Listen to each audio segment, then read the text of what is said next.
Tabling of documents. Dépôt de documents. Conformément à l'article 79. Pursuant to Standing Order 69-2 of the Parliament of Canada Act, it is my duty to present to the House a report from the Office of the Parliamentary Budget Officer entitled Bill C-342, Cost of Carbon Pricing Deduction from GST. Dépôt de projet de loi émanant du gouvernement. Introduction of government bills. Statements by ministers. Reports from interparliamentary delegations. The Honourable Member for Yukon. Thank you, Mr. Speaker. And I don't know how many people watching or members of Parliament know there's a committee of parliamentarians from the 8 Arctic nations. We meet 4 times a year, and we just had a meeting in Iceland, the first country to get 100% off fossil fuels, and we discussed things like black carbon in the Arctic. So, Monsieur le Président, conformément... So, Mr. Speaker, pursuant to Standing Order 34A, it's my honour to present to the House in both official languages a report from the Canada-Europe Parliamentary Association dealing with its participation of the Standing Committee of Parliamentarians of the Arctic region held in Reykjavik, Iceland, October 11th to 13th, 2017. Presenting reports from committees. The Honourable Member for Rome-Missisquoi. Mr. Speaker, pursuant to Standing Order, at any rate, I have the honour to present in both official languages the 8th report of the Standing Committee on Official Languages, entitled Ensuring Justice is Done in Both Official Languages, and pursuant to Standing Order 109, the committee is requesting a response from the government. And allow me to thank all members from all parties who participated in the production of the report, Christine, the clerk, and the researcher from the Library of Parliament. Thank you, Mr. Speaker. Earl Gildwood. Thank you, Mr. Speaker. But before I present the report of the Standing Committee on Public Safety and Emergency Preparedness, I want to acknowledge the contribution of the member from Esquimalt-Saanich-Sooke, who has made a significant contribution to this report. So, Mr. President, j'ai l'honneur de Mr. Speaker, it's my honour to present in both official languages the 16th report of the Standing Committee on Public Safety and National Security, dealing with Bill C-66, an act to establish a procedure for expunging certain historically unjust convictions and to make related amendments to other acts. The committee studied the bill and is reporting back to the House without amendment. President. Thank you, Mr. Speaker. Victoria. Thank you, Mr. Speaker, and I have the honour to present in both official languages the 8th report of the Standing Committee of International Trade entitled Priorities of Canadian Stakeholders Having an Interest in Bilateral and Trilateral Trade in North America between Canada, the United States, and Mexico. Pursuant to Standing Order 109, the committee requests that the government table a comprehensive response to this report. I'd just like to add, Mr. Speaker, that we have a wonderful committee. We work hard together for Canadians on trade. And I'd also like to thank, of course, our clerk and our analysts, and, of course, the good people when we traveled that are in our embassies and in our consulates in the United States. Thank you very much. Honourable Member for Red Deer Mountain View. Thank you very much, Mr. Speaker. And again, our committee was tasked with studying the trade priorities of Canadians, but recommendations from certain stakeholders were not reflected in the final report. Conservative members of the Standing Committee on International Trade would like to offer this supplementary opinion, which includes testimony given by various stakeholders whose recommendations seem to have been overlooked. We've included recommendations based on the evidence presented by various witnesses and stakeholders, and we encourage the Liberal government and the Minister of International Trade to listen to these recommendations and to actually listen to the trade priorities of all Canadians. Thank you, Mr. Speaker. Introduction of private members' bills. First reading of Senate public bills. Mr. Kent, seconded by Mr. Brassard, moves that Bill S-218, an act respecting Latin American Heritage Month, be now read a first time. The Honourable Member for Thornhill. Well, thank you, Mr. Speaker. Mr. Speaker, I am truly honored to table and sponsor Bill S-218, an act respecting Latin American Heritage Month. I'm particularly honored, Mr. Speaker, because this piece of legislation, which recognizes the significant contributions to Canada's social, economic, and political fabric by the Latin American community, our Latin American community, this legislation was created and lovingly fashioned by our late colleague, Senator the Honourable Tobias Enverga. Senator Enverga, of course, a champion of multiculturalism who believed that diversity is Canada's greatest strength. It was Tobias's firm belief, Mr. Speaker, before his untimely passing just last month, that a Latin Heritage Month would be a meaningful way to remember, celebrate, and to educate fellow Canadians about a unique and important element of our country's significant diversity. I would urge all members on both sides of the House, Mr. Speaker, to support Bill S-218. Thank you. And shall the bill be read a second time at the next sitting of the House?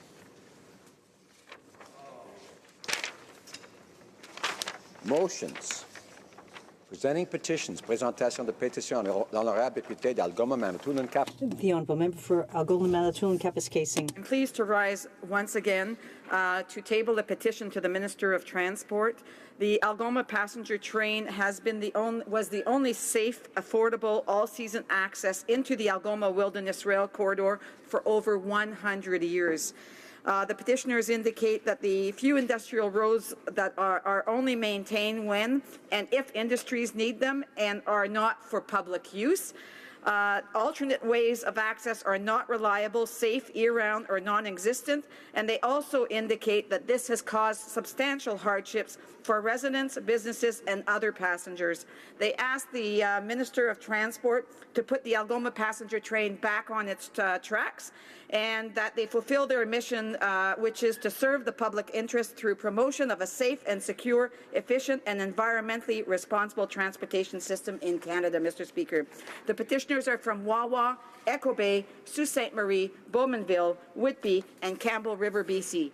Thank you very much, Mr. Speaker. Honourable member for Chatham-Kent-Leamington. Thank you, Mr. Speaker, and I would like to also present a petition which has a long preamble. I'll just summarize it.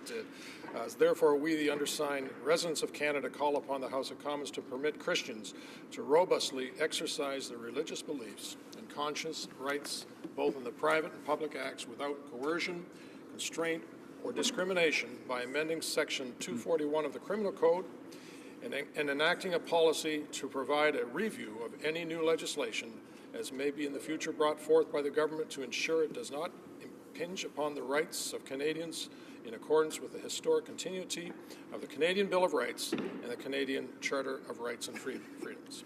Thank you, Mr. Chair. Honourable député de Salaberry-sur-Roi. The honourable member for Salaberry-sur-Roi. Thank you, Mr. Speaker, and I have the honour to present a petition to put an end to the taking of pensions from Canadian workers, because Canadian workers depend on their pensions to retire in dignity, and because there is inadequate legislation when it comes to bankruptcy that doesn't prevent companies from taking the money. So these signatories are urging the government to take action to prevent companies from putting creditors and everyone else ahead of workers when it comes to restructuring or bankruptcy. And this has been signed by people from my riding of Salaberry-sur-Roi. Presenting petitions. Présentation de pétition. Questions on the order paper. The Honourable Parliamentary Secretary to the Government House Leader. Yes, Mr. Speaker, I would ask that all questions be allowed to stand at this time, please. Is it agreed? Agreed and so ordered. J'ai reçu notice que l'honorable. I've received notice that the Honourable Minister for National Revenue would like to rise on the question of privilege raised by the Honourable Member for Calgary Rocky Ridge. The Honourable Minister of National Revenue. Mr. Speaker, I would like to make some additional remarks regarding the question of privilege raised by my colleague, the member for Calgary Rocky Ridge. The member referred to recent articles and believes that those articles contradict the argument that I made that the eligibility criteria for the disability tax credit have not changed. As a result, he's accusing me of having misled the House and of having done so knowingly. Mr. Speaker, I maintain what I said in the past. The eligibility criteria for that credit as defined in Section 118.3, subsection 1.a of the Income Tax Act have not changed. The question of privilege deals instead with a letter of clarification used as of May by the Canada Revenue Agency to communicate with healthcare professionals in cases where officers require additional information to wrap up a file. It's very important for me to address this point today so that, or to ensure not only that the matter is clarified in the House, but also to ensure that the right information is in circulation when it comes to this tax credit for persons with disabilities for the benefit of people applying for it. The letter of clarification sent by the agency sought to clarify information gathered under the rule, the 14-hour rule, which is outlined in the Act. This letter never sought to modify any eligibility criteria. However, it became clear that the letter of clarification had an impact, an undesired impact, on the assessment of requests. That is why, as of Friday, I announced that the agency immediately ceased using the letter dating back to May 2017 and to revert back to the use of the previous letter. The agency will reassess requests that were rejected during that period. In order to ensure that administrative changes at the agency continue to improve our service, I also announced the restoring of the Advisory Committee on Persons with Disabilities. Henceforth, the views of Canadians living with a handicap or a disability will be involved in the agency's decision-making process. Mr. Speaker, I maintain what I said previously, that no change has been made to the eligibility criteria. I admit that the efforts undertaken by the agency to clarify these criteria had undesired consequences. And for that, I offer my most sincere apology. I'm convinced that, thanks to our announcement of last week, decisions made by the agency will now be better informed. The committee will play a key role in administering the tax credit for persons with disabilities, and the committee's recommendations will be made public. Thank you, Mr. Speaker.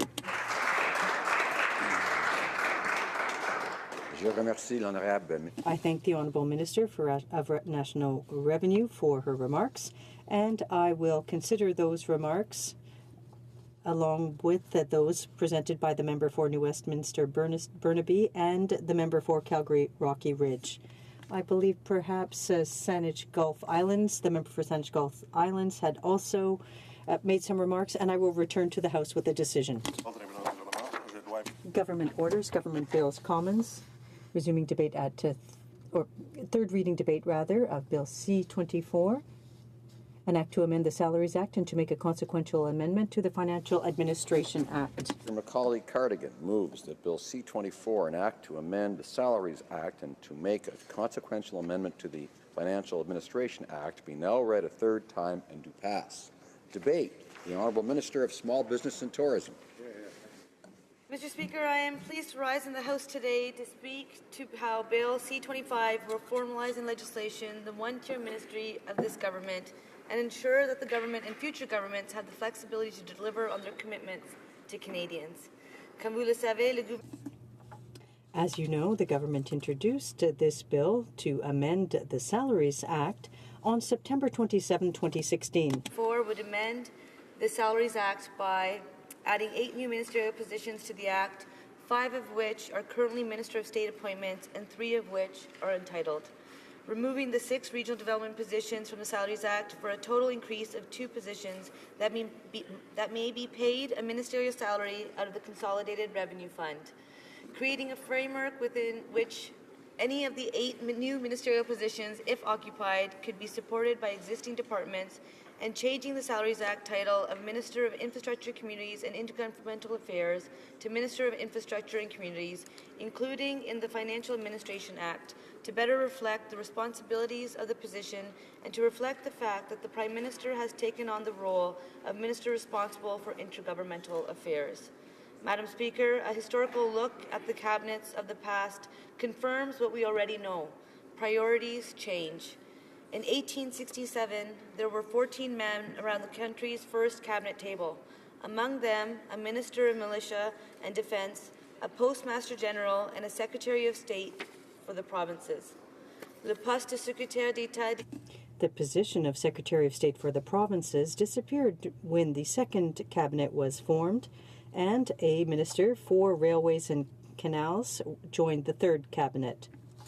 The position of Minister of Trade was created when the fifth cabinet was set up, the Minister of Labour during the eighth cabinet, and the position of the Minister for the Department of Soldiers' Civil Reestablishment was created during the creation of the 10th cabinet. And infrastructure. The first female cabinet minister, the Honourable Ellen Fairclough, took her seat at the cabinet table in 1957. And the changes go on, Madam Speaker. When the Ministers and Ministers of State Act was introduced in Parliament in 1971, the sponsoring minister remarked that the pace of change imposes a constant challenge on Parliament and the government to be as efficient as possible in doing those things that are vital to the welfare of Canadians. He said that both institutions must be flexible. Both must adapt their procedures and structures to respond effectively to their changing needs of society in a changing world. Those observations are as apt today as they were in 1971. Modernizing the legislative framework related to creating the ministry is part of the government's determination to enhance its capacity to deal effectively with the changing priorities of Canadians. Yes, Bill C-24 is a technical administrative bill, but it will allow for the creation of a flexible cabinet now and in the future. This bill warrants the support of the House. Mr. Speaker, I would like to provide a bit of background. The appointment of ministers is a Crown prerogative. The Governor-General, on the advice of the Prime Minister, may appoint any number of ministers to any office, including offices that are not referred to in legislation. This is a common feature of Westminster democracies. Le Premier Ministre décide de la... The Prime Minister decides the composition, organization, and procedures of Cabinet, changing them to reflect the priorities of the government and to respond to the distinct needs of citizens. Two key considerations related to each ministerial appointment. First, under what authority can the minister be paid? And second, how can the minister be supported by the public service in carrying out of his or her responsibilities?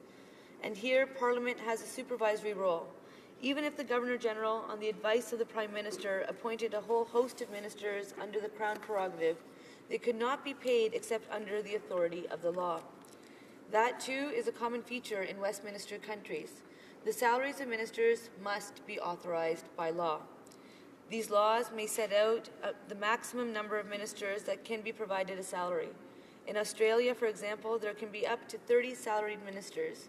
In the UK, there are several tiers of ministers. There can be as many as 109 positions that can be paid a salary, including a senior tier of ministers of up to 22 and junior members in Minister of State and Parliamentary Undersecretary positions. Au Canada, le Parlement...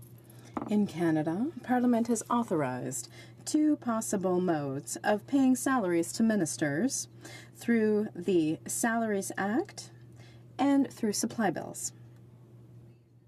The Salaries Act authorizes payment through the Consolidated Revenue Fund of a ministerial salary to persons appointed to the positions of minister as indicated in the Act. Currently, the Salaries Act has specified the following positions: Prime Minister, 34 specific ministerial positions, as well as ministers of state responsible for ministries of state. The Ministers and Ministers of State Act provides authority for Ministers of State to use the resources, facilities, services of existing departments.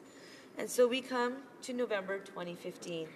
5 positions that the Prime Minister wanted in his ministry and his cabinet were not positions listed in the Salaries Act. Other Prime Ministers have faced this challenge as well. Sometimes they have managed to by appointing individuals to Salary Act positions whose legal titles didn't match their responsibilities. Sometimes they have been satisfied to appoint a Minister of State. And other times they have successfully brought forward amendments to the Salaries Act, including most recently in 2013. There are other instances where they have taken all 3 of these steps. Ainsi, en novembre 2015, In November 2015, the Salaries Act did not permit the creation of ministerial positions corresponding to certain priorities of the current government, namely, promoting science, supporting small business, promoting health through sport, as well as generating opportunities for persons with a disability, promoting gender equality, and preserving Francophone vitality. So 5 ministers were appointed pursuant to the Ministries and Ministers of State Act. These ministers are paid under Appropriations Acts. Ces dispositions ont... These provisions were made while waiting for the Act to be updated. That's what was always intended. These measures did not intend to delegate these 5 ministers to a different level. These ministries were offered within what was possible, within the legal framework applicable on November 4th, 2015, and the Prime Minister committed to tabling a bill that would formalize his cabinet in which all ministers are equal. Bill C-24 fulfills that commitment. It will revise the list of ministerial positions in the Salaries Act to afford certain priority areas the status they deserve. The 5 new title positions that Bill C-24 will add to the Salaries Act carry significant and important responsibilities. Those positions are Minister of la Francophonie, Minister of Small Business and Tourism, Minister of Science, Minister of Status of Women, and Minister of Sport and Persons with Disabilities. This government has said from the beginning of its mandate there are no junior ministers and senior ministers. In practice, that is the way the Cabinet has operated since day one of this government. The Prime Minister created a cabinet of ministers in which everyone is a full member. They have the same capacity to exercise their powers and to accomplish the functions assigned to them, and they play a leading role in fulfilling the priorities of the current government. And these ministers are appropriately supported by existing departments. This reflects the government's commitment to a different style of leadership, including close collaboration among cabinet colleagues.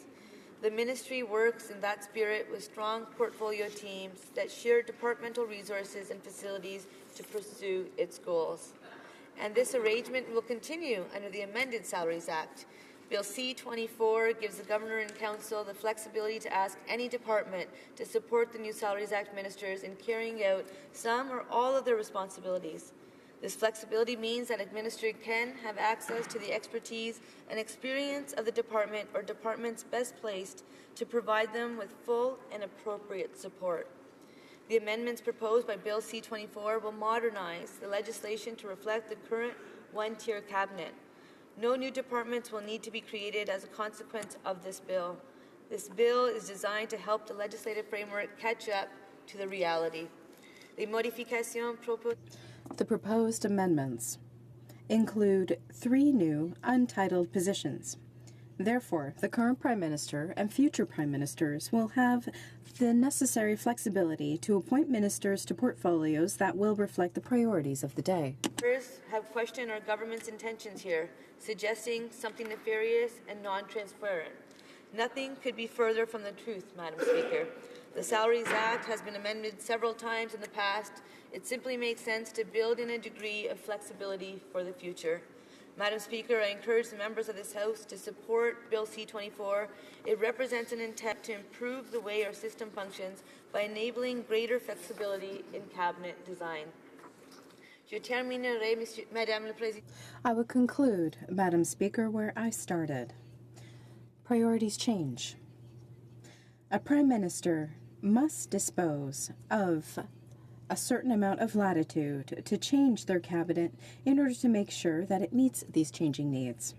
The new titles outlined in C24 will be able to add to the list included in the Salaries Act, and it indicates our current priorities as well as the ministerial titles of the past reflected their own times. Provide Prime Ministers with the flexibility to respond to these changes.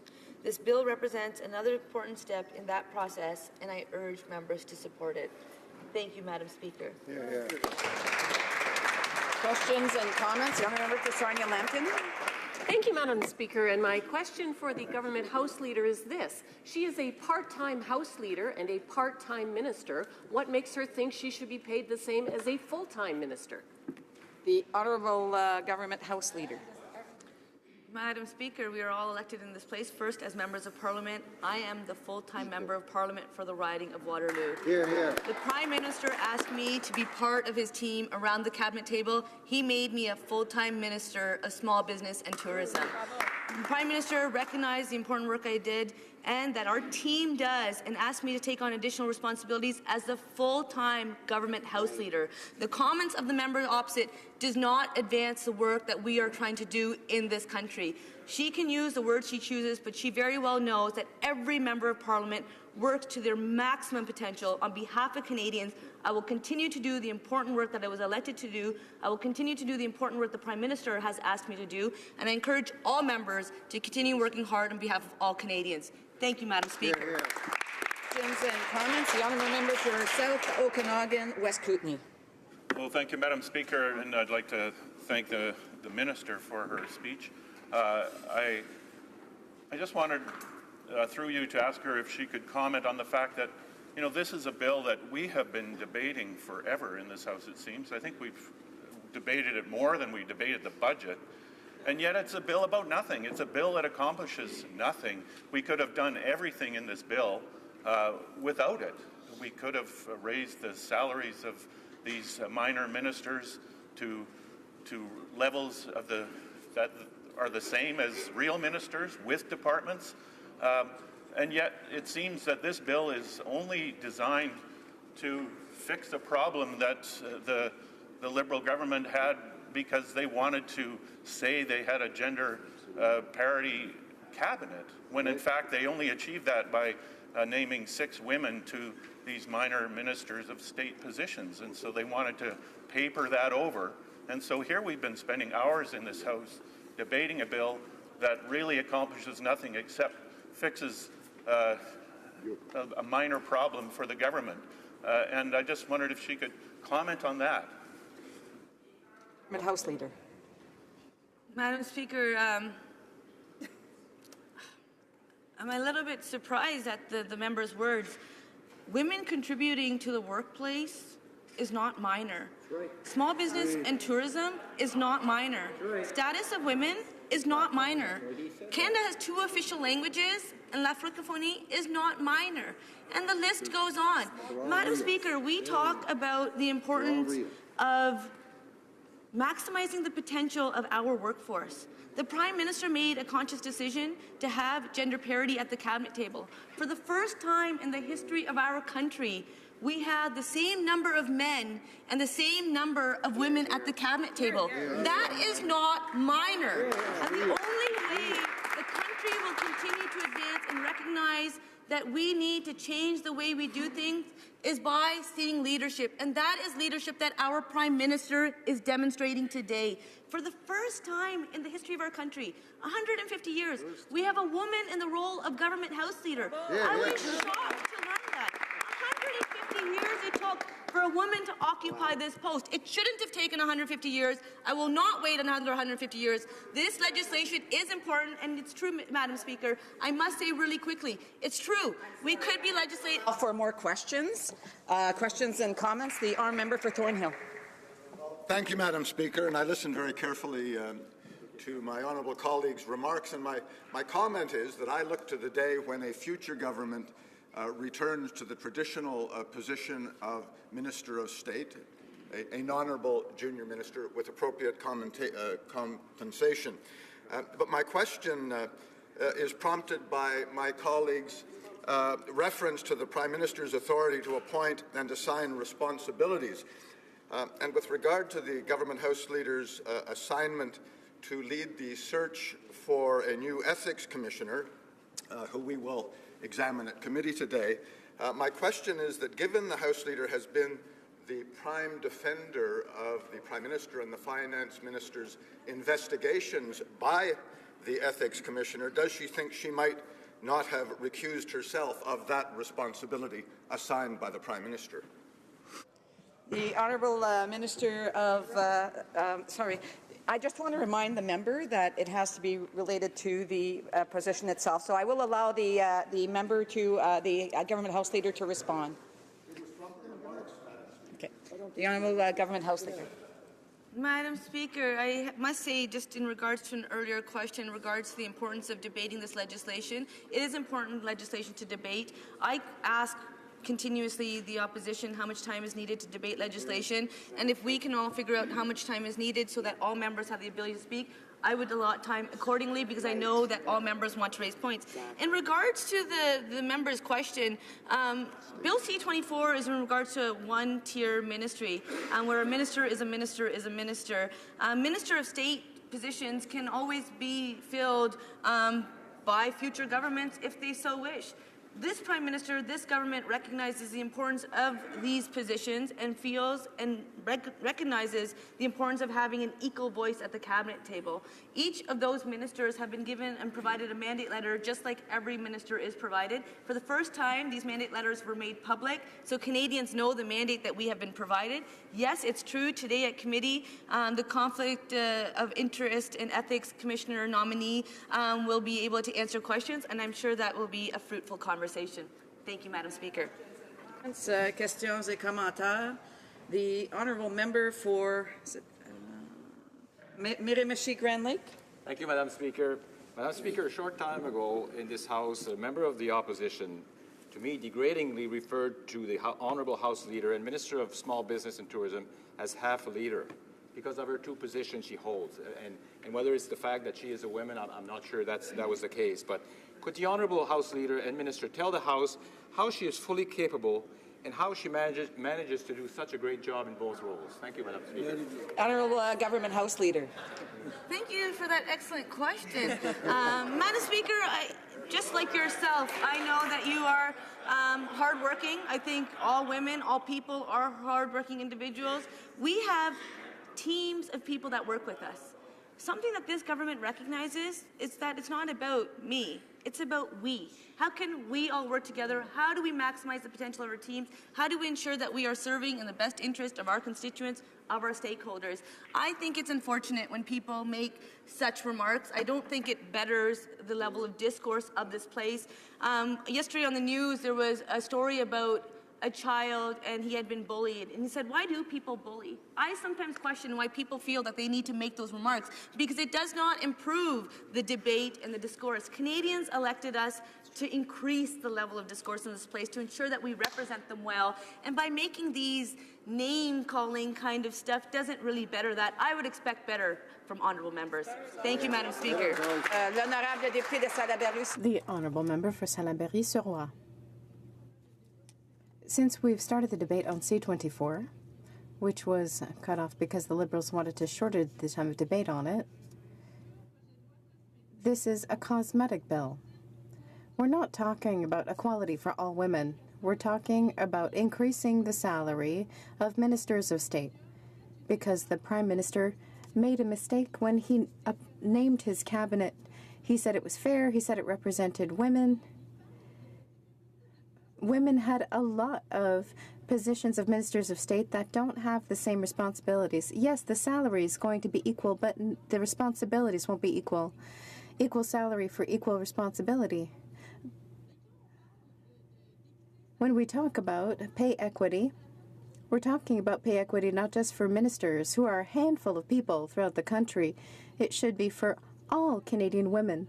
How is it that the bill that should have been tabled in 2016 has not yet been tabled when the initial report has been tabled since 2004?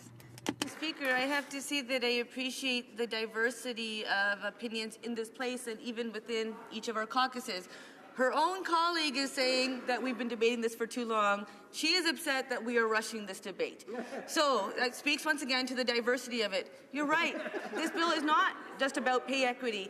It's about recognizing the importance of the positions that we are making full ministers. It's recognizing the importance of small business and tourism as a full minister, recognizing the importance of the Minister of Science as a full minister. When it comes to equal responsibilities, every minister has a different responsibility because of their portfolio. Each of them have different responsibilities, hence different portfolios. We all have mandate letters given exactly the same way. Thank you, Madam Speaker. I just want to remind the member for Salibert-sur-Roi that she had the opportunity to ask her question without being interrupted. And so we ask the same respect.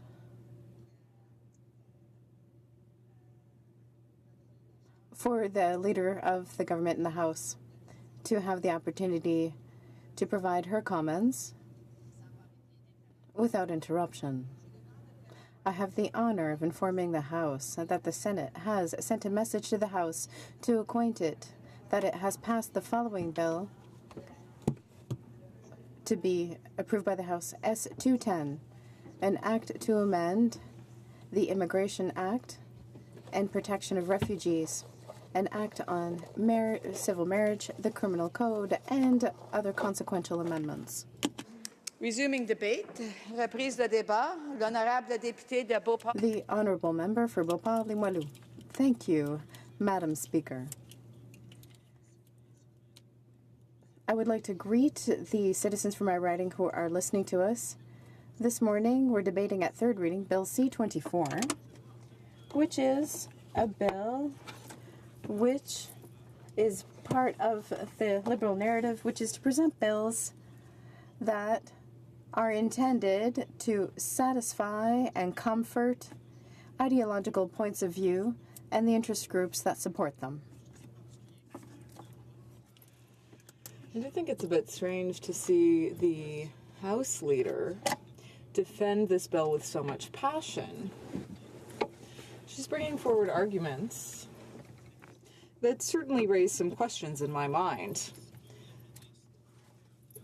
First, I wonder if the minister is just making a show of defending this bill, or does she not really understand the difference between ministers who have essential portfolios that are essential to the state, and then ministers of state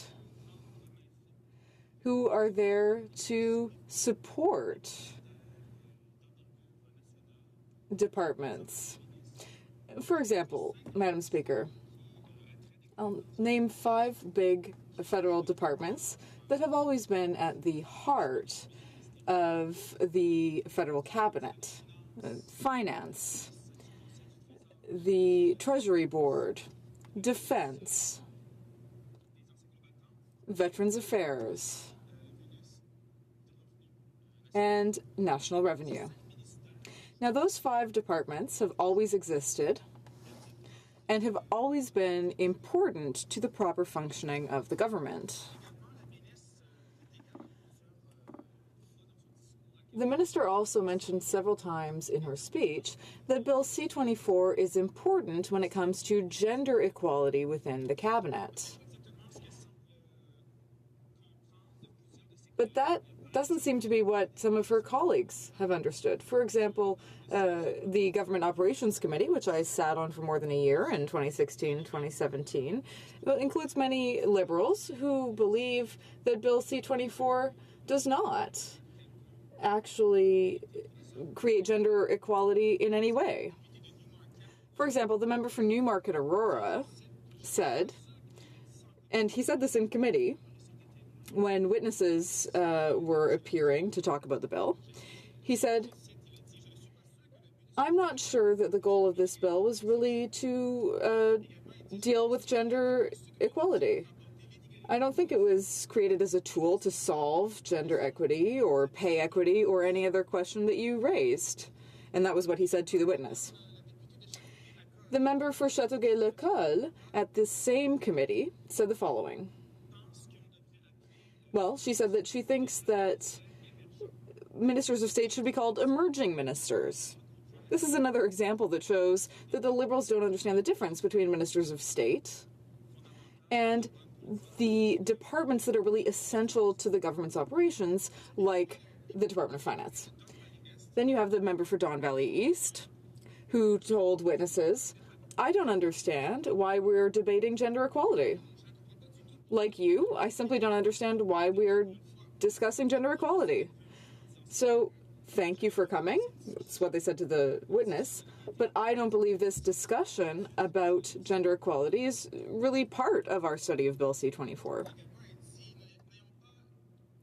She also said, let's not try to pretend that we are aiming for gender equality through C-24.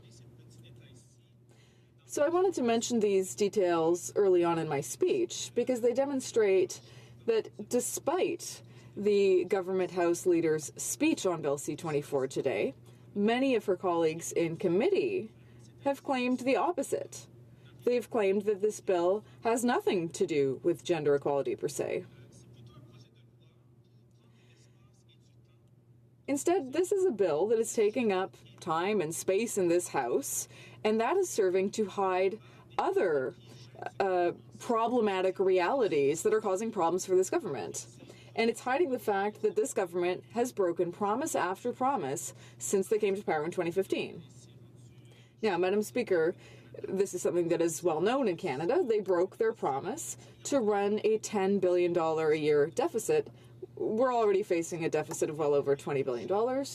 They broke their promise to balance the budget by 2019. Now we're looking at a date far in the future, and they haven't even had the decency to set a deadline for that. They broke their promise to have electoral reform and to change the voting system in Canada. That was one of their key promises in their election platform and in their whole political discussion during the campaign. They also broke their promise to restore home mail delivery for all Canadians by forcing Canada Post to review its policy of ending that. They also broke their promise of not bringing forward omnibus bills. For 2 years, Madam Speaker, we've only seen more and more omnibus bills. Just yesterday, we were debating an omnibus bill in this House. They also broke their promise to give veterans the option of a lifetime pension. In other words, going back to the pre-2005 system. And those are just a few examples, Madam Speaker, of these series of broken promises. That is what the government has to show for themselves. So why do I say this? Well, because Bill C-24 is another attempt to hide yet another broken promise. In other words, the promise to have gender parity in the cabinet. True gender parity. Now, we know in 2015, 2 weeks after having won the election, the Prime Minister formed his cabinet and was very proud. And he had a press conference and told the media that he had created a gender equal cabinet. Why? Because it's 2015. Now, it's kind of shocking to see that the Prime Minister didn't have a better reason for that, but in the months following, journalists, Canadians, interest groups, women's rights organizations, and so on, gradually realized what was really happening. They realized that what Trudeau had actually done was created a cabinet that was gender equal in name but not in substance. All of the departments that are truly generally important in Canada, I can mention public safety. Well, a man is at the head of that department. If you take the Treasury Board, a man is at the head of the Treasury Board. If you take the Minister of Finance, that's a man. If you take National Defense, a man is at the head of that department as well. Another department which is of fundamental importance for this government is the Foreign Affairs Department. And so only one of those five is actually led by a woman. Now, other portfolios were given to women, including Aboriginal Affairs, Health, and others. But all of the other departments led by women are junior portfolios led by ministers of state. Now, they're not less important, but they're not true departments in the sense that they don't have thousands of employees working for them. They don't meet all of the criteria. And how can I say this? They don't have all of the tools that you would need to manage things in the same way as a big department. But to get back to C-24, Madam Speaker, in concrete terms, it proposes two things. First of all, it proposes ending the ministerial positions for regional economic development agencies in Canada. And it also proposes the creation of 8 new ministerial positions in Canada. 5 would be ministers of state that would become positions with the same salary as full ministers. And then this would be done supposedly to create proper gender equity within the cabinet. Our position in the Conservative Party is to oppose this bill because we don't have any other choice. And that is because it would have a detrimental effect on Canada and on all of the regions that make up Canada because it abolishes these regional economic development agencies. These agencies, Madam Speaker, play a pivotal role in Canada. And I say pivotal because these agencies allow thousands and thousands of projects in each province, in each broad region. Now, Canada is divided into 5 broad regions: the Atlantic, Quebec, Ontario, the West, and the Pacific. And for each of those regions, the regional economic development agencies aim to make sure that the basic needs are identified for municipalities, for medium and large towns, and also for large metropolises.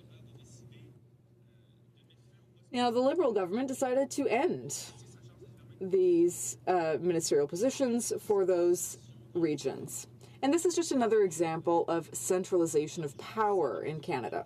We saw that under the Liberal government. We've seen it under Liberal governments for a long time. Every time a Liberal government takes power, they try to centralize power in Ottawa under the federal apparatus. They did this with the health agreements with the provinces by forcing conditions on the provinces in order for them to get funding. And now they're doing it in an even more significant way by abolishing these positions of ministers responsible for economic development agencies.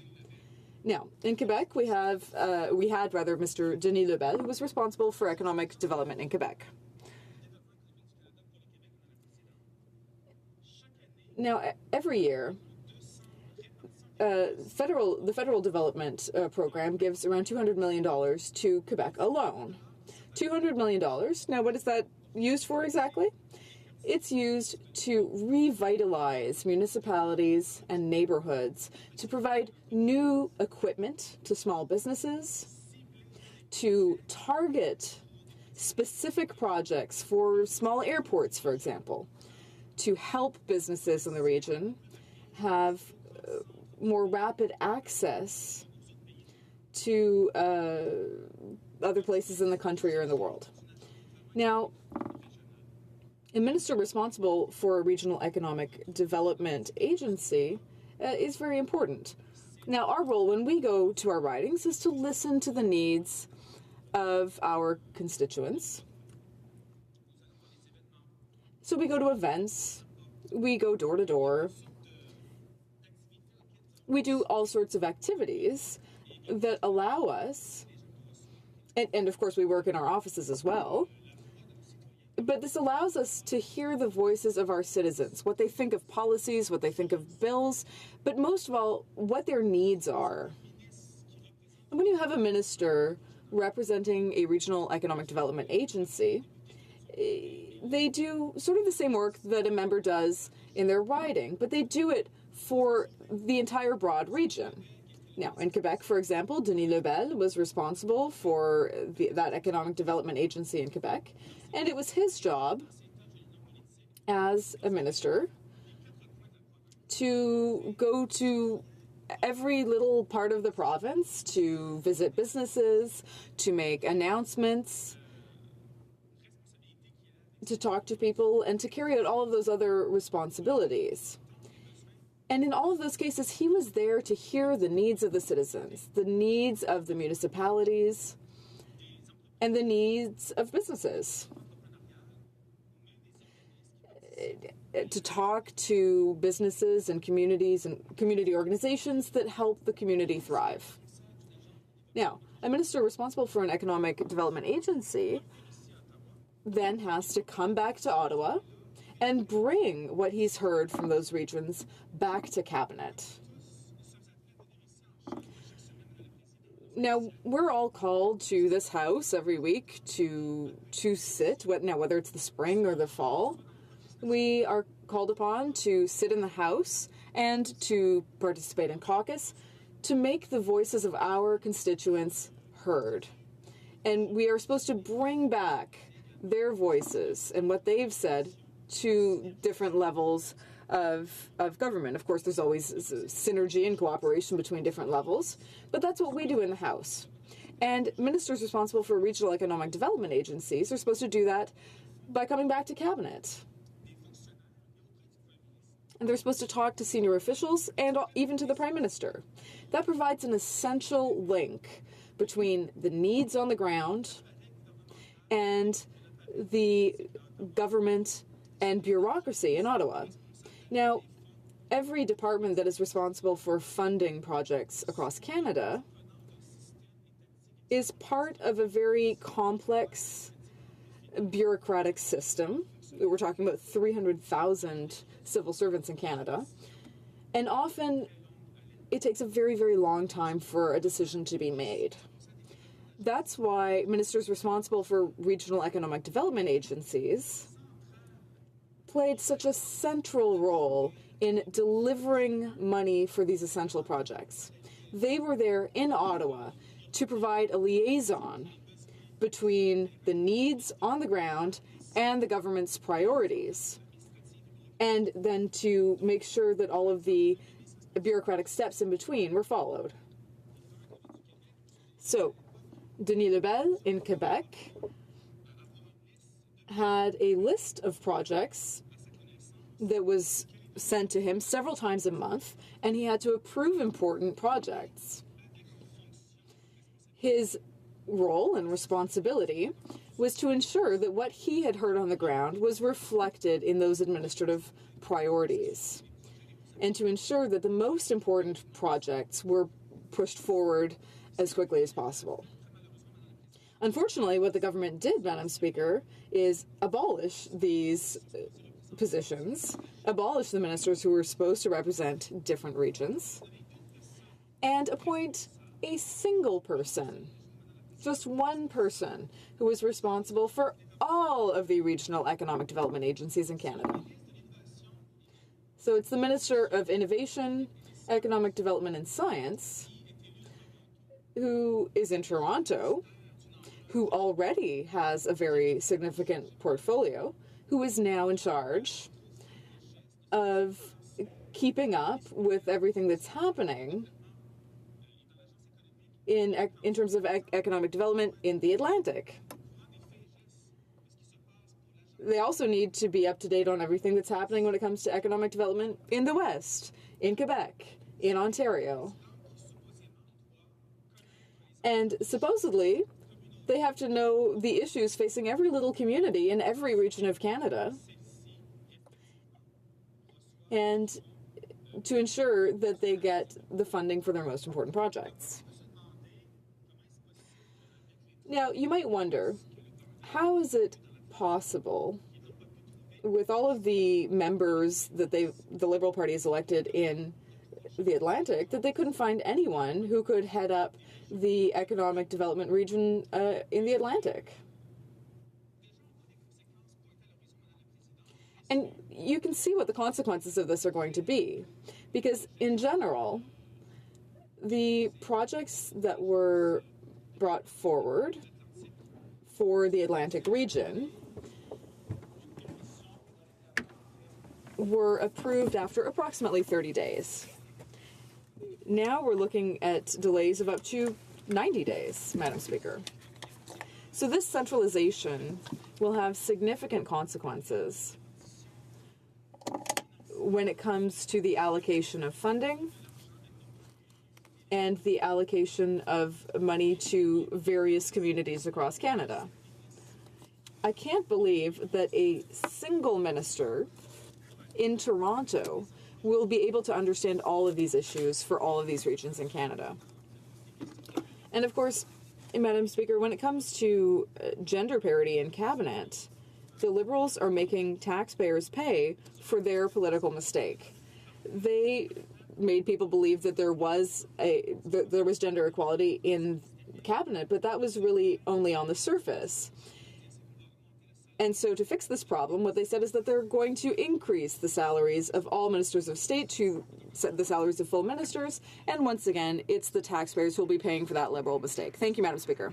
Questions and comments? Comments. The honourable member for Hamilton West, Ancaster Dundas. Thank you, Madam Speaker.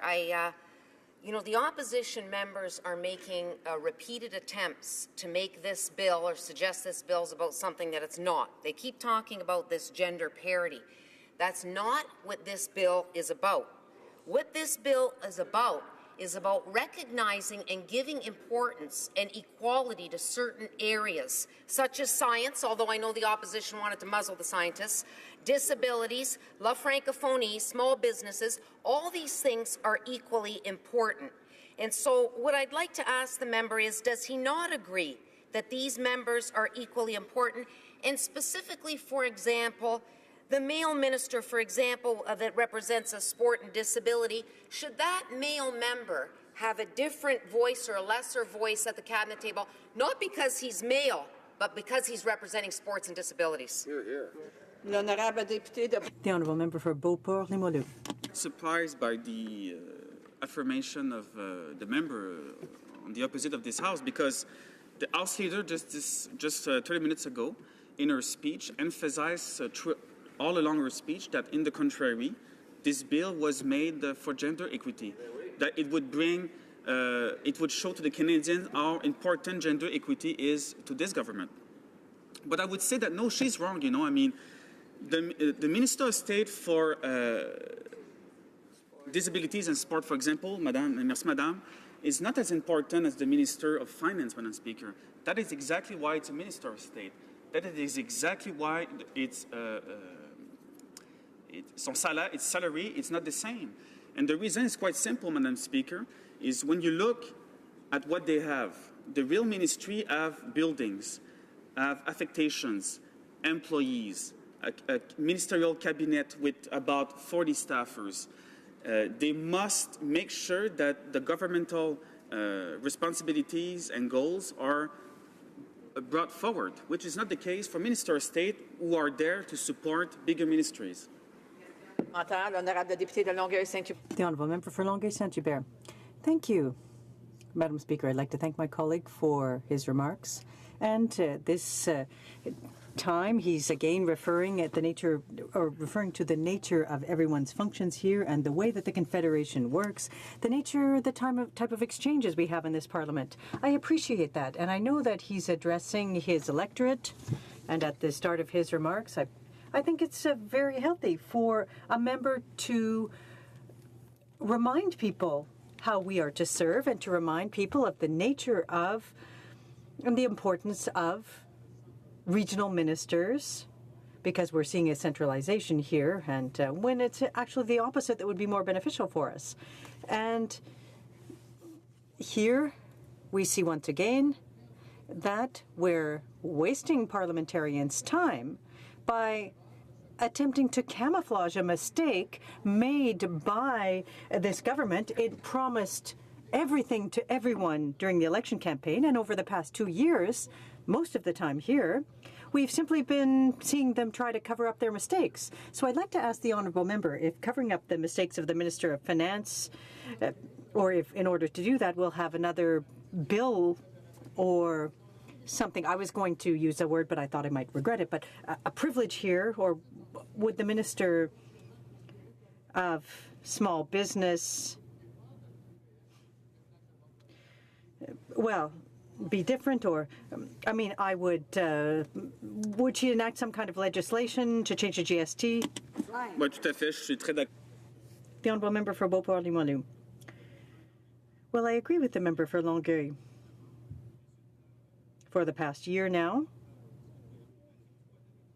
we've seen the record. The softwood lumber issue is still before the courts. It should have been resolved when Obama was president. The member for Papineau said that he had a good relationship with the President of the United States, and he should have taken the situation to resolve the situation before the new president took over. Then there's the whole issue of NAFTA. It's in disarray. It's not been resolved. And it will likely take until the summer of 2018 to determine whether or not it's going to fall. And the House could have a discussion about how not to lose NAFTA, how to resolve the issue of softwood lumber, which is very important for Quebec and BC. But instead of doing that, we're discussing bills which aim to increase the salaries for ministers and to make taxpayers bear the cost of these Liberal mistakes. Parliamentary Secretary to the Minister of Canadian Heritage. Merci, Madame la Présidente. Well, thank you, Madam Speaker. I listened to the remarks made by my colleague. He was somewhat critical of the Minister of Innovation, and I'm simply rising to defend that minister, to tell the member opposite that I appreciate his new and his party's new interest in our area. It might have been a good idea for them to have shown some interest in it during their years in power. Seems to have a problem that the Minister for ACOA is from Mississauga. Madam Speaker, I can tell you that in the province of Prince Edward Island, after 10 long, lean years, we now have a subsea cable to New Brunswick that will substantially aid our economic development. We now have substantial investments at the University of Prince Edward Island. We now have wastewater systems that are in place and being built in Prince Edward Island that will substantially aid our future. We now have substantial investments in incubators, which we never, ever saw under the previous government. From his perch in Quebec, would he like to reconsider his critique of the value of the Minister of Innovation in Prince Edward Island and in Atlantic Canada? The honourable member for Beauport-Limoilou. Of the utmost respect for every single member in this House. This is not the question. I did not put into question the competence or the goals of the fact that the Minister for Innovation and Economic Development, of course, he wants good things for Canada, and he wants to make sure that all the regions can have the money they necessitate to go forward with all their economic projects.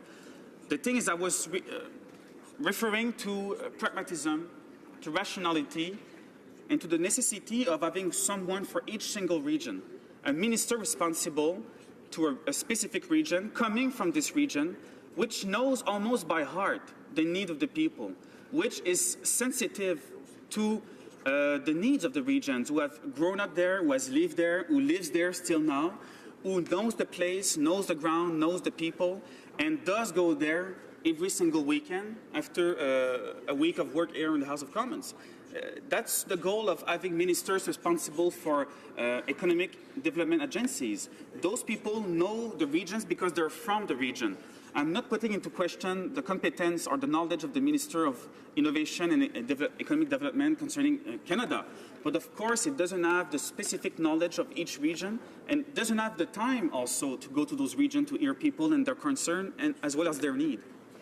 Commentaires, questions and comments. The honourable member for Dufferin-Caledon. Madam Speaker, I first of all want to congratulate the member for his very thoughtful comments and how it supports why the Conservative caucus will be not supporting this bill.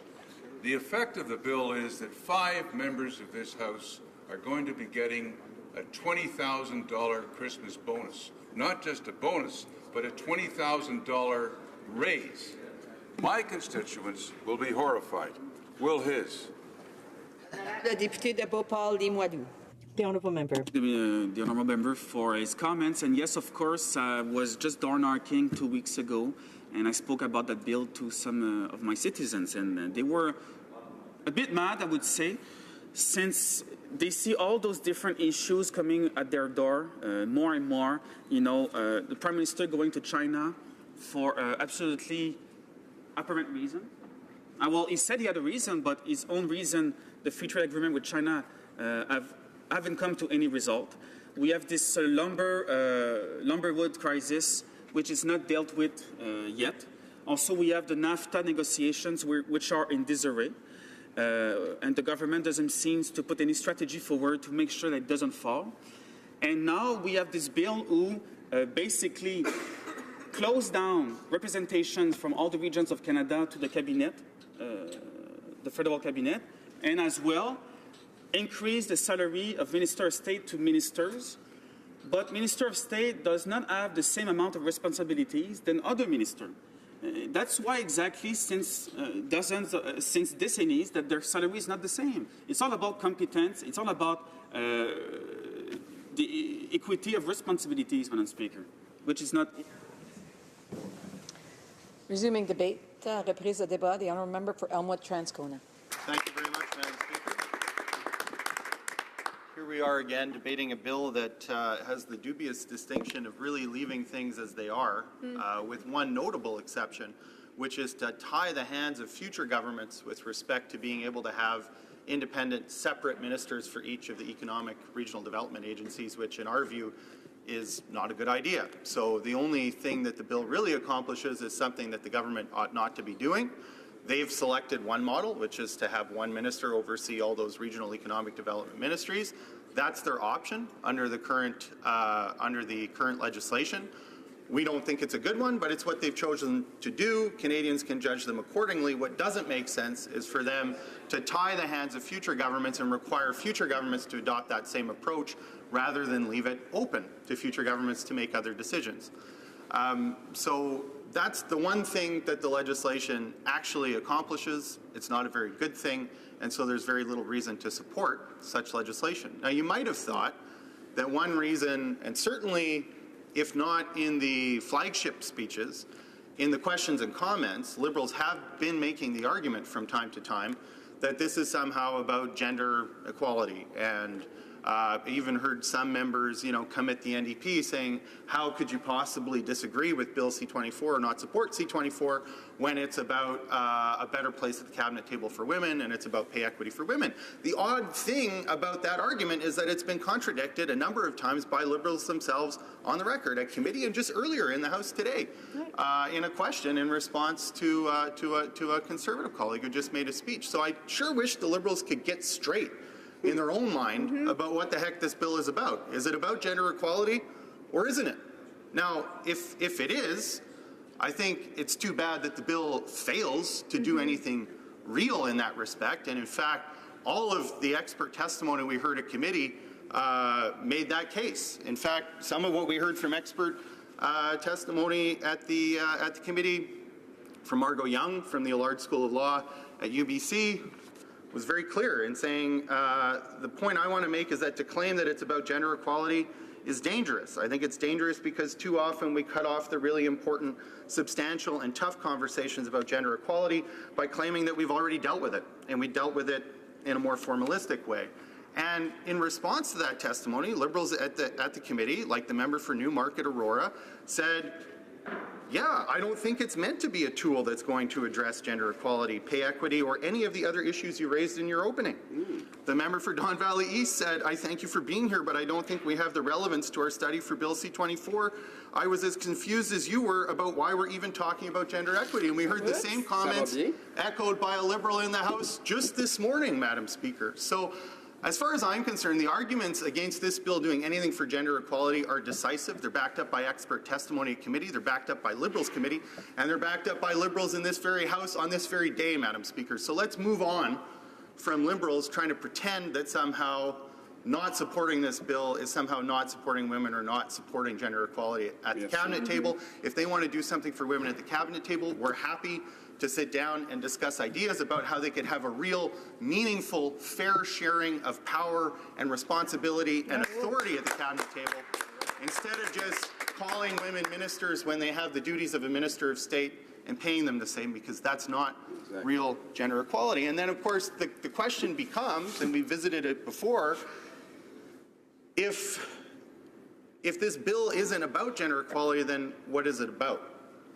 We've heard from the government that it's about updating the law to reflect the current practices of government. And in one sense, that's true. As I remarked at the beginning of my speech, they are updating the legislation to reflect what we think is a bad practice of not having separate ministers for the various regional economic development agencies. In that sense, it does reflect the practice of government, albeit not a very good one. But in other ways, it doesn't. So, for instance, this is a government that apparently thinks that there's an issue of principle at stake about whether or not you have ministers of state. Because they think that when you have ministers of state, you create a two-tier cabinet. That's their language, not mine.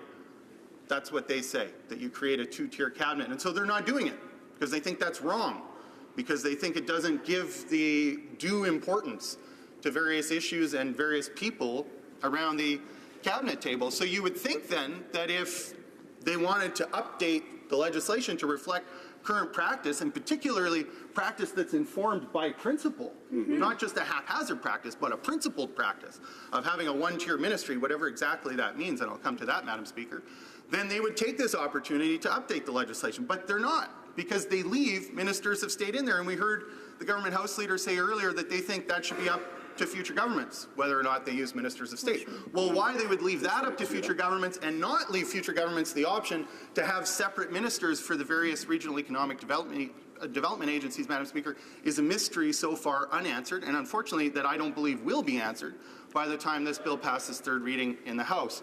Hopefully members in the other place will be able to compel an answer to that question that the Liberals haven't been willing to volunteer in this place. So the bill, if it's about modernizing legislation to reflect the current practices of government, fails. If it's about gender equality, it fails by the government's own admission. What else could it be about? Well, it could be, then it's about this kind of ephemeral sense of equality of ministers around the cabinet table. It's not really clear exactly what that means, but you get a sense of it in the arguments, I hesitate to call them that, Madam Speaker, let's say comments of Liberal members during debate about, whether or not the NDP and other opposition parties take the issues that have been assigned to ministers of state seriously, that somehow we don't take the status of women seriously, that we don't take small business seriously, that we don't take all these other issues seriously. It's just a weird, again, I don't want to call it an argument. It's a weird comment.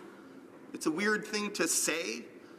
By the logic of this argument, Madam Speaker, I have to note that if the only way that you can be deemed to take an issue seriously is to have a full minister responsible for the issues, then I ask the government why they don't have a minister of housing.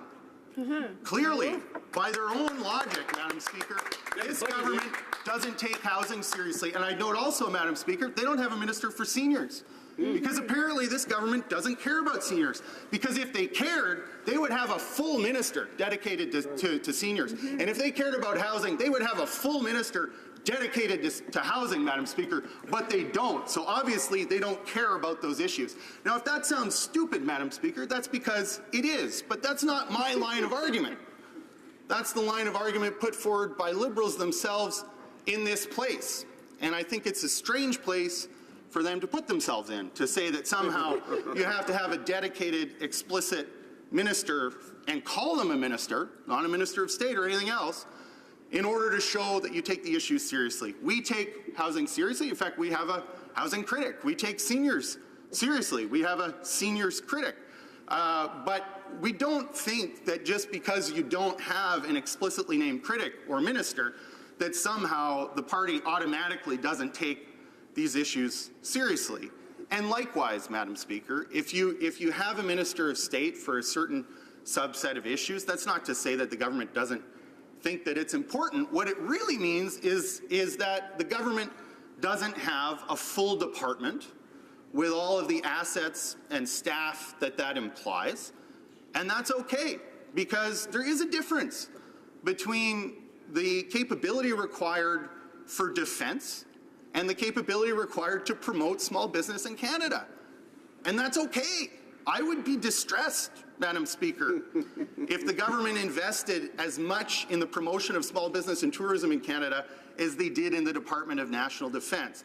I would think that something had gone wrong in government if those two budgets were the same. In either direction, if they cut DND funding to be the same as the budget for small business and tourism, I would be concerned. And if they raised the budget of small business and tourism to equal the budget of the Minister of National Defense, I would also be concerned, Madam Speaker. So this idea that somehow you need to call everybody the same thing and they've all got to be ministers in order to take the issues seriously to the appropriate degree is just obviously false. These ministries will not be resourced to the same degree, nor should they be. And that's okay. And so I think by extension, Madam Speaker, if we have different titles to recognize that very real administrative distinction, that will continue under this legislation. Notice they say that they're going to make all ministers equal by making them the same, except that they're actually creating two kinds of ministers, which didn't exist before. Up to now, there's only really been one kind of minister. But now there's going to be ministers, full stop, and ministers for whom a department is designated. And the legislation, interestingly, all of the subcomponents for a minister for whom a department is designated, the language reflects largely the language that already exists for ministers of state. They're going to be resourced in the same way. So they are creating a two-tier ministry by actually creating two types of ministers. It's just not going to be obvious on the letterhead because they're going to have the same short name as they have had for the last 2 years. And they've been paid the same for the last 2 years, which I think, again, speaks to the fact that this legislation isn't necessary. So if it's not administrative equality, it's not gender equality, it's not updating the law to reflect the current practices of government, what is it? Well, we've heard to some extent that, well, we want all ministers, and all ministers in the Liberal government are equal around the cabinet table. And so we need to call them all minister because somehow if some are called ministers of state and others are called ministers, the Liberals, I think, have implied very clearly that they would not be taken seriously to the same extent around the cabinet table as the Prime Minister. Well, incidentally, Madam Speaker, I don't think that's something that you can cure legislatively. I think that has more to do with the dispositions of the Prime Minister than it does anything in legislation. And I find it passing strange that the Prime Minister would name people to his cabinet that he wouldn't take seriously except for that they changed the law to call them ministers. You have to wonder why they're at the table in the first place if the Prime Minister needs legislative help to take them seriously. And it also makes you wonder, Madam Speaker, if it is the case that the Prime Minister won't take them seriously unless they're designated ministers in law, how it is that the Prime Minister could possibly be thought to be taking any of the other members of the Liberal caucus seriously, because they certainly aren't ministers. And unless we're going to have legislation calling parliamentary secretaries ministers and committee chairs ministers and backbench Liberals ministers, then I think what we're to infer from that is that the Prime Minister will not be taking them seriously. You know, there are certain members in this House on the Liberal benches I think aren't always taken very seriously.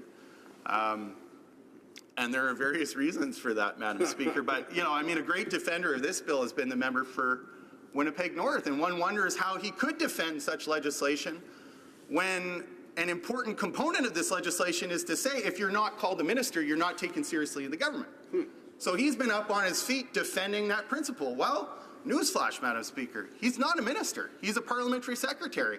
And so I find it odd to hear the member for Winnipeg North on his feet so often defending the idea that unless you're called a minister by law, you should not and you will not be taken seriously by the Prime Minister, because that to me seems to be a pretty direct implication of his argument. Now, some people in the House don't often take the member for Winnipeg North seriously because there's a bit of a white noise effect. I think you learn to tune certain things out as we did in the spring with the construction, right? And every once in a while there's a particularly loud boom or shake and you kind of look up from what you're doing, but soon return to what it was you were doing. And I think others have spent some time listening and ultimately concluded it's not worth the investment. For others, I think they'd like to see a better quality of argument, Madam Speaker, and I've tried to show the extent to which the arguments that the Winnipeg North member and other members of the Liberal caucus have been making about C-24 are really not worth our time, just as the bill is not worth our time. But what I'm to understand from this debate is that all those other good reasons notwithstanding, the Prime Minister's reason for not taking the member for Winnipeg North seriously is that he's not called a minister. And until such time, I suppose, as he is called a minister, he won't be taken seriously, just as the other Liberals won't. But I think we should have a government where the Prime Minister does take his backbench seriously. I think we should have a government where the Prime Minister can use what is a perfectly fine, acceptable tool in cabinet composition, which is ministers of state. I hear some Liberals, arguing for self-promotion among the Liberal ranks now that they realize that they haven't been taken seriously all along. With sounds of distress from the other side, Madam Speaker. But I won't let that distract me from making the important point, Madam Speaker, which is that we should have a Prime Minister that is able and willing and understands the tools of cabinet composition already available, particularly with respect to ministers of state. Part of the idea of ministers of state is to have some flexibility with respect to naming new kinds of ministries that may not be around forever, because it may be that a particular focus is required because certain issues of the day come up, and some of them have been lasting without being made full departments, but that's a choice of the government of the day, and we would welcome. I mean, for instance, if the Liberals actually wanted to do something meaningful in terms of concretizing the status of women and look at creating an actual department, that would be something interesting that has merit, that's worth looking at. That's not what they're doing. They're just coming up with another way of naming ministers of state, namely ministers for whom a department is designated. So I've tried to address some of what I think are really just kind of bad arguments by the government for what the point and purpose of this bill is. And as you watch them chase their tail on this bill, Madam Speaker, what becomes evident is that this bill's not going anywhere. We just keep running around in the same kind of argumentative circles. They bring up gender equality. Those arguments get demolished, frankly, whether it's by people in this House or by all of the expert witnesses that came to testify on this particular bill. So then they change tack. Then they say, no, it's about modernizing. Then you show that the bill doesn't actually modernize the legislation to reflect even their current practices. So then they say, well, it's about a one-tier ministry. And then you say, well, a one-tier ministry in terms of administrative responsibility and department size, and they say no. So then they say one-tier ministry in the sense of equal voices at the cabinet table. They say no, that's not it. It's really about gender equality. And Madam Speaker, now we've completed the circle, and you see how this debate has been going from second reading to report stage.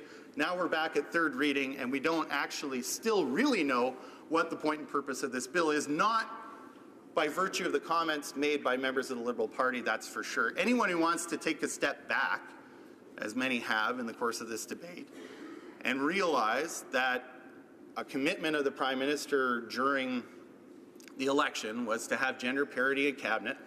And when he named his cabinet, all of the junior posts at that time were filled by women, none of them by men. And he was called out in the media for that. And it was embarrassing, and he ought to have felt embarrassed about it.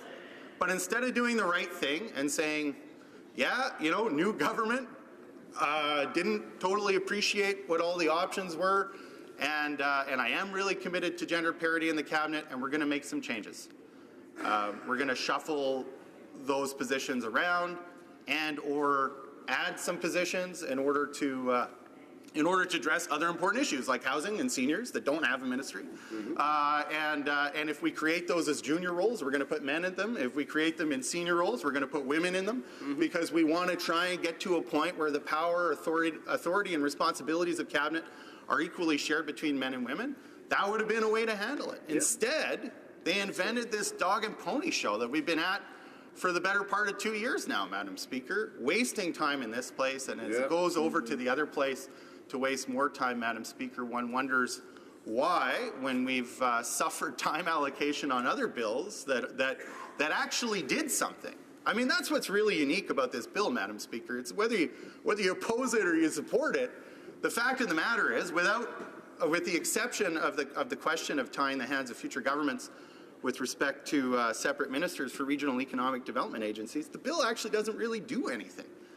And as a colleague of mine pointed out earlier, we've spent more time debating that in this House than some of the budget implementation bills, Madam Speaker, and certainly more than the Canada Infrastructure Bank, which is going to oversee some $35 billion of taxpayers' money, and arguably put it in the pockets of some of Canada's and the world's richest investors.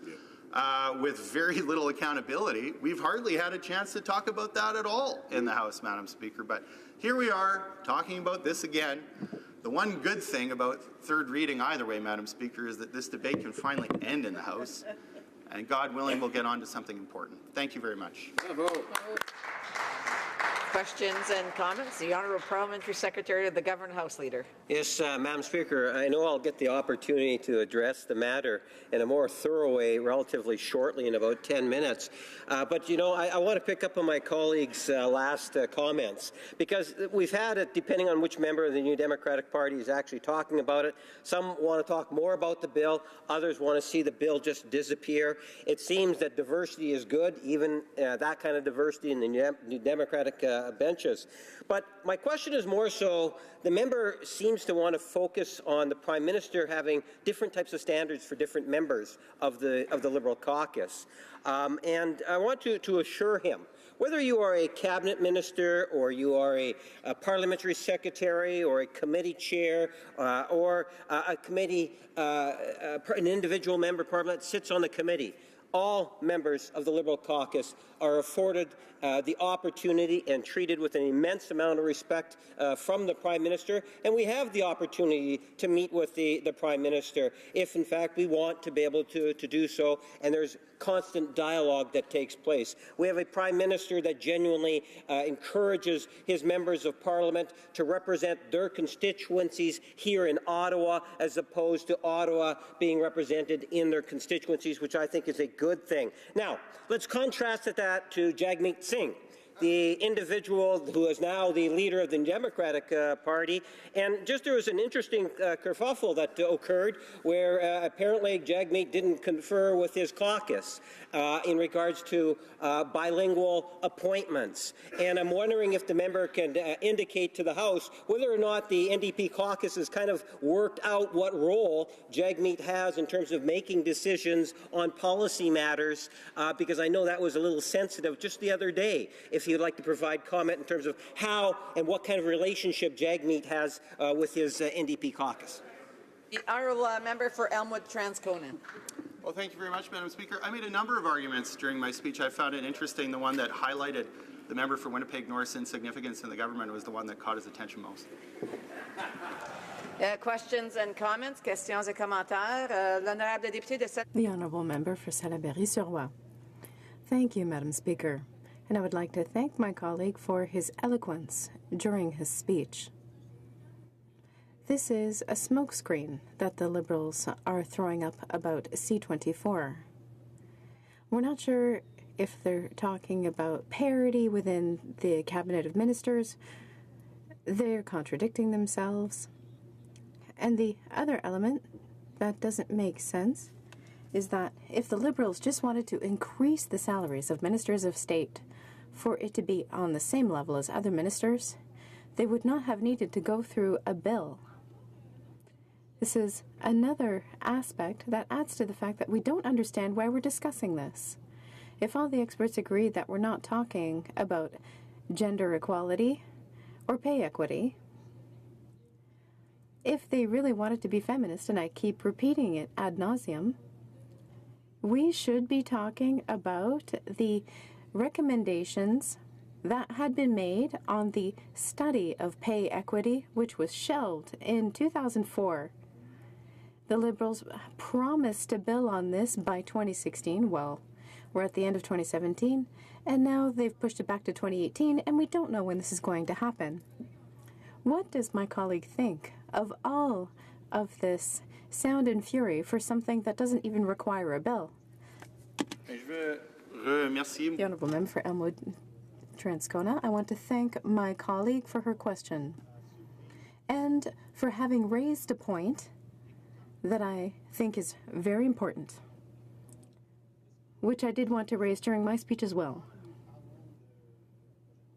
When we talk about Bill C-24, and we have experts who are saying not only that this bill does very little, maybe even nothing, for women in cabinet, it's dangerous to claim that it does something because there are real issues having to do with pay equity. We want to address those issues.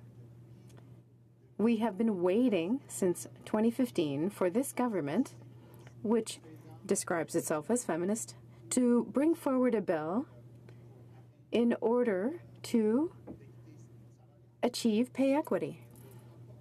And we haven't seen it. We can't say that from the government side they're saying we're too busy with important bills because, well, here we are. Here we are debating Bill C-24. It's not an important bill. It's still not clear from the government side even why we have such a bill.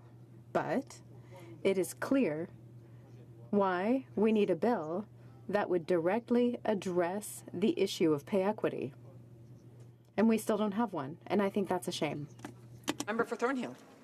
Thank you very much, Madam Speaker, and I'd like to compliment my colleague on a very thorough speech, particularly his detailing of the many excuses this Liberal government have used to defend this terrible piece of legislation. Personally, I see it as a long and expensive and time-consuming and resource-consuming exercise to correct the Prime Minister's original goof when he created a cabinet and suddenly discovered that his junior ministers, his ministers of state, were women and that they were paid somewhat less, as is the Westminster tradition, for secondary jobs supporting major ministries. But my question, Madam Speaker, has to do with another element of this legislation, which finally, 2 years later, formalizes another, I believe, inexcusable mistake that this Liberal government has made in eliminating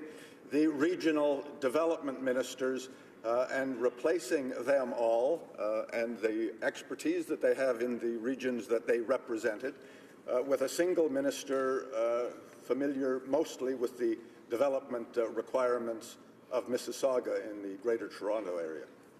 The honourable member for Elmwood Transcona. I want to thank the member for Thornhill for coming back to this issue, because I do think, as I say, I mean, it's probably the only thing of substance happening in this bill is this strange tying hands of future governments who may quite reasonably decide that they want to have separate ministers for each of the regional economic development agencies. The Liberals made a choice. They decided to consolidate all of those under one minister, one individual. That was their choice. It was a choice available to them under the law as it stands right now. And the law as it stands right now also allows a future government to make a different choice. I don't understand the desire to take that choice away from future governments. I mean, even if, you know, they've got their arguments. I don't think they're particularly good arguments. I don't think it's believable that somebody from Mississauga, not because the person isn't competent, not because they aren't well-meaning, but the idea that somebody from Mississauga is going to understand the regional economies of BC or Newfoundland and Labrador or the Northwest Territories or Quebec as well as they do the issues in Southern Ontario is just not plausible. And the idea that it isn't worth... Maybe the member will be able to finish his thought. There's only time enough for a very brief question. So these are questions and comments, and I would hope that people will keep their questions short. Questions and comments. The Honourable Parliamentary Secretary to the Government House Leader, a brief question. Yes, thank you, Mr. Speaker. And just to assure the member across the way, because he is definitely confused, if you read the legislation, it is not about gender equality. That is something in which the NDP have virtually brought in, and I'll expand upon that. My question to the member specific is, can he present in an instinct way as to why he believes that there should be different tiers of ministers? This legislation enables equalization of the different cabinet ministers, something we support, they do not support. Why don't you support that? So again, I remind the member to address the chair. The honourable member for Elmwood Transcona, a brief answer, please. If they believe in a one-tier ministry, Madam Speaker, they should note that the structure of global affairs very clearly puts the Minister of Foreign Affairs above the Minister of International Trade and the Minister for International Aid. It's clearly a hierarchical relationship. Those ministers report to the Minister of Foreign Affairs. The idea that we're going to have a one-tier ministry after this is just absurd. They ought to have addressed that if they believe in one-tier ministry, whatever exactly that means, Madam Speaker. Resuming debate. Reprise de débat. The Honourable Parliamentary Secretary to the Government House Leader. Yes, Madam Speaker, and we do believe in it.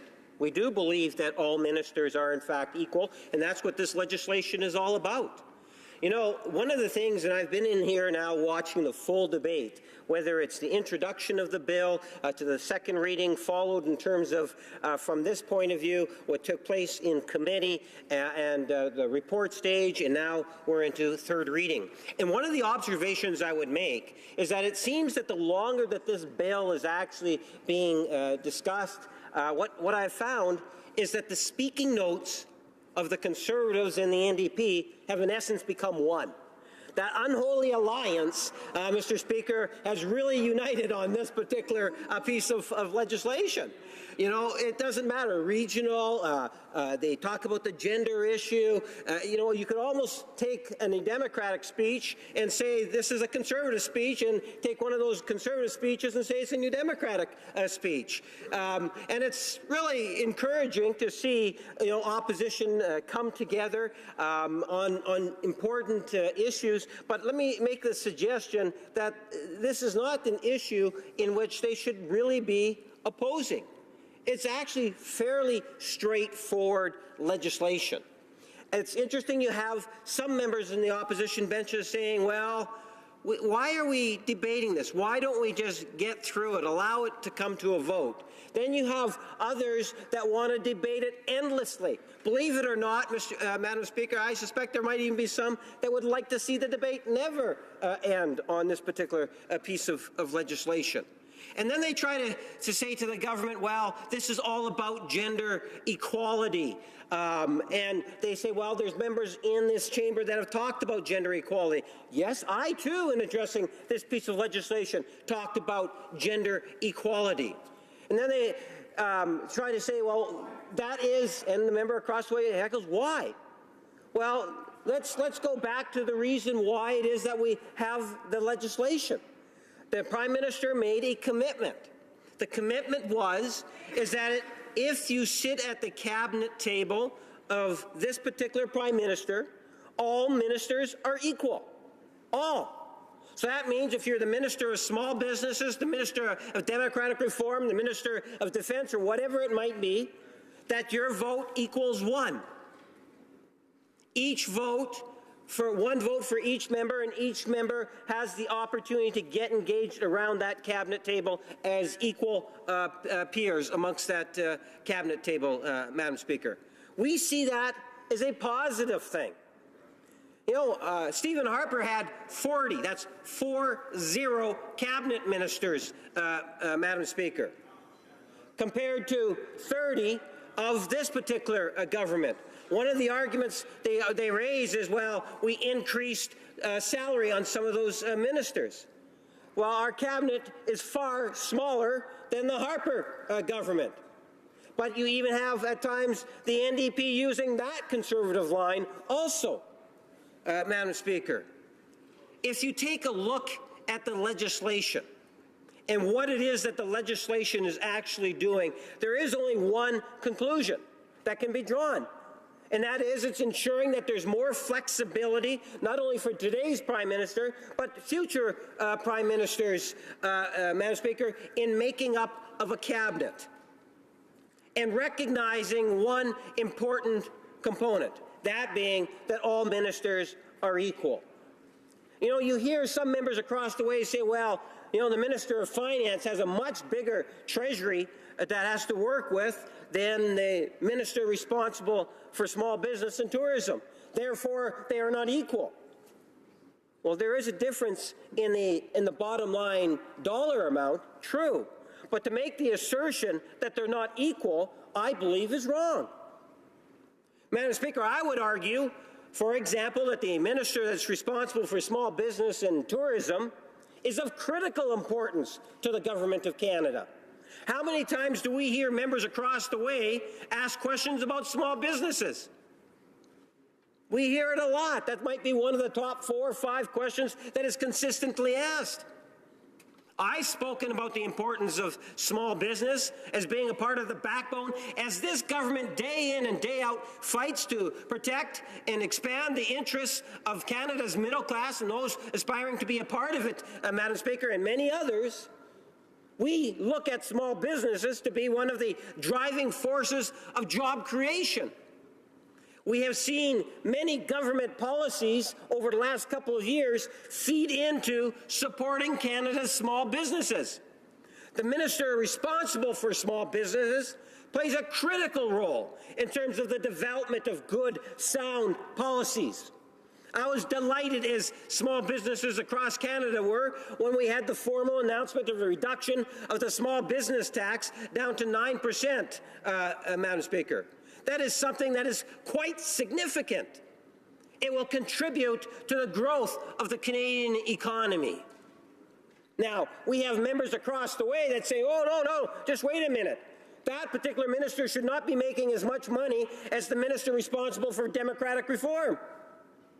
They're saying that the minister responsible for small businesses is a junior minister to the Minister of Democratic Reform. Hogwash. Madam Speaker, that's what I say to the joint opposition, the unholy alliance of the Conservatives of the NDP. We recognize how important small businesses are. But more importantly, we have a Prime Minister that understands and appreciates the importance of equality amongst the individuals that sit around the cabinet table. And it's only the opposition that tries to give the impression to Canadians that this is actually a bad piece of legislation. How can they oppose equality going into it? Yes, you are. You need to read the bill, Madam Speaker, to the member across the way that says we're not. Now, they want to talk about gender equality, so I'll talk about gender equality and how that the opposition has tied that issue into this legislation. Madam Speaker, the member from Transcona says that he's confused. I would like to unconfuse the member. The reason why gender equality is often talked about in relationship to this particular bill was because of an attitude from the opposition back when there was an appointment made of all the cabinet ministers. The Prime Minister made an announcement. Part of the announcement was that all cabinet positions are equal, all individuals that sit around the table, the cabinet table, are equal, and there will, in fact, be legislation. And there was, for the very first time, a historic announcement that was made where we actually had an equal number of cabinet members from both genders. That was an historic announcement. Not only did it hit news wires in virtually every region of our country, it even went international, because it was about time that we had a prime minister that recognized the importance of having a gender neutral or equal cabinet, Madam Speaker. I know we've heard many stories, whether it's from my daughter, many of my constituents, individuals that talked about just how wonderful it was that we actually had a prime minister, a feminist prime minister, that was wanting to make a strong statement at the same time, ensure that we are actually moving forward on something that is an important file for this government, Madam Speaker. Now, members across the way, a member from Transcona might laugh at that particular appointments, but I would suggest to you that Canadians as a whole received it quite well. Now, the NDP and their friends in the Conservatives couldn't come up with anything to criticize on it, and they wanted to be critical of the appointment of the new cabinet. So what did they say? Well, they said, well, you know what? Small businesses isn't as important as I pointed out, democratic reform or other cabinet positions. You know, status of women is not worthy of being recognized as an equal player sitting at the cabinet table. That's the best they could come up with in terms of a criticism. I've got news for the opposition. When government does something of that nature, there is nothing wrong with saying that it is a good announcement, that it would be advantageous, I would suggest to them, recognizing when initiatives of this nature are put into place, to acknowledge them for what they are. And that is, in this particular case, a positive, historic announcement that ensured that there was gender parity around the national government of Canada. That was a powerful announcement, and I think that's the way in which a majority of Canadians received it. Criticism was not necessary. Now, then you look at what followed out of it. As a part, there was this legislation to ensure that all cabinet ministers will in fact be paid the same. But that's not the only changes that are being made to the legislation, Madam Speaker. There is a change in regards to the titling of infrastructure.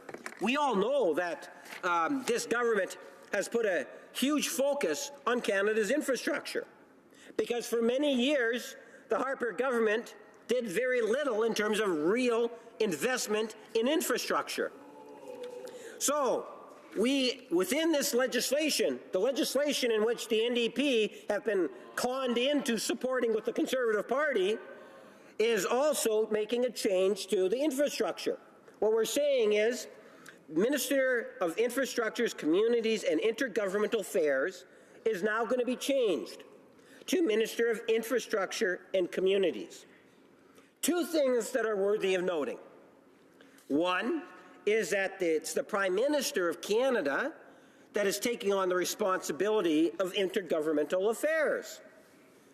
For years we sat in opposition and we saw the lack of effort from the Conservative government in terms of reaching out and encouraging intergovernmental affairs. We saw that, Madam Speaker, where the Government of Canada virtually ignored our partners and didn't reach out to encourage things to take place. Now, we have seen in 2 years significant improvement in that area. One of them is the establishment of the fact that the Prime Minister is going to lead on that front. And we've realized tangible benefits, Madam Speaker, by doing that. And let me give you a couple of examples. You know, we talk about the Canada Pension Plan. workers today are going to be contributing more towards a national program in which Canadians love, Madam Speaker, which at the end of the day means that when we have workers today that are going to be retiring in future years, they're going to have more money. Why? Because we have a government today that works with provinces, that was able to achieve that agreement. But that's not alone. We have the Minister of Health, or the former Minister of Health, that literally went to every province and every territory and was able to reach an accord. The previous accord, in which was signed, I believe, back in 2004, maybe 2003, lasted for 10 years. The Harper government didn't renew it. Ask your constituents. You will find out that health care is a #1 issue, at least from my perspective. People love our Canadian health care system. We now have a government that understands that and actually has taken direct action to improve that, Madam Speaker. So we have an accord that has been renewed, more money being put into health care. Why? Because we have a Prime Minister through changes which is within this legislation that says that the Prime Minister needs to play a stronger role, especially after the years of neglect from the Harper government.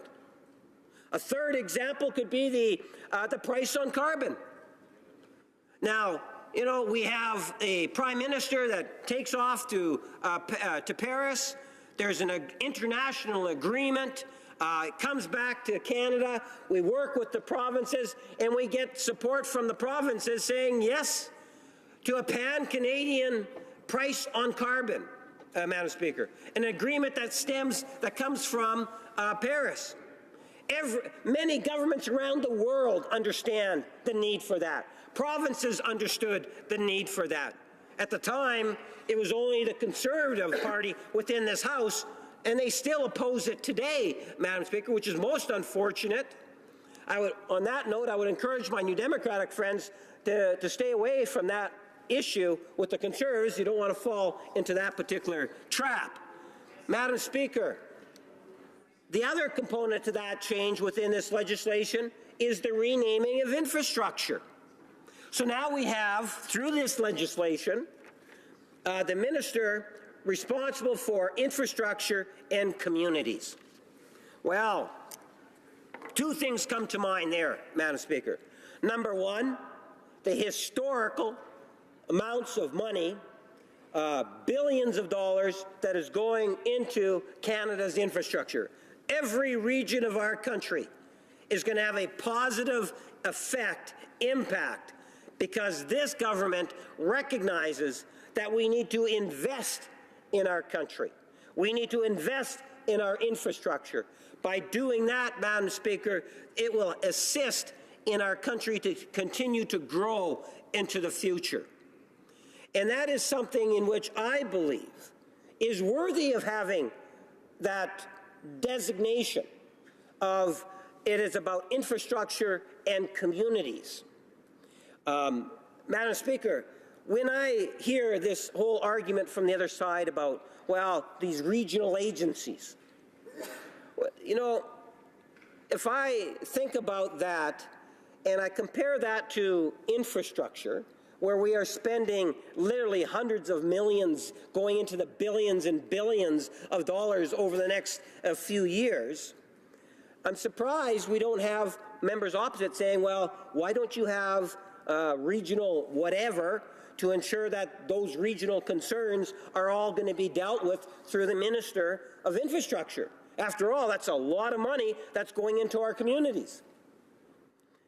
And the reason why I say that, Madam Speaker, is because I want to highlight the importance of individual members of Parliament. You know, at least within the Liberal caucus, we have individuals that are there that constantly lobby for the regional interests of the areas in which we represent. I am an advocate for the province of Manitoba, and I love the province of Quebec. I am a nationalist first and foremost, Madam Speaker. I believe in a sense of equality for all regions of our country.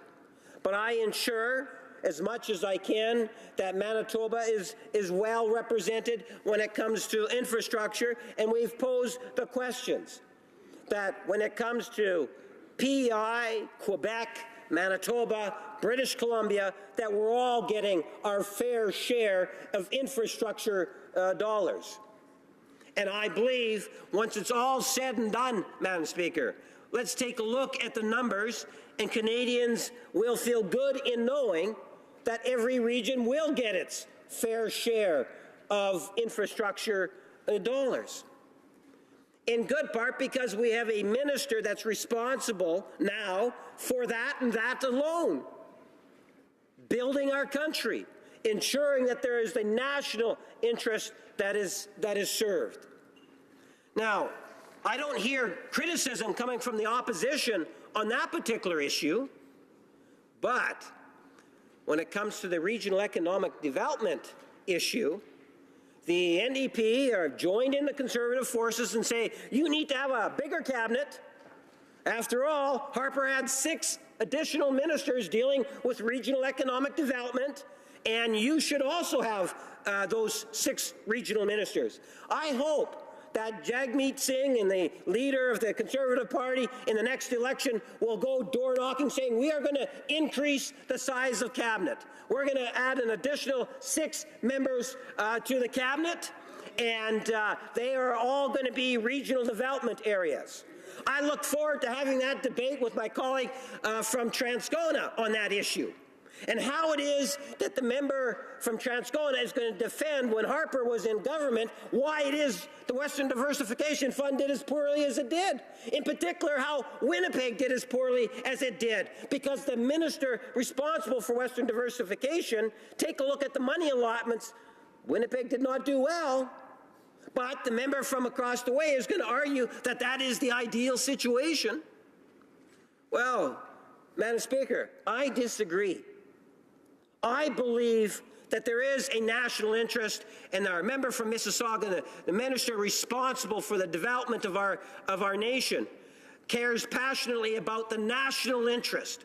And we will ensure that the appropriate expenditures are being done in the communities that need to get that support. You're telling me my time has expired, Madam Speaker. I appreciate the words. Look forward to some questions. Questions and comments. The Honourable l'Honourable Député de Louis. Honourable Member for Louis-Saint-Laurent. Thank you very much, Madam Speaker. It's always a pleasure to listen to my colleague for Winnipeg North. I take a lot of inspiration from what he said, and particularly when he's wrong, because that gives me the opportunity to contradict what he said. It's quite simple. The honourable member said a few minutes ago that the Conservative Party of Canada would like to create 6 more cabinet positions to be responsible for each and every region in Canada. Madam Speaker, that's not exactly the reality. When we were in office, our minister had other responsibility than this one. Let me give you just this example, this great example, I might say. The member from the member from Lac-Saint-Jean, who was senior cabinet minister in the Harper government and also responsible for Quebec area. So, Madam Speaker, may the member explain to me why he said something that was wrong a few minutes ago? Parliamentary Secretary. Well, Madam Speaker, I always appreciate the contributions from my colleague and friend across the way. You know, at times when you get into the heat of debate, you might at times refer to designations. And, you know, listening to members from the New Democratic Party talk about the importance, and some of his own colleagues talking about the importance of these regional ministries and these regional representations, many would have inferred through that you need to have cabinet ministers that have that sole responsibility. And this is something in which I would attribute those comments towards. Ultimately, I would, as I said during my comments, would welcome my opposition, both New Democrats and Conservatives, going to the door saying that we need to have regional ministers, period. Whether or not they choose to do that, that'll be up to them. My best guess, Madam Speaker, is that they won't. Questions and comments. The honourable member for Elmwood-Transcona. Thank you very much, Madam Speaker. And I want to thank the member for Winnipeg North for demonstrating to anybody listening at home who thought that I might have been unfairly partisan in my remarks the fundamental incoherence of the Liberal position when it comes to C-24. We saw that very trail tasting that I was talking about earlier in my speech, so I want to thank him for putting that in evidence. I want to say, with respect to some of his comments about the Prime Minister as the Minister responsible for intergovernmental affairs, particularly with respect to the health accord, what was noticeable about that was that, first of all, it's not an accord, and it certainly wasn't a renewal of the old accord. It was a series of bilateral deals, and to somehow pretend that prime ministerial leadership got it done when the premiers wrote him a letter asking to have a meeting about a health accord, and he refused them and would not have that meeting, I think is just totally egregious, Madam Speaker. So let the record show that this Prime Minister, who apparently, according to the member of Winnipeg North, providing leadership on intergovernmental affairs, particularly health, wouldn't have the requested meeting by the premiers on a health accord and instead send his Minister of Health out to conclude a bunch of bilateral deals. Now, I did also say in my remarks earlier, Madam Speaker, that I hope that the Liberals would back off this argument that somehow only by having a minister for something is it possible to take issues seriously, because we do take all sorts of issues seriously. We've got a critic for housing, we've got a critic for seniors.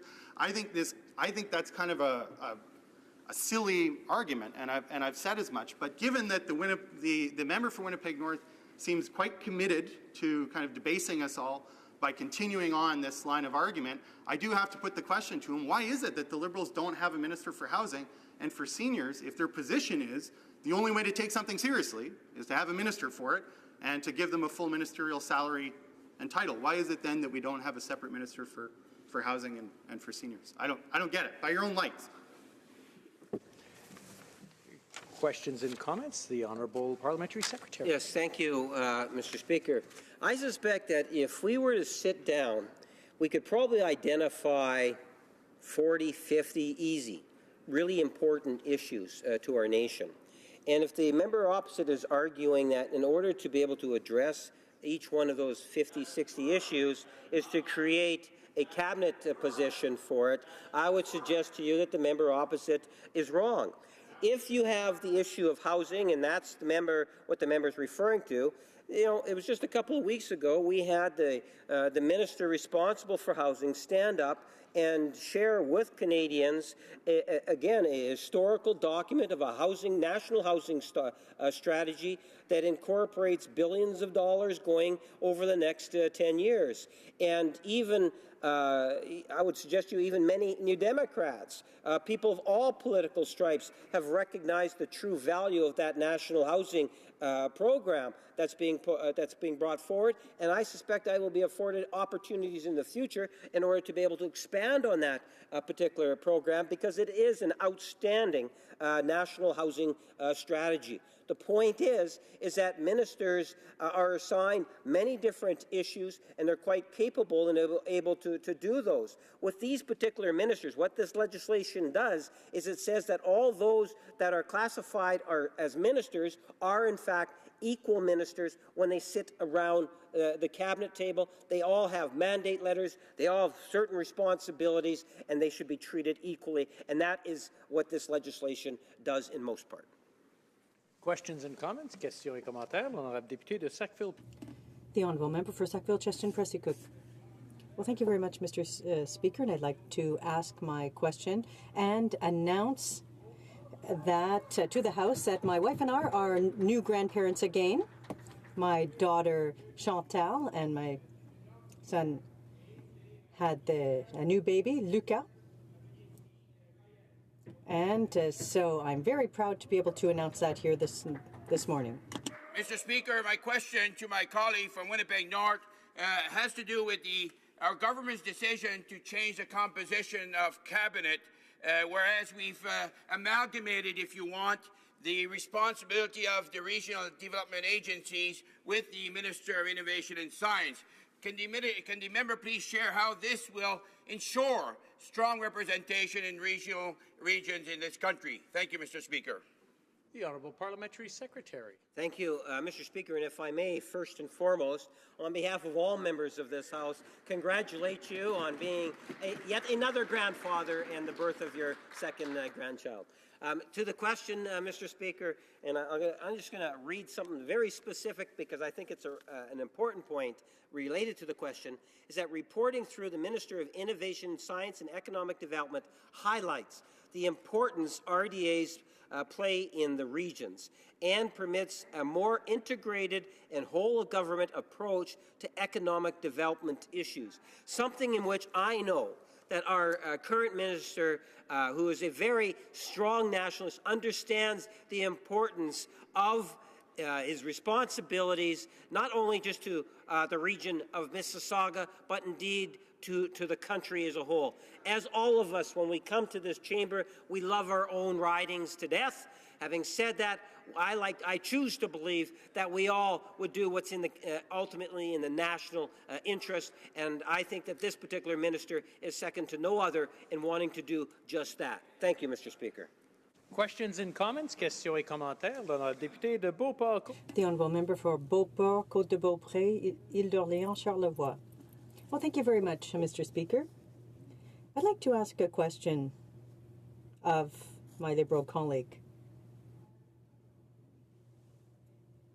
When we talk about equality, seeking equality between men and women, we must leave them the same space, the same number of places. So the debate that we're having here today is a little bit insignificant because there's an attempt to convince us that what they want is gender equality, but then the government House leader said it was about gender equality. Another Liberal said no, that was not the case. So I'd like to know why the Liberal Party opposite is making us waste our time with a bill like this when the Prime Minister himself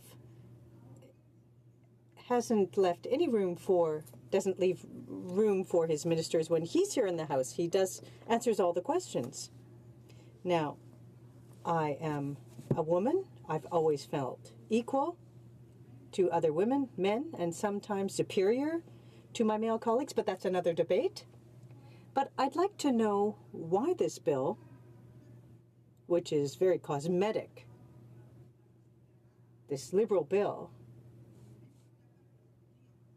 why they can't even have the same lines when it comes to explaining the bill. Please. Well, Mr. Speaker, just so that we're really clear, this bill is not about gender equality. It is not about gender equality, Madam Speaker. It is about what I had talked about in regards to establishing that one-tier equal cabinet minister. When you sit at the table, that's really what it's about, along with the infrastructure reference that I made in my speech. All cabinet ministers in this government are equal, Mr. Speaker. It elevated certain positions, such as small businesses, into the same ranking, if you want to put it that way, as the Minister of Defense or the Minister of Democratic Reforms. So those are all equal. That is a good thing. It's not about gender equality. Resuming debate, reprise du débat, l'honorable député de Louis Saint-Laurent. The honourable member for Louis Saint-Laurent. Well, thank you very much, Mr. Speaker. And I'd like to start by saying that I will be splitting my time with the honourable member for Bruce Grey Owen Sound. For each and every riding.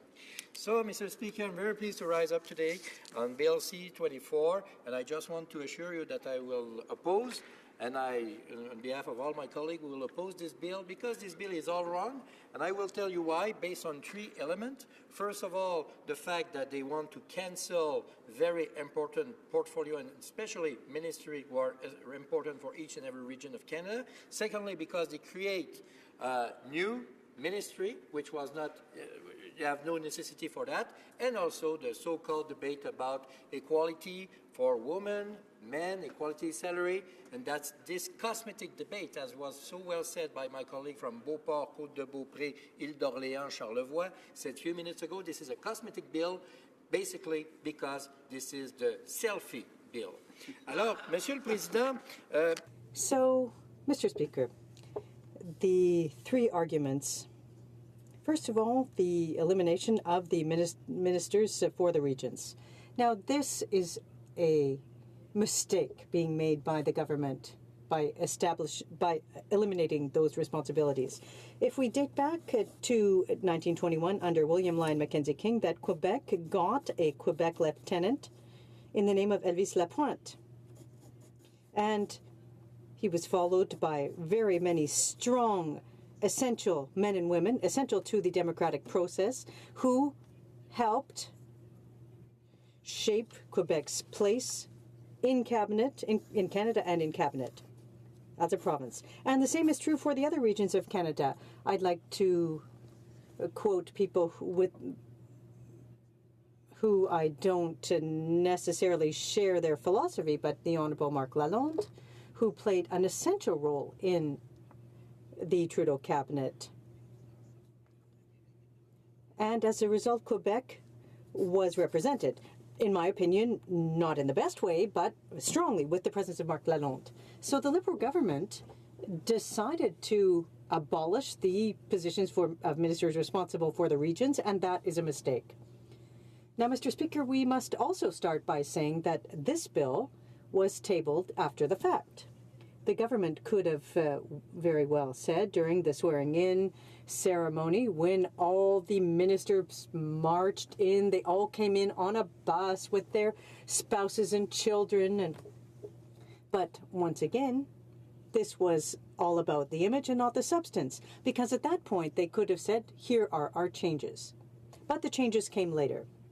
Now, why is it important to maintain these regional ministers? Well, with all due respect for the minister from Mississauga who's responsible for these issues, it's not a flaw coming from Mississauga, Mr. Speaker. I'm sure that the minister knows all the streets in Mississauga. Does he know Flin Flon and Ajax? Does he know the difference between Victoria, Vancouver, what the nuances are, Baie-Comeau, Sept-Îles, Sherbrooke, and Quebec? Those realities are very important, and it doesn't take anything away from the person who's holding the job. I'm sure that he knows his region well, fully well, very well. But our country is the second largest country in the world, and it's the first, the best in our hearts. But the reality, Mr. Speaker, is that the reality of Alberta isn't the reality for the Atlantic region. People in BC have needs that are very different from people living in Quebec, and that doesn't take anything away from any other. That's why we need strong voices around the cabinet table to reflect these regional differences, and that is what the regions need. And Quebec was so well served by the Honourable Denis Lebel from Lac-Saint-Jean, who showed strong leadership. The mayor of Quebec City, Régis Labaume, said a year ago, and I quote from memory, "When I had a problem, I called Denis and we talked and we resolved it," end of quote. So that's why, Mr. Speaker, the Prime Minister and the Minister for Development doesn't have the time to call all of the mayors that is the responsibility of a minister responsible for the region to do so. Now, I'm convinced, Mr. Speaker, that we would have been really well served with the minister from Quebec. So why abolish those positions so that all the power is consolidated in the hands of someone who will naturally prefer his province, region, and city? Must I reiterate, Mr. Speaker, that the government refused the help from Bombardier when there was an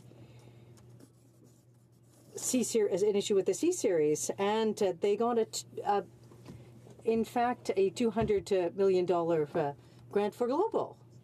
But now, C-Series is built in Mirabel. Do you know where the Global 7000 is built? Right next door to Mississauga, close to where the minister is from. But there's no coincidence. Of course there's no coincidence there. Just an aspect that I wanted to raise. So it's important to have ministers responsible for the regions and who speak on behalf of their regions around the cabinet table because they know what they're talking about. The second aspect. This bill, Mr. Speaker, creates 5 new positions. The ministers of state are becoming full-fledged ministers, and there are 2 others that we don't know who they are. I call them ghost ministers. Others say they're ministers of nothing. Well, what does that mean? A bill that will result in 3 positions. We don't really know what they're going to do, but we create it anyways. That's not serious, Mr. Speaker. And the other reality is to make these junior ministers into senior ministers. And that is where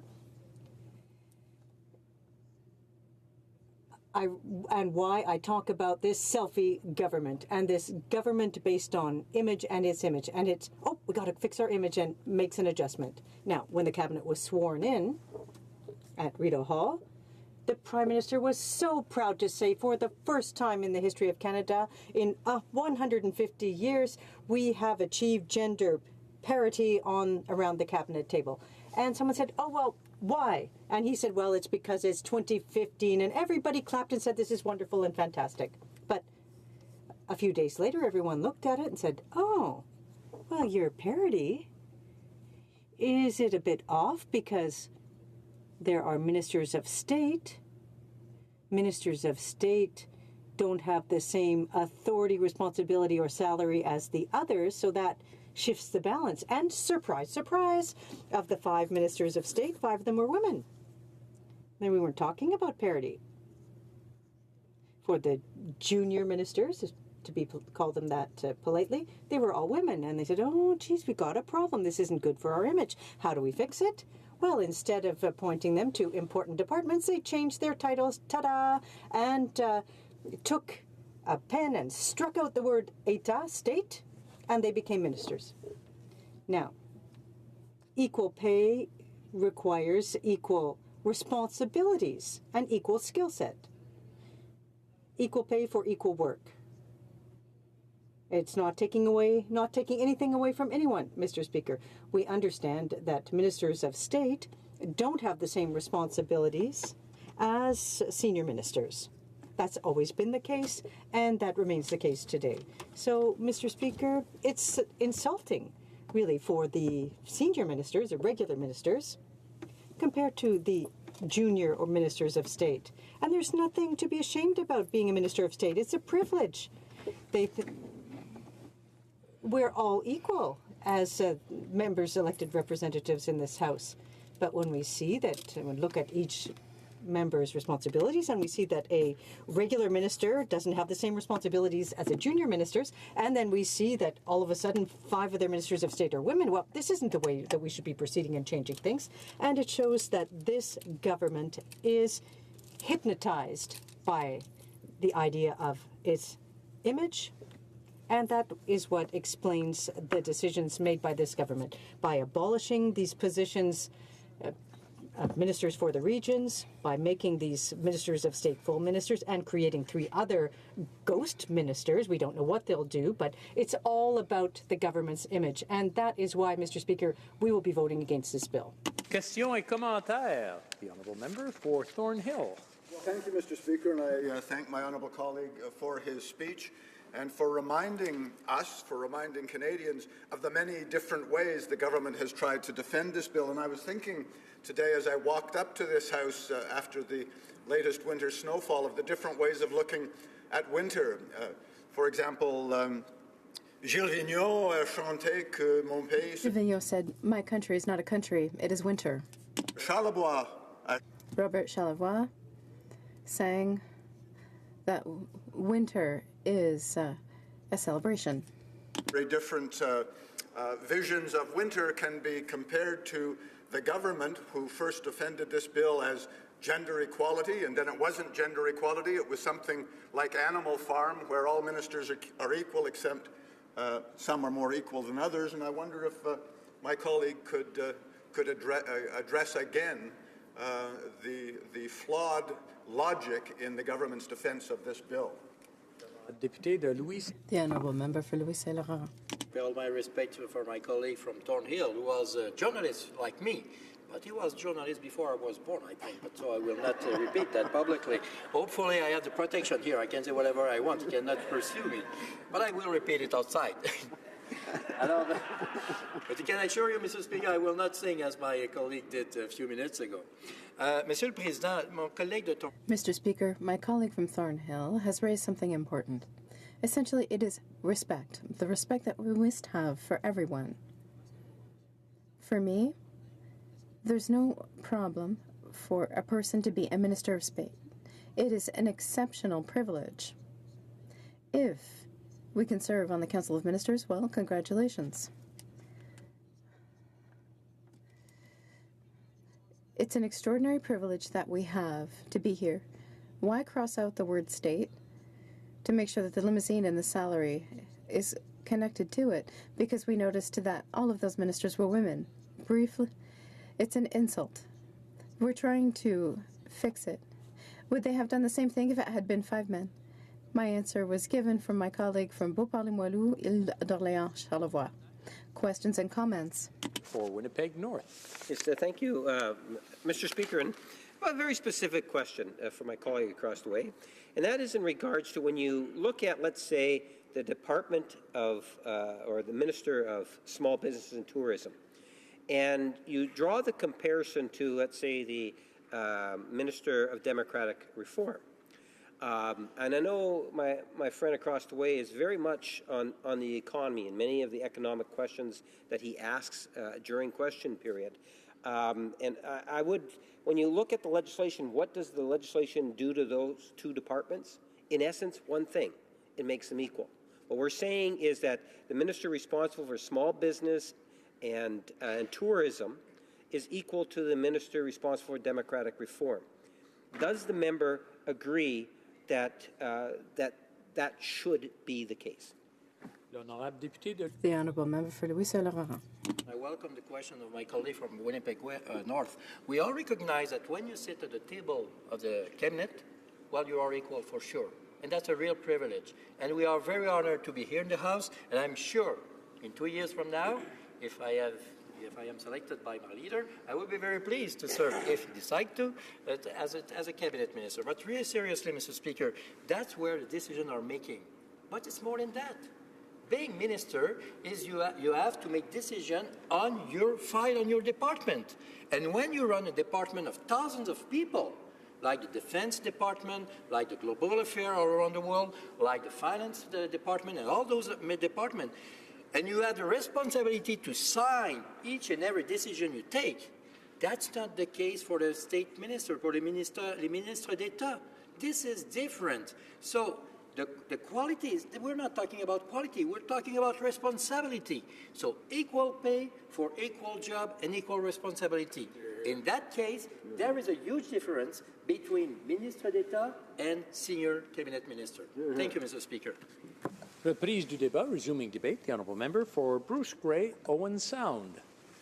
Well, thank you very much, Mr. Speaker, and it's a big task to fill the shoes of my colleague who just spoke, and he obviously has a great grasp of the effects of this bill, what have you. So I'm pleased, Mr. Speaker, to have the opportunity to rise in the House today to speak to Bill C-24, an act to amend the Salaries Act. Now, this bill has been touted by many members across the way as, oh, it's just a simple bill that must be passed as quickly as possible.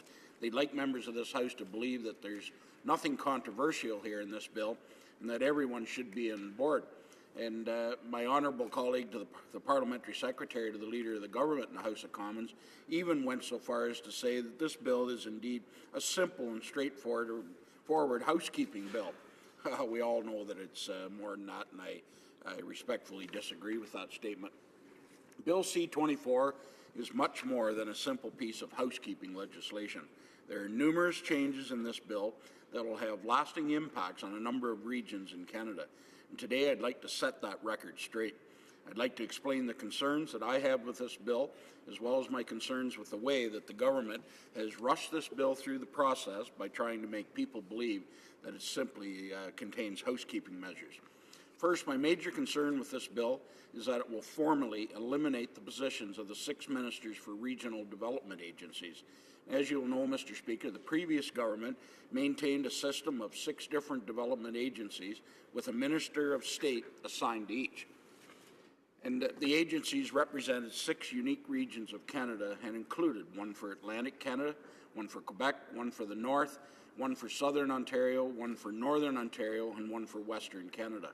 These agencies were tremendously successful in ensuring that regional economic interests were represented at the cabinet table. And the Department of Innovation, Science and Economic Development's website even states the following: Canada's regional development agencies help to address key economic challenges by providing regionally tailored programs, services, knowledge, and expertise that build on regional and local economic assets and strengths, support business growth, productivity, and innovation, help small and medium-sized businesses effectively compete in the global marketplace, provide adjustment assistance in response to economic downturns and crisis, and support communities. Now, despite all of the important work that I just listed, the Prime Minister has stated that he believes that regional development agencies represent a bad kind of politics, whatever he means by that. I know that the Prime Minister and I disagree quite a bit when it comes to politics, but that's not really a state secret. However, there is a difference between politics and governance. And I, for one, believe that having a regional economic development minister at the cabinet table fighting for his or her regions of interest is a very effective way to govern. Rather than having individual ministers represent specific regions through the regional development agencies, the Prime Minister has opted to concentrate this power within one minister, the Minister for Innovation, Science and Economic Development, a minister from Mississauga-Malton, a minister for everything. How can the Prime Minister honestly expect that a minister from the GTA will be able to effectively fight for Atlantic Canada, Western Canada, for the North, for Quebec, the list goes on. We are already seeing that the Prime Minister's new system is not working. For example, just last fall, the government awarded $150,000 in funding that was earmarked for, get this, Northern Ontario, to a company based in Southern Ontario, Mississauga. Conveniently, I might add, in the riding of the Minister for Everything, the Minister for Innovation, Science and Economic Development in Mississauga-Malton. When did it become part of Northern Ontario? Heck, the Bruce Peninsula is a 3-hour drive north of there, and we cannot even get it designated as part of Northern Ontario. So I think maybe the compass might have been a little faulty there in the Prime Minister's office. Furthermore, in Atlantic Canada, it has been reported that there has been a 3-fold increase in processing times at the Atlantic Canada Opportunities Agents, known as HoC, since the Prime Minister put the Minister of Innovation, Science and Economic Development in charge of the agency. So quite simply, Mr. Speaker, this system is not working. It's pretty clear. I do not believe that this government has the right to give anyone lessons when it comes to the kind of work that our regional economic development agencies do for Canada. While these agencies work hard to deliver funding and ensure that businesses have what they need to succeed in their regions, this government calls business owners tax cheats, comes up with schemes to tax small businesses, and can't seem to get any money out the door for important infrastructure projects. Anyone in rural Canada, and I'm one of those MPs who represents a large rural area, infrastructure is non-existent, Mr. Speaker. It's just not there. If you have a major transit project, and I have nothing against those, they get funding in the big cities, but rural Canada gets shafted again. In fact, in rural Ontario and my riding of Bruce Grey Owen Sound, there is certainly a feeling that we are being forgotten about. Important projects are being left on the back burner while the government focuses solely on big city initiatives. FedDev, the Federal Economic Development Agency for Southern Ontario, which, by the way, the previous government filled that void and put FedDev in there because there was nothing for Southern Ontario before, consistently worked to deliver important funding. And with this government's inability to get infrastructure out the door, as I said, and now the elimination of FedDev, I'm very concerned about what the passage of this bill will mean for rural infrastructure. And another concern that I have with this bill is in regards to the 3 ministerial positions that are created in this bill, but that are not yet filled. Bill C-24 creates a total of 8 new Liberal ministerial positions. 8. In part, this is to accommodate the 5 ministers of state roles that were filled after the 2015 election. However, there are 3 new positions created with no one to fill them. It really begs the question, Mr. Speaker, why create positions that are not needed, unless this government has a plan to fill these positions? So, though, if it is in fact the government's plan to fill these positions, I do have some suggestions. For example, let's put in an associate minister of finance, and this would be very helpful. That way the minister of finance could actually recuse themselves from conversations about pension legislation that directly benefits his family company. We could also use a minister of international trade.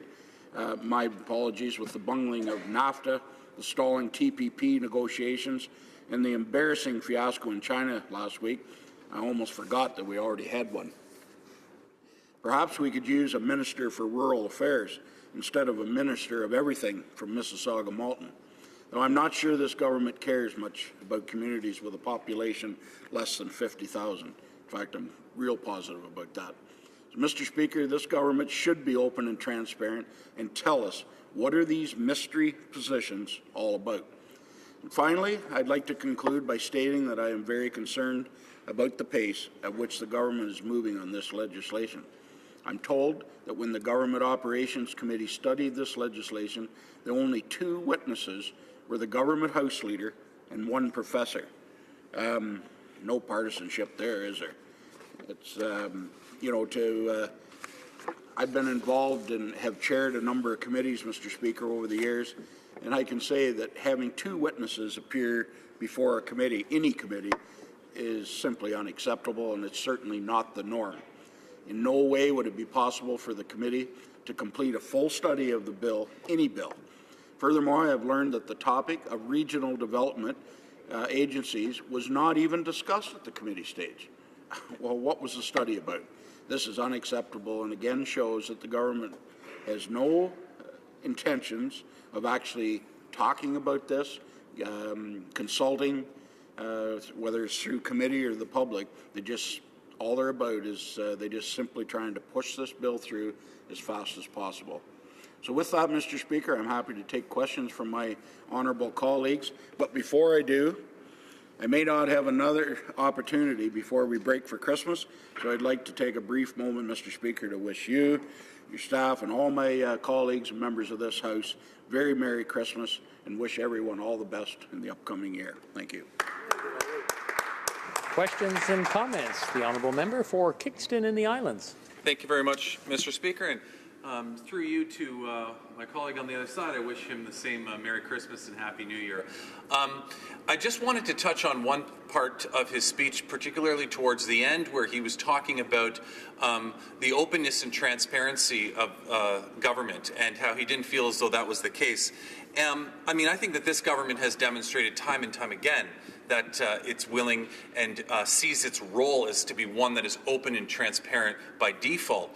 But you know, as it relates to this particular legislation, let's talk about the mandate letters to the ministers. Those were open for the public to see. Those mandate letters, by being open by default, have given the opposition the opportunity to be critical of them. But the truth of the matter is that we didn't see that, Mr. Speaker, over the preceding 10 years under the previous government. They chose the opposite. They chose to keep those mandate letters hidden and secret from the public. So how can he suggest, Mr. Speaker, that this government is not being open and transparent by, you know, this one example that I'm giving is such a great example as to how this government is demonstrating that.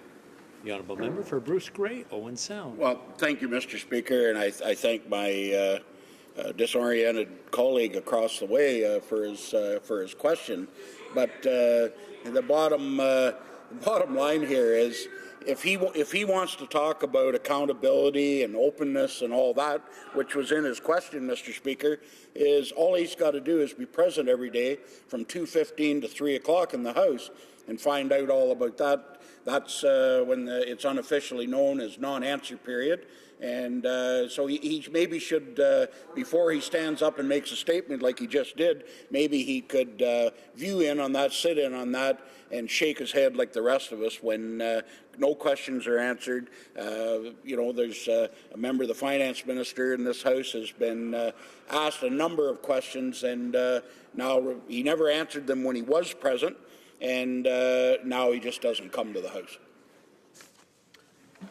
I just want to remind the honourable members that there is a certain level of respect in the House, and when we refer to our colleagues in the House, I'd ask you all to maybe not to be derogatory to each other, and please don't refer to the presence of a member in the House. Questions and comments? The honourable member for Thornhill. Oh, well, thank you very much again, Mr. Speaker, and I thank my honourable colleague for another speech getting directly to the point, and I thank him specifically for pointing out that example of regional economic funding, which was aimed at Northern Ontario, which went to the Minister of Everything's riding in Southern Ontario. And this is just another element of the government's, the outcome of the government's decision to strip the regional development ministers across the country, which is proven by the more than $2 billion that was meant to go out the door in infrastructure spending, which the government couldn't get out the door and which has had to be profiled for later investment. And I wonder, I know the speaking time is always limited, and I wonder if my colleague would like to amplify on some of those remarks that he made criticizing the government for removing the regional ministers. The honourable member for Bruce Grey, Owen Sound. Well, I want to thank my honourable colleague from Thornhill for a great question and obviously his understanding of the issue. And when I mentioned the project that was approved under the auspices of Northern Ontario, but it actually benefited a company in Southern Ontario, in Mississauga, Malton, I mean, it doesn't matter how you move the letters around on that. It all adds up and spells inappropriate. It's the idea of these, Mr. Speaker, and you come from Northern Ontario, and you know how important it is in rural and isolated northern communities for this kind of funding when you're trying to help these municipalities. The last thing that you would do is give that kind of project to somebody nowhere near the area, but it just smells a little bit when it comes from the minister's own riding. And you know, I know the minister, I've got a lot of respect for him, but even he would, if he and I were standing talking in the House here, would say that this does not look good, and I would downright call it inappropriate. Resuming debate, reprise du débat, the honourable member for St. Catharines. Thank you very much, Mr. Speaker. I rise again, this time at third reading, to speak in support of Bill C-24, an act to update and modernize the Salaries Act. I'd like to focus my comments on the 5 positions that Bill C-24 will add to the Salaries Act, positions that are currently Minister of State appointments. The bill will update the Salaries Act to reflect on the structure of the current ministry by adding 5 titled positions. The 5 positions to be added under the Salaries Act are already occupied by ministers. Ministers who are working on important priorities for this government and for Canadians in science, small business and tourism, status of women, francophonie, sport, and persons with disabilities. The amendments formally recognize that these are full ministers who lead on important matters and who are directly accountable to the Prime Minister and Parliament for results. The speakers who oppose the bill have said that the ministers of state are, quote, junior ministers, comma, quote, little ministers, or, quote, not full ministers, that they assist other ministers with their responsibilities and report to the ministers they assist, that they can't bring forward memoranda to Cabinet without senior ministers sponsoring that item. They remarked that the 5 ministers whose positions would be added under the Salaries Act were appointed as ministers of state and assigned by order in council to assist other ministers. They assert that this is evidence that the Prime Minister intended that these ministers would be junior ministers and that they said this should remain their status. They say this bill simply papers over a blunder when the ministry was originally put in place and gives junior ministers an undisturbed raise in the bargain. I understand the origins of this misperception, Mr. Speaker. Conveniently, that has been the role of ministers of state, sometimes called secretaries of state. They have most often assisted other ministers with their portfolio responsibilities. They have not often been members of cabinet, and when they were not, they could not bring matters to cabinet for consideration on their own. Ministers of state have not been given, in previous governments, statutory authority to exercise their own or statutory duties in relation to which they were directly accountable. Instead, they were assigned to assist a senior minister in carrying out that minister's responsibility. The senior minister retained the statutory authorities and accountabilities. The salaries of these ministers of state were reflected in their supporting role. These were policy choices that former prime ministers were entitled to make in the exercise of their prerogative to design their ministries in a way that they judge would accomplish the government's priorities and properly oversee the day-to-day governing of the country. The former prime ministers relied significantly on ministers of state. And specifically with Prime Minister Harper, 13 in office at the dissolution of that government. Some of those former ministers of state who are still in this House have said during the course of the debate in this bill that in that role they worked on important matters, that when invited to cabinet they had an equal voice at the table, and that they considered it a privilege to serve in that capacity. I have no doubt that all of that is true. I'm certain that past ministers of state were valued and contributing members of their ministry.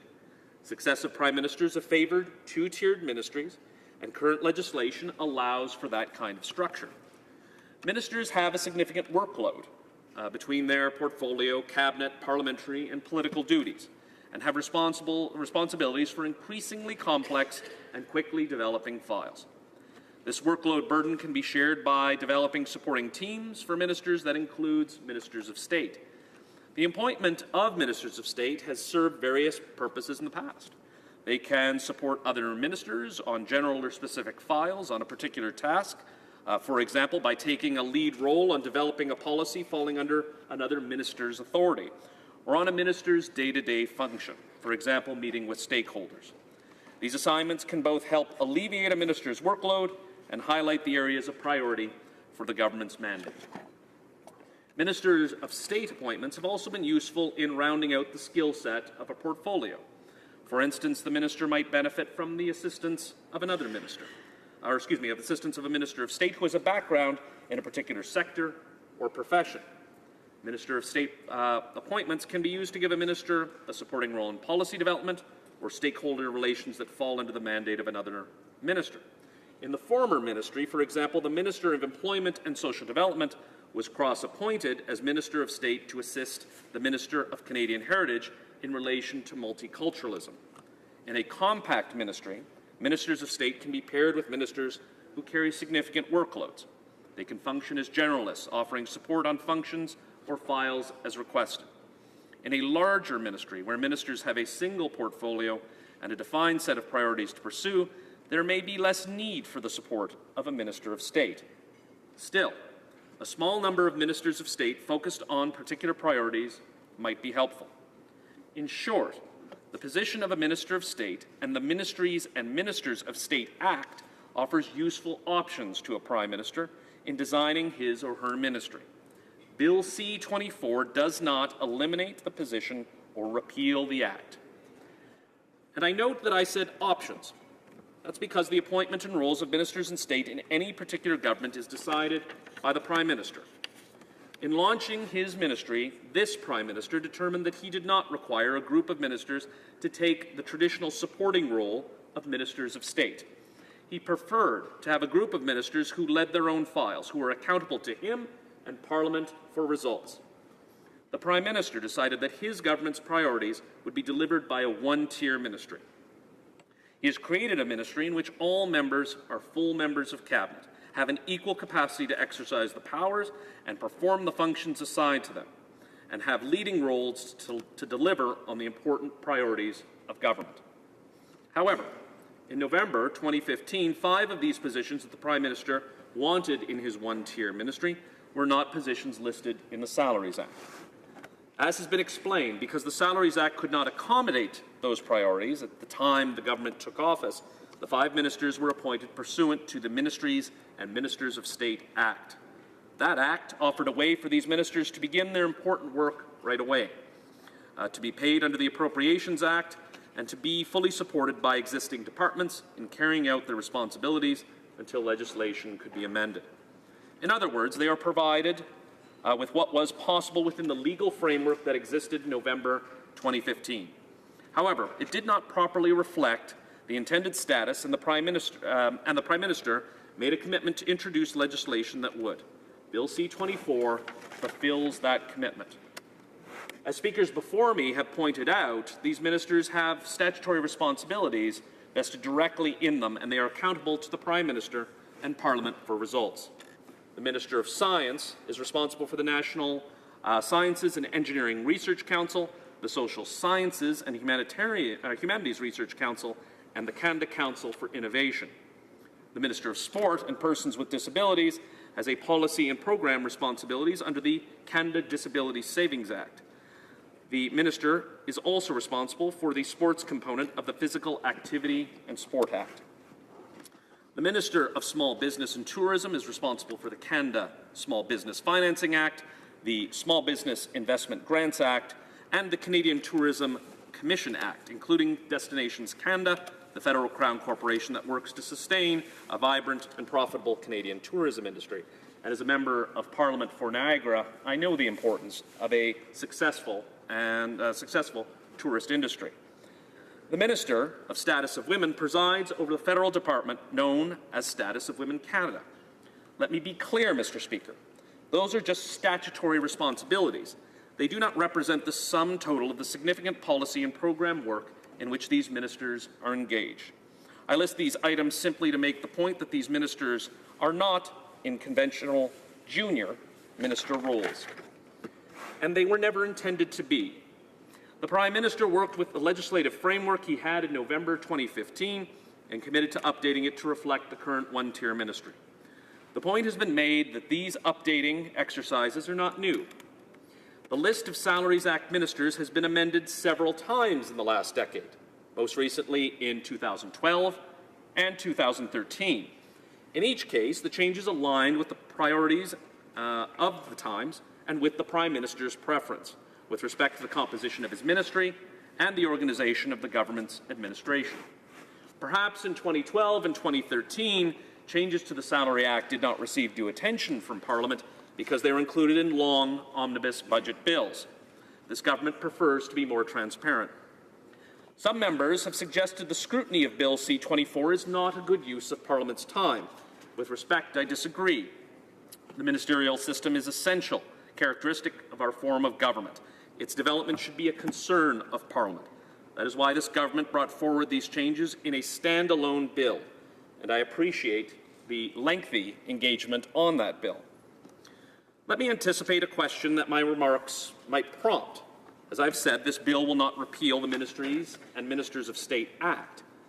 We think it offers a useful degree of flexibility for this Prime Minister and future Prime Ministers in designing their ministries, just as the three untitled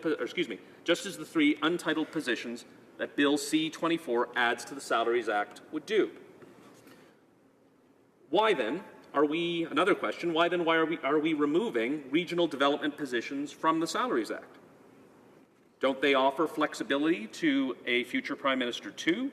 Or as one member put it, how can the government put forward a bill that eliminates the possibility of appointing a minister responsible for the development of a particular region that has its own unique issues? To be clear, Mr. Speaker, this bill does not do that. There will continue to be a need to appoint ministers to oversee each of the regional development agencies. This bill retains two options to do that and adds a third. First, as was the practice in the former ministry, ministers can be cross-appointed to the regional development positions, optionally assisted by a Minister of State. Second, a Minister of State can be appointed as the responsible minister.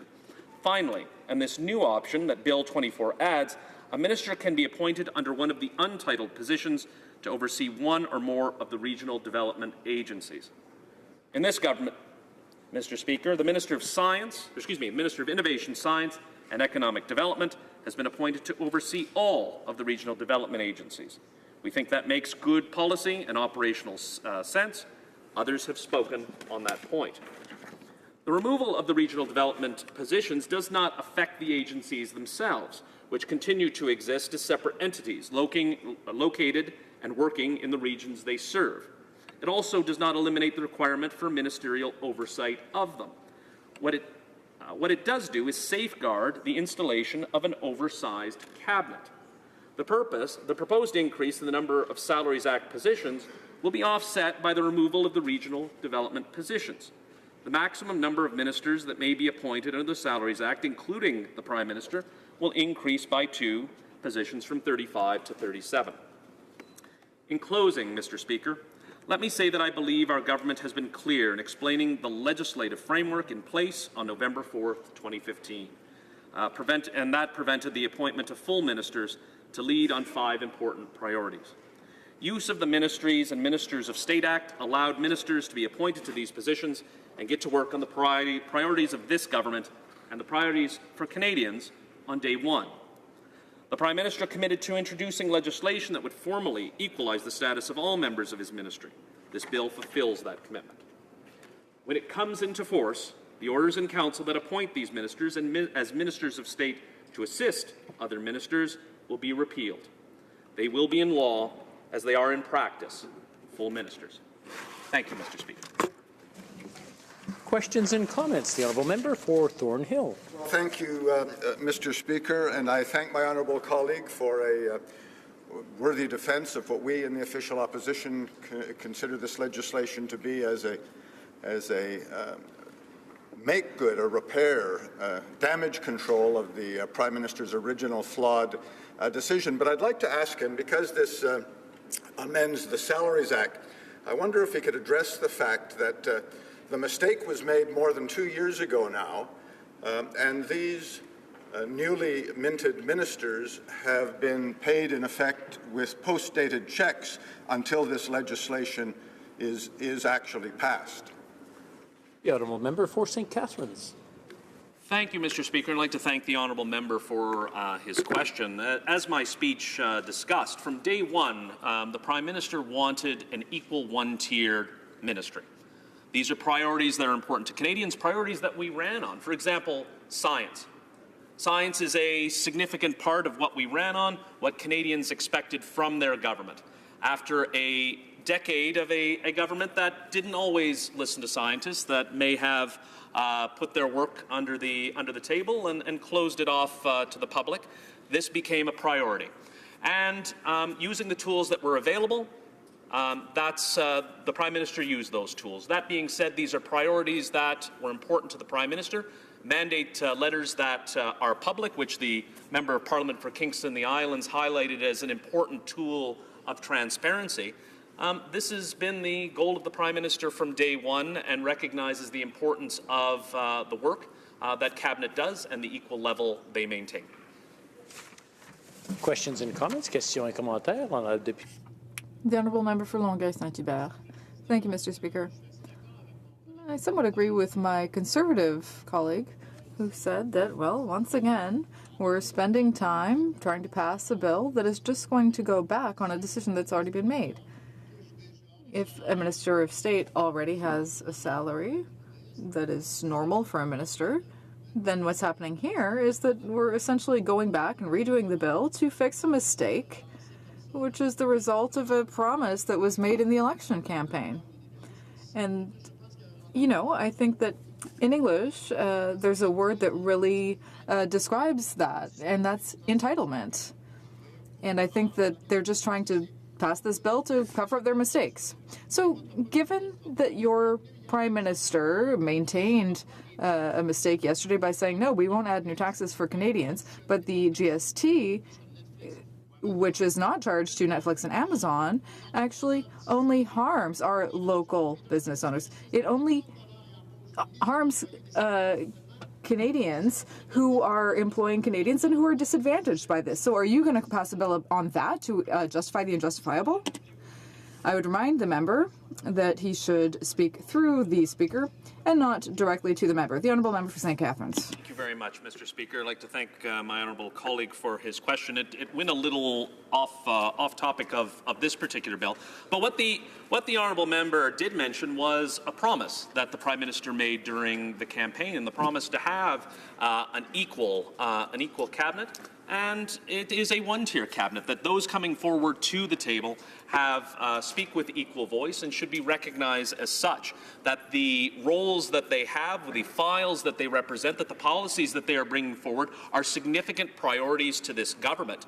And just because previous governments considered these positions, which shockingly, status of women, science, persons with disabilities, that should be a junior role in any government is shocking. But that these roles are important, significant priorities for this government and should be accorded full ministerial status in one equal-tiered ministry. Thank you. Questions and comments? The honourable member for Kingston and the Islands. Thank you very much, Mr. Speaker, and I thank the member from St. Catharines for that excellent speech. Perhaps the most disappointing part of it was when he said, in conclusion, towards the end, because I could have listened to that all day. But, Mr. Speaker, you know, he touched on the efficiencies of this government and this cabinet, and I find that particular discussion very interesting, because the Conservative Party that touts themselves as being the efficient and cost-cutting government had 40 members of cabinet. That's 10 more than this current cabinet has. And I'm wondering if the member from St. Catharines can comment on the fact that this government is taking a more efficient and a more strategic approach to cabinet and to government. The honourable member for St. Catharines. Thank you very much, Mr. Speaker, and I'd like to thank the honourable member for Kingston and the Islands for his kind and very sincere words, I'm sure. It is surprising, and I've been here a number of times during this debate at various stages, and we've heard from especially the Conservative opposition concerns about this bill. But one thing that they have remained silent on is the fact that the previous ministry was the largest in Canadian history. Largest, 40 members of cabinet, and this bill clarifies things. This bill makes a more transparent.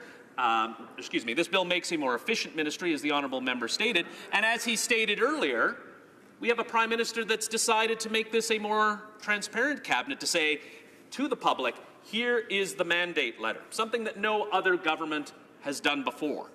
And it allows Canadians, and allows the opposition as well, to hold the government to account on its priorities, its promises, and its mandate. This is just another step in that road of being transparent. Some MPs, and I've heard from both the NDP and the Conservatives, that this is a waste of time, even though they keep standing up and giving speeches on the subject, that it's a waste of time to debate it. But as I mentioned in my speech, the ministry is an important role. It is something that should be debated by Parliament. Its composition is something that should be discussed, and is important to discuss. And despite the fact the opposition may not think so, we're here on the umpteenth day to continue to discuss it. So I think in some essence they do believe that this is important to discuss, and I'd like to thank them for their attention to it on this matter. Questions and comments. The honourable member for Kitchener-Conestoga. Thank you, Mr. Speaker. And I just wanted to pick up on a couple of thoughts there as it related to the whole issue of consultation and listening to Canadians. When this committee was formed, they didn't listen to one person testify on the wisdom or not of removing ministers from the regional economic development agencies. So this government continues to like to champion their record on consultation, but they wouldn't even listen to one witness on the issue of whether or not we should discontinue having ministerial oversight of these economic development agencies. So I'm wondering, Mr. Speaker, if my colleague could comment on that, but just to also point out something that was said in the Liberal Caucus Subcommittee on Innovation on May the 15th, quote, "There's a perception among some that standard processing times at HoC have increased approximately threefold over the past year." That was in May of this year, Mr. Speaker. Processing times have increased threefold over this past year and a half, and that requiring ministerial approval unnecessarily delays the process. For example, a 30-day processing time is now taking 90 days. I wonder if my colleague could comment on the lack of efficiency, number one, and on the lack of consultation, number two, as this process moves forward. Thank you, Mr. Speaker. Member for St. Catharines. Thank you very much, Mr. Speaker. I'd like to thank my honourable friend for his question. And it's a bit of the first part was a bit of a curious question as to what consultations took place in regards to the appointment of a minister. I'd be surprised if that honourable member got up and during the previous Parliament and suggested that Prime Minister Harper should have consulted with the general public at large, because I don't expect that's something that that has happened in any other ministry. But I'll leave that aside. In terms of the work by the Minister of Innovation, the results speak for themselves, Mr. Speaker. Along with the Minister of Finance, along with this government's plan and priorities, the economy is the envy of the G7. And if we look to the election results last night, I think Canadians have spoken as to how they view this government. And I hear some laughter on the other side. I would have expected it to be tears. But it was a excellent turnout last night, and Canadians spoke in terms of where they see the direction of this country going. I'd like to thank the honourable member for his question. Resuming debate, the honourable member for Kitchener-Conestoga. Well, thank you, Mr. Speaker. Following the swearing-in of the Liberal cabinet after the 2015 election, the Prime Minister responded to a question regarding equal gender representation in cabinet with, quote, "because it's 2015. Well, Mr. Speaker, it's now 2017, and the government's cabinet is no more gender equal today than it was then. Professor Margot Young, a University of British Columbia law professor specializing in gender equality, appeared before the Government Operations Committee on Bill C-24 and said, quote, "I have to say, to respond to a question about women in the cabinet by saying simply, because it's 2015, loses a key leadership moment to articulate and shape opinion about what it means to actually have women in positions of equality, in positions of leadership and power," end of quote. That's Professor Margot Young, a University of British Columbia law professor who specializes in gender equality issues. I've said it before, Mr. Speaker, and it's worth repeating now. This Liberal government is all style and no substance. They spend more time focusing on their appearance than they do on substantive matters that are important to Canadians, and this case is no exception. The Prime Minister would like Canadians to believe that his appointed Liberal cabinet is gender balanced, but this is far from the truth. What the Prime Minister kept secret from Canadians is that several of the female appointed ministers were not full ministers, but rather were ministers of state. And Mr. Speaker, I neglected to inform you that I will be sharing my time with the member from Portneuf, Jacques Cartier. Thank you, Mr. Speaker. And of course, once the opposition and others pointed out this reality to the Liberal government, the Prime Minister quickly tried to cover his tracks. So he introduced Bill C-24, an act to amend the Salaries Act. This bill makes several changes to aspects of ministerial roles and designations. These include the creation of new positions, the removal of several important positions, the creation of legal backup for departmental support for these new mystery positions, and the transfer of authoritative powers. In the bill, the Liberals are attempting to justify changing the title Ministers of State to full ministers. They say that changing the names of the positions and increasing the income of each Minister of State, with no added responsibilities for these Ministers of State, somehow makes them equivalent to full ministers. This amounts to nothing more than a shell game, Mr. Speaker, and in the process, the Prime Minister is getting rid of regional economic development ministers and creating positions that will be determined later. What happened to openness and transparency? Mr. Speaker, I don't want to spend any more time discussing the Liberals' PR game of claiming to have a gender-balanced cabinet, but in reality, not having any such thing. I'll leave that up to my honourable colleagues on the opposite side to try and square that circle. But, Mr. Speaker, over the past 2 years, this government has shown that they are unable to manage a national economy. Their top-down style of governance is no better exemplified than in their elimination of regional development ministers and leaving all regional development decisions in the hands of the Innovation Minister from Mississauga.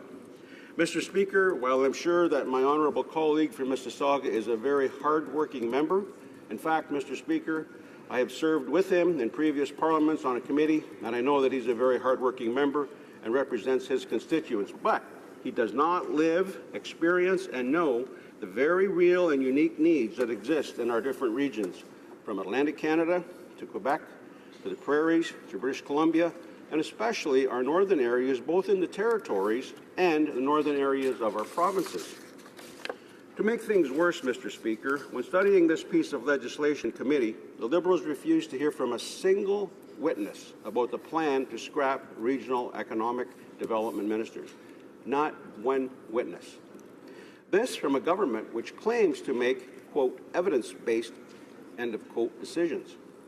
A government that prides itself in consultation. A government that repeatedly says it wants to hear from Canadians. Again, Mr. Speaker, all style, no substance. Regional economic development ministers played a very important role in our previous Conservative government's ability to weather the global economic crisis and come away with the strongest economy in the G7, all while balancing the budget and leaving a surplus. That is why, unlike the Liberals, Conservatives will fight for appropriate regional representation and accountability. The Liberals are ignoring the diversity of Canada's regions. So much for championing diversity. So much for championing consultation. We need to include people from the region in the decision-making process that ultimately affects their full participation in our national economy. The harmful effects of this decision are already noticeable, Mr. Speaker. Take these, for example. Last fall, $150,000 in Northern Ontario Economic Development Funds were given to a company based in the Innovation Minister's Mississauga riding. Apparently, this is the preferred kind of politics the Prime Minister had in mind. Mr. Speaker, you can correct me if I'm wrong, but as a member whose riding is a short drive down the 401 from Mississauga, I wouldn't consider our part of Ontario north by any measure. And just this spring, the Atlantic Liberal Caucus Subcommittee reported that they have had reports of a threefold increase in processing times at HoC since the appointment of the Toronto minister. The Liberal Subcommittee noted, quote, centralized decision-making is viewed unfavorably as impeding the agility of programs. The subcommittee was asked to advocate for regional decision-making in order to better address regional needs, end of quote. I sure hope that the Prime Minister and the Innovation Minister are taking the time to listen to their own colleagues in their own Liberal caucus on this issue. Mr. Speaker, as previously mentioned, Bill C-24 seeks to ask parliamentarians to approve the appointment of 3 future mystery ministers. This is neither transparent nor accountable. We know that after 2 years of mismanagement of appointments, left, right, and centre, this Liberal government cannot be trusted to handle any appointments, let alone secret appointments to Cabinet. I'd ask my honourable colleagues opposite, what exactly is it that they're trying to hide? So allow me to summarize, Mr. Speaker. The Prime Minister sets this legislation into motion when he, trying to look good for the cameras, had a reporter ask him about the so-called gender parity in Cabinet. He doubled down when he included in this legislation the removal of regional economic ministers, and then tripled down when he expected opposition parties to blindly support his creation of new Cabinet positions that are to be determined in the future. Mr. Speaker, as Conservatives, we do believe in equal pay for equal work. This bill does not deliver that. Ministers with more junior portfolios won't have their own deputy ministers. They won't have the same departmental budgets, won't have the same responsibility or authority as ministers with more senior portfolios, yet their salaries will increase. In fact, Mr. Speaker, roughly $20,000 each for these ministers with no added responsibilities or authority. If the Prime Minister wants to put his words into action, I hear that the Finance Minister has been in a bit of trouble recently with the Ethics Commissioner. Well, Mr. Speaker, this could be an opportunity for him to promote one of his female members of the House to the opposition of Finance Minister. At the very least, the Prime Minister needs to listen to the advice of his Liberal backbenchers and immediately reinstate regional economic ministers. Enough of this top-down approach where Ottawa knows best. It's not working, and it has created headaches across the country, especially in Atlantic Canada. But all areas of Canada have been affected, and have spoken out against this ill-conceived move to eliminate regional ministers from the economic development agencies. Mr. Speaker, I see that my time is up, but I may get an opportunity to quote some of these people in the future. If you're giving me another minute, I will take it. Okay, thank you.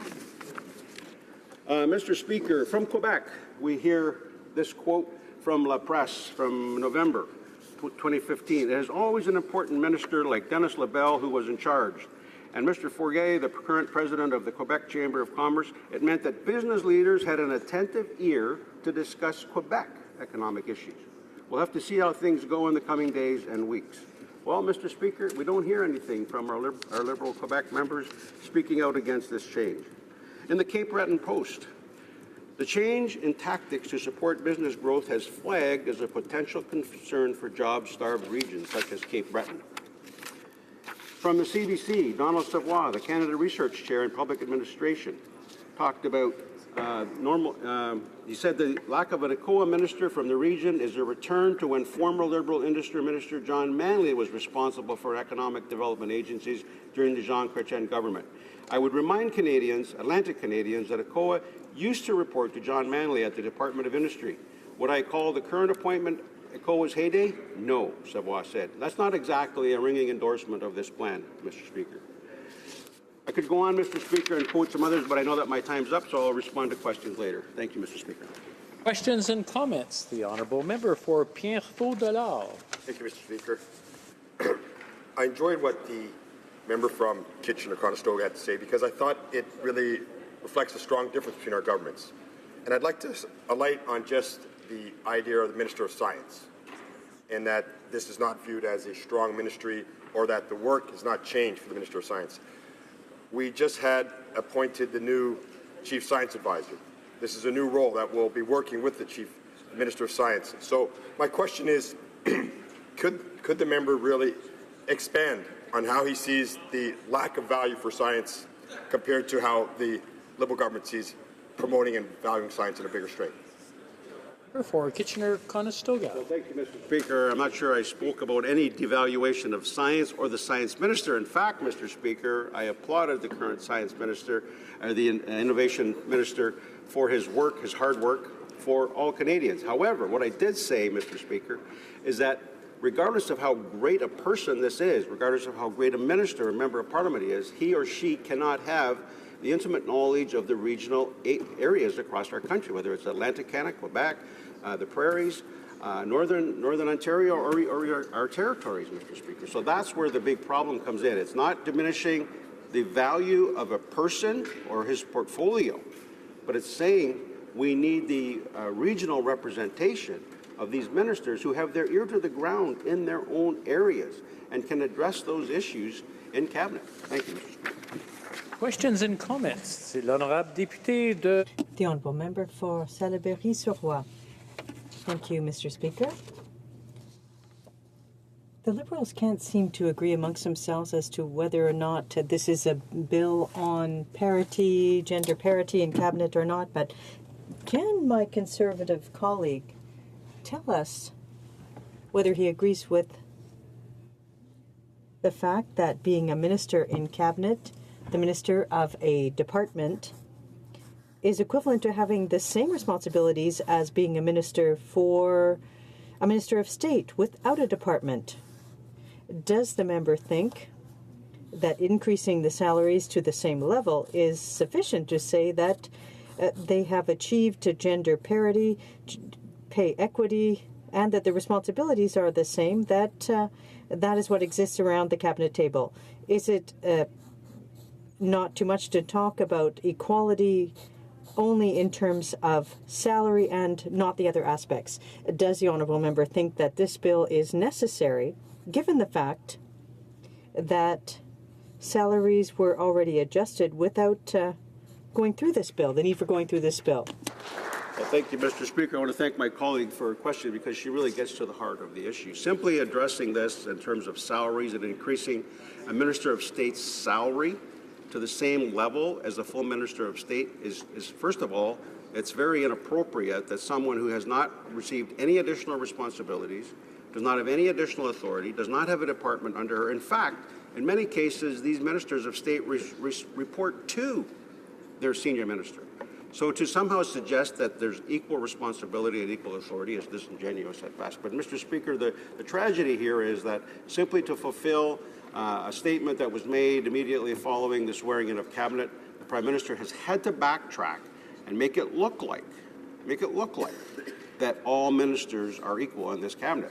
And certainly they're all equal in value in terms of their humanity, but, Mr. Speaker, their responsibilities are far from equal, and so in that respect, it's inappropriate that they receive the additional $20,000 a year for doing nothing extra. Thank you, Mr. Speaker. Questions and comments? We have time for a very short one. The honourable member for... I'm sorry, I always stumble on that. I want to say Sherwood Park, and I know it's a Sherwood Park. I always want to say Sherwood Forest. Sherwood Park, Fort Saskatchewan. Mr. Speaker, you can say Sherwood Forest. It might be good for my reputation. You know, Mr. Speaker, I do try and be a sheriff, but this government is particularly slippery with all the things they try and pass over. Now, when it comes to this particular issue, the arguments being made by the government are the height of absurdity. They want to use the legitimate importance of the specific areas covered by the sub-ministers as the basis for suggesting that these are in fact the same as full ministers. But if the government simply took the time to observe their own orders in council when they appointed these ministers, those orders in council clearly say that those ministers are subject to the authority of full ministers. For example, the Minister of State for the Status of Women is formally in place to assist the Minister of Heritage in carrying out that minister's responsibility. So these secondary minister positions, they're not secondary because of the importance of the work they're doing. They're secondary because formally, administratively, they are subject to the authority of someone who is a full minister. That's why traditionally they've been paid less. Now, I think members should understand that. Members who are debating this issue should know that. And I wonder if my colleague has any comment on that.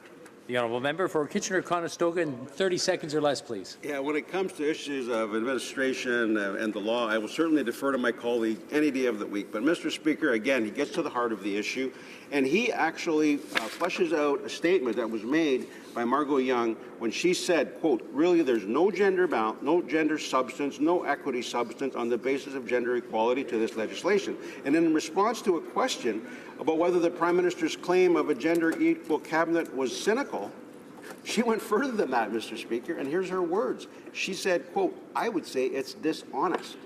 So, Mr. Speaker, I think we have a lot of reckoning to do in terms of helping Canadians to recognize that what this government is doing is simply trying to call the equality of these ministers, calling them equal, when in fact all of us in this House know. In fact, Mr. Speaker, my colleagues on the other side of the House, they know as well that there really is no such thing. Thank you, Mr. Speaker. Reprise du débat, l'honorable député. Resuming debate. The honourable member for Portneuf-Jacques-Cartier. Well, thank you very much, Mr. Speaker, and I'd like to thank the member for Kitchener-Conestoga for his excellent speech. Now, I know his human side. He is someone who shows a great deal of respect for people, so I think that's important to point out that fact that he's reflected through his remarks. And I'd also like to take this opportunity, Mr. Speaker, a few days away from the end of the session, I'd like to wish happy holidays to all people working here with us in the House, to our office staff, to members on the other side, in fact, to members throughout the House, to my family, and to the constituents of Portneuf-Jacques-Cartier. Now, we're about to leave to spend some good quality time with our families and to offer each other gifts. So let's talk about gifts. The Liberals tabled C-24. And for 2 years, Mr. Speaker, this government has been in place. We see that it's trying to give gifts to people that make political contributions, to people that have helped them in the past, and I'm wondering if C-24 is another way of granting a favor to some individuals. I have a doubt, and they're the ones who fomented it in my mind over the last 2 years. In the mandate letter for the leader, which was drawn up by the Prime Minister's team. Nothing in the many pages there's nothing that talks about this bill or about this intention. Once again, I presume that this Liberal government is improvising, and I don't know what the objective is. When I read the bill, there's usually objectives. And if I look at the official document that I have in hand, Bill C-24, an act to amend the Salaries Act and to make consequential amendment to the Financial Administration Act. A little lower, and there's no objective. What is the mission? What is the intention behind this legislation? I don't see anything positive, and there's nothing indicated in the bill. Maybe it's equality between women and men? Mr. Speaker, once again, this government has gotten us used to these types of maneuvers. If we look at the ministers who have important portfolios, the Minister of Defense, the Minister of Innovation, and the infamous, or rather famous, Minister of Finance, 3 men. Those are important portfolios, and they want parity, but when they grant departments, or rather portfolios, to women, I have to wonder. I have doubts, and I don't understand what the intention of the government is with this bill. As I mentioned, the act to amend the Salaries Act and to make a consequential amendment to the Financial Administration Act. Mr. Speaker, the improvisation over the last 2 years is such that they're trying to set up loopholes because they've lost their agenda. They've decided to propose a law to get rid of ministers responsible for regional development. And all of those decisions will be assigned to a very busy minister. I won't talk about that minister's professionalism, but at some point there's a maximum. A human being has a limit, whether they be a woman or a man. There's a maximum they can reach. And we've just thrown more at them. Portfolios for regional development have been eliminated. This now covers all of Canada. There's one in the west, Quebec, 2 in Ontario, 1 in the north, 1 in the west. And now we're going to manage from Bay Street in Toronto, and we're going to decide what's best for people in the Atlantic region. After that, from Toronto, we're going to decide what's good for people in the north. These agencies were set up because they have different realities. We're there to help the regions, to help them adapt to their reality and find solutions to adapt to their situation. There are regions that have high unemployment. In Quebec, luckily, the unemployment rate is very low. But that's not the case for all of Canada. The minister in their tower may decide to apply law or set up a program, and we can understand that they're not going to take into account the distinct features of every region. That's a lack of respect for our regions. And this adds on to the Minister of Finance, who is lacking respect for our SMEs, the economic driver of our regions. The Minister of Finance last July started a consultation. He didn't know it because he doesn't have the same schedule as Canadian workers. But in July, it must be understood that business managers for SMEs take a few days off. They say they want to consult. They were proposing reforms. We're going to go ahead. We're going to throw the ball in their court. And then the opposition does its work aggressively to defend the interests of Canadian men and women who are business owners. The government backs off a little bit, but only halfway. And now what it's doing is it's going to allow businesses in 2019 to pay 9% taxes. 9% taxes was what was proposed before they took power, and they backpedaled on it. There's no coherence. They're reacting, they're acting, they're improvising. And in the name of equality of women and men, they want everyone to have the highest revenue possible, the revenue of minister.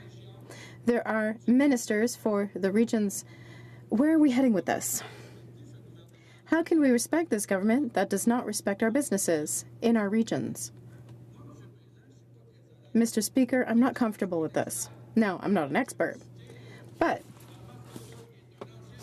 there's a former president who said to many people in Ottawa that they never liked regional development agencies, and their remuneration was on the agenda for some time. We're eliminating competent people. We're trying to, I see that they're trying to centralize power and to govern in the interests of their Liberal friends and not in the interests of Canadians. For 2 years that this government has been in power, I cannot identify concrete measures that are really in the interests of Canadian workers. This is just a smokescreen. We're trying to convince the international community, but in real terms, nothing's being done. Instead of working on this law, why not invest energy and put negotiators in place to make sure that this government resolves NAFTA, softwood lumber, respect SMEs. There are 18 days left, 18 days to find out what the new tax reform will be for businesses. I don't know what game they're playing, but if I observe that they're not respecting SMEs, I don't know how they can interpret their own position. Are they respecting SMEs? Are they respecting our regions? Are they respecting Canadian men and women? We're wasting our time with this law. It's unacceptable. And once again, it's with the government of our Prime Minister. You don't have to be a genius to understand that our Prime Minister is trying to divert our attention. And I would even say, Mr. Speaker, and I'll try to be careful with it, is trying to put us to sleep. We need to be more serious than that as Prime Minister and as government. Thank you. Questions and comments? The Honourable Member Saint-Hubert for Longueuil-Saint-Hubert. Thank you very much. You don't have to be a genius, but we need the member for Papineau to act.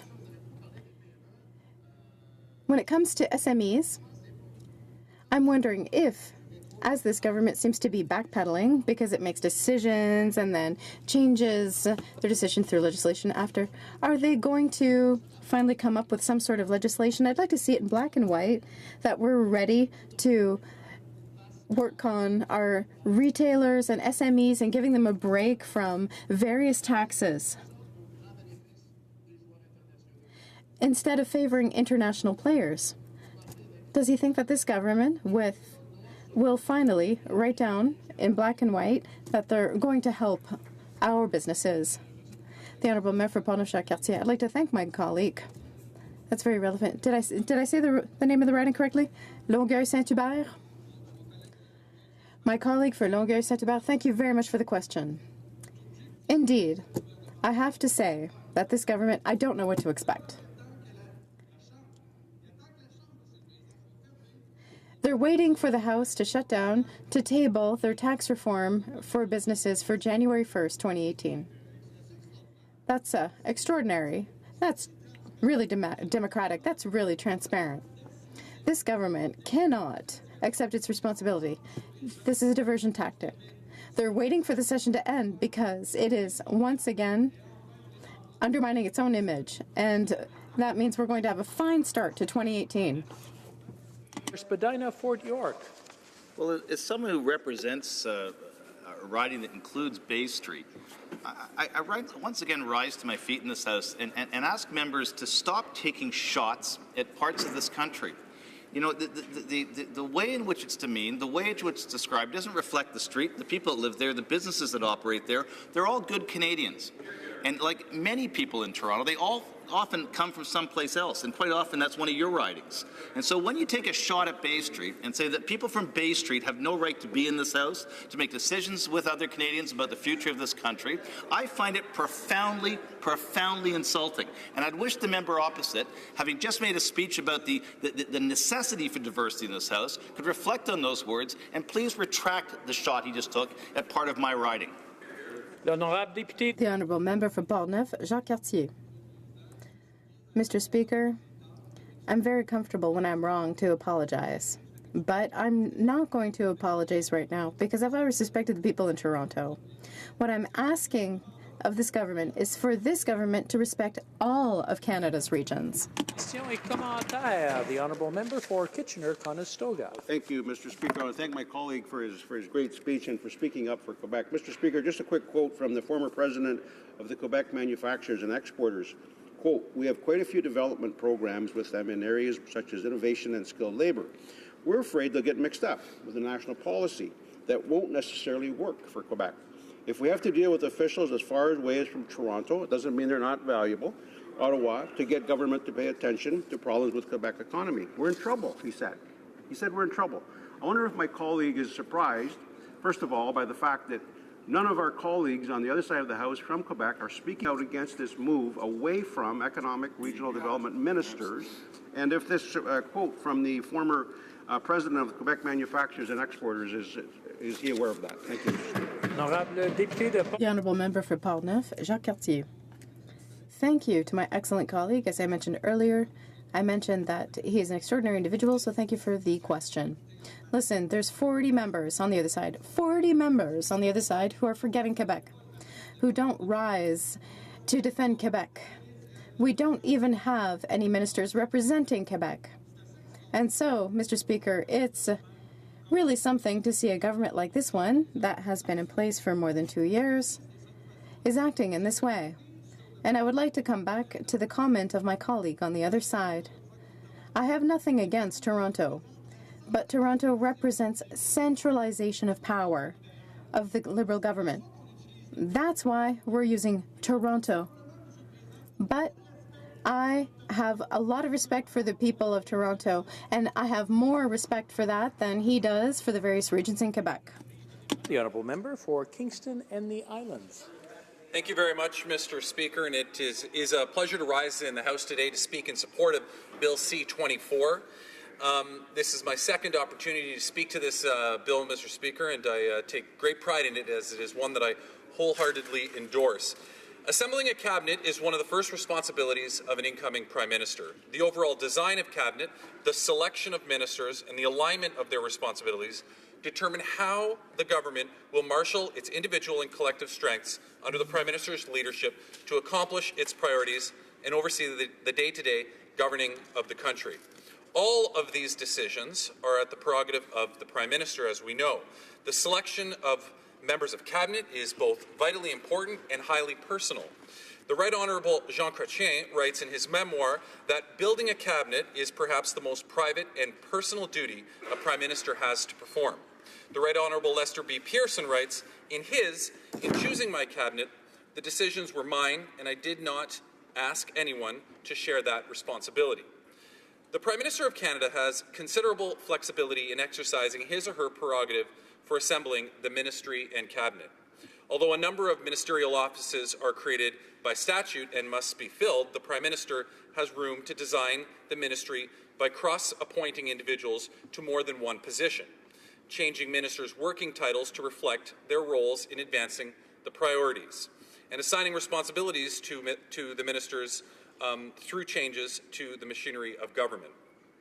The Prime Minister can also recommend the appointment of ministers of state to assist other ministers. These ministers might assist a minister with particularly heavy responsibility or responsibilities, or with a specific responsibility requiring special attention. Ministers of state can also receive statutory powers, duties, and functions.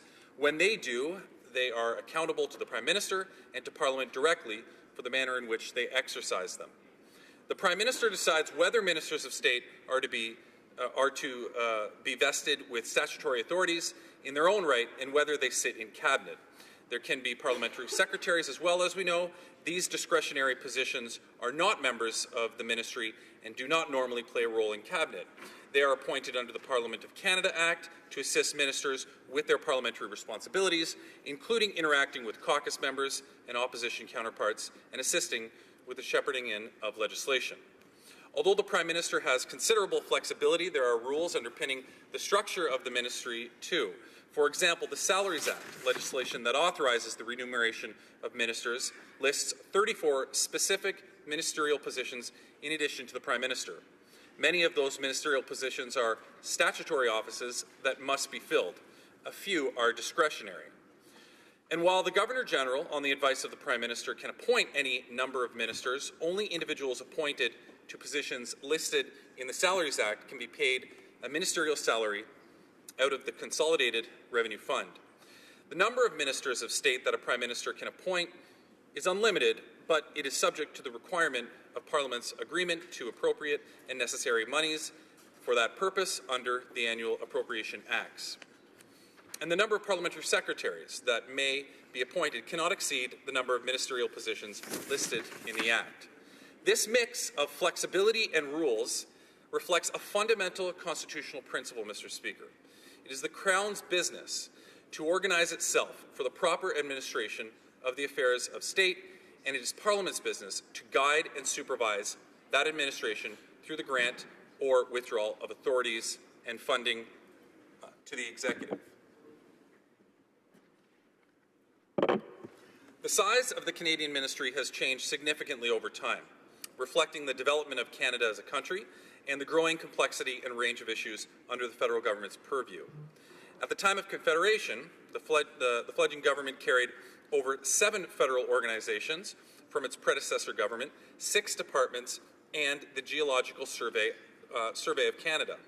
Yet, by the time of the first anniversary of Confederation, there were 15 organizations with 12 departments, the Geological Survey, the Dominion Police Service, and the Office of the Governor-General's Secretary. Today, the Prime Minister must organize upwards of 190 federal government entities into portfolios, each to be managed by ministers who are accountable for results. Over the course of the last 50 years, ministers have varied in size from low to 30 members in the Clark ministry to a high at one point of the Prime Minister and 39 other members in the Harper ministry. The current ministry is composed of the Prime Minister and 30 ministers. It has not grown in number since its swearing in on November 4th, 2015. On that day, 26 individuals were sworn into ministerial positions listed in the Salaries Act. One of those 26 ministers, the Minister of International Development, and 4 other individuals were sworn in as ministers of state and assigned by orders in council to assist other ministers pursuant to the Ministries and Ministers of State Act. The Ministries and Ministers of State Act was used in 4 cases because the positions are not listed in the Salaries Act, and those ministers could not be paid or supported by the public service in carrying out their responsibilities. The Minister of International Development is paid under the Salaries Act. In this case, the Ministries and Ministers of State Act offered a way for the Minister of International Development to assume Canada's responsibilities for la francophonie from the Minister of Foreign Affairs and to be supported by Global Affairs Canada in that role. The legal title of ministers appointed under the Ministries and Minister of State Act is the Minister of State. There are paid and appropriation acts. They are paid under the appropriation acts. The Orders in Council assigning these ministers to assist other ministers is necessary because the legislative framework and the decision to have these ministers supported by existing departments in the exercise of their authorities and performance of their duties. When the minister was sworn in, a number of observers wondered why when the ministry was sworn in, a number of observers wondered why 5 of its members were appointed as ministers of state rather than simply as ministers. They concluded that the Prime Minister's gender balance cabinet was not really that at all.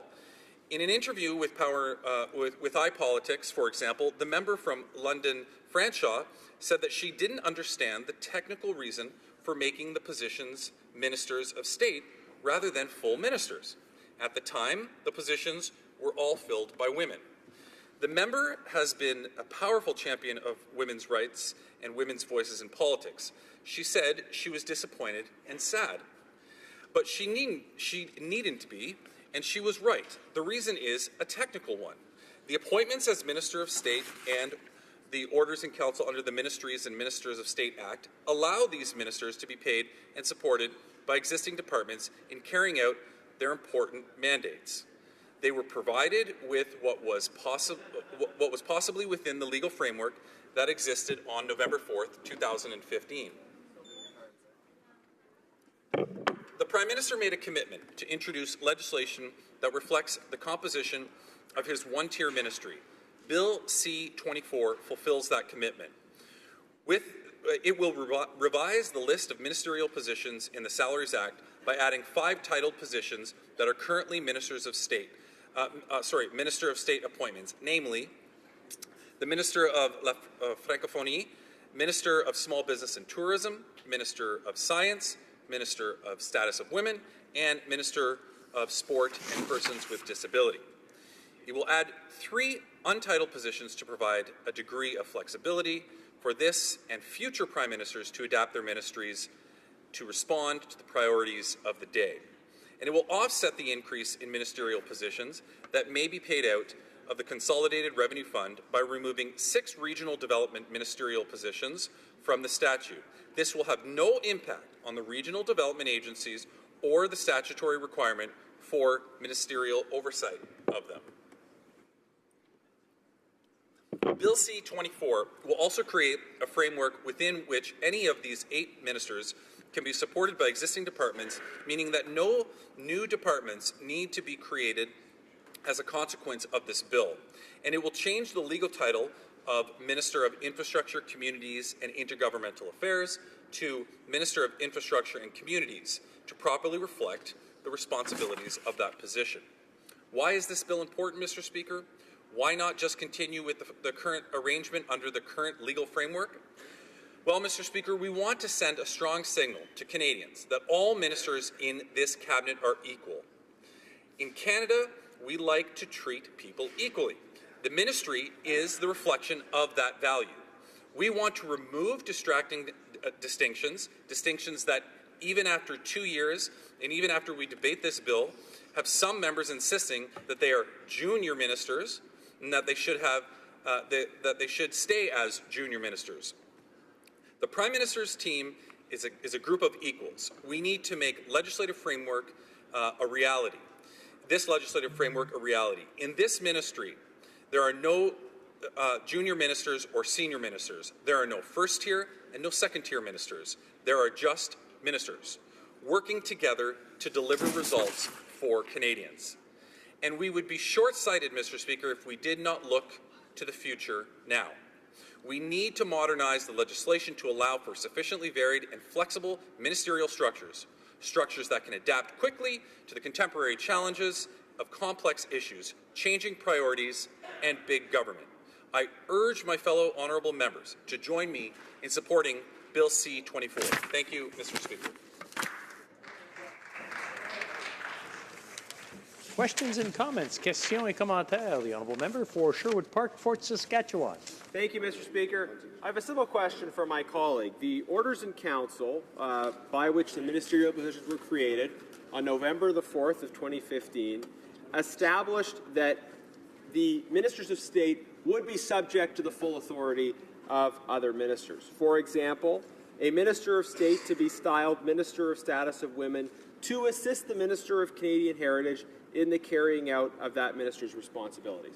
So a simple question for my colleague, have those orders in council changed?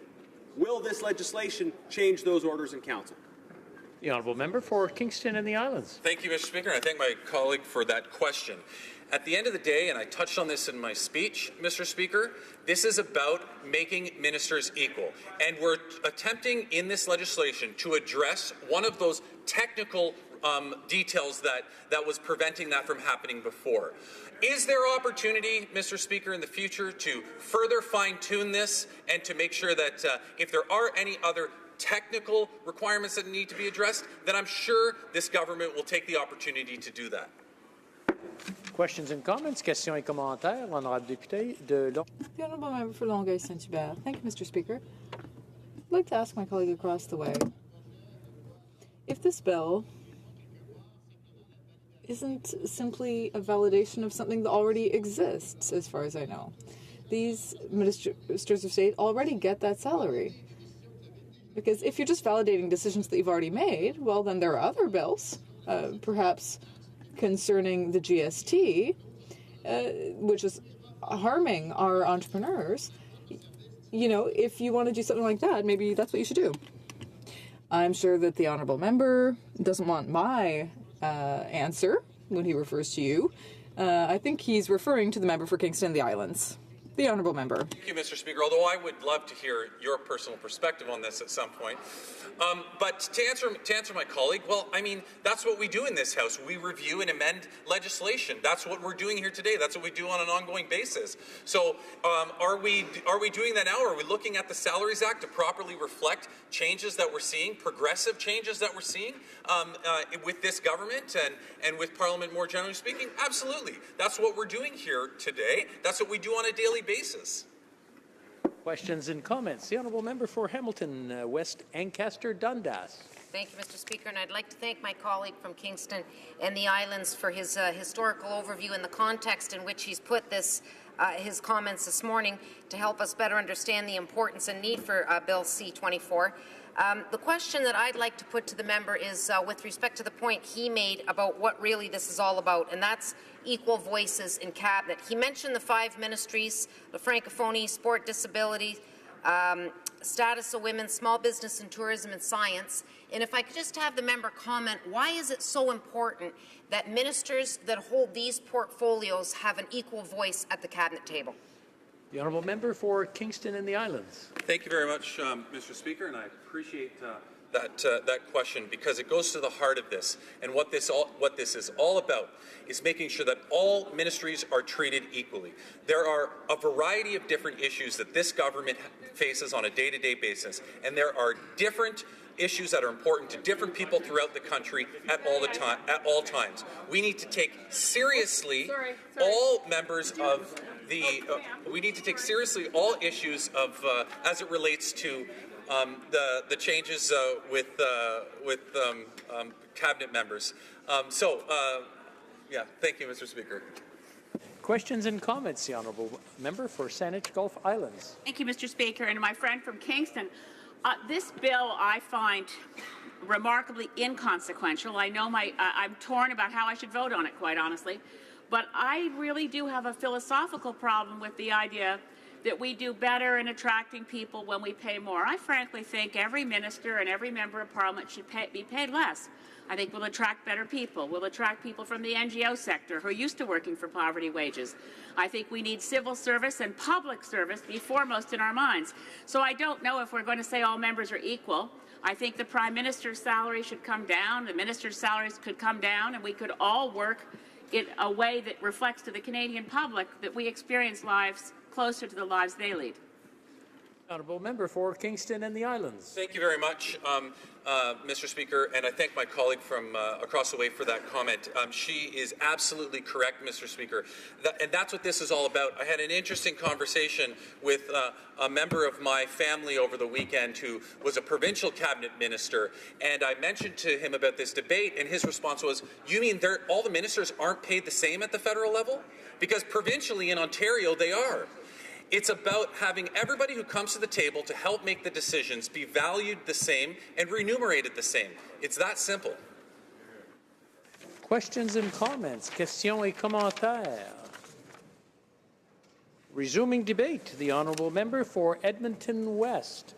What will happen is the honourable member will have 10 minutes. He'll make his speech, and then he'll have his questions after when we return on. Well, now I have 9.5 minutes. Yes. Thank you. Mr. Speaker, I'm pleased to rise today on C-24.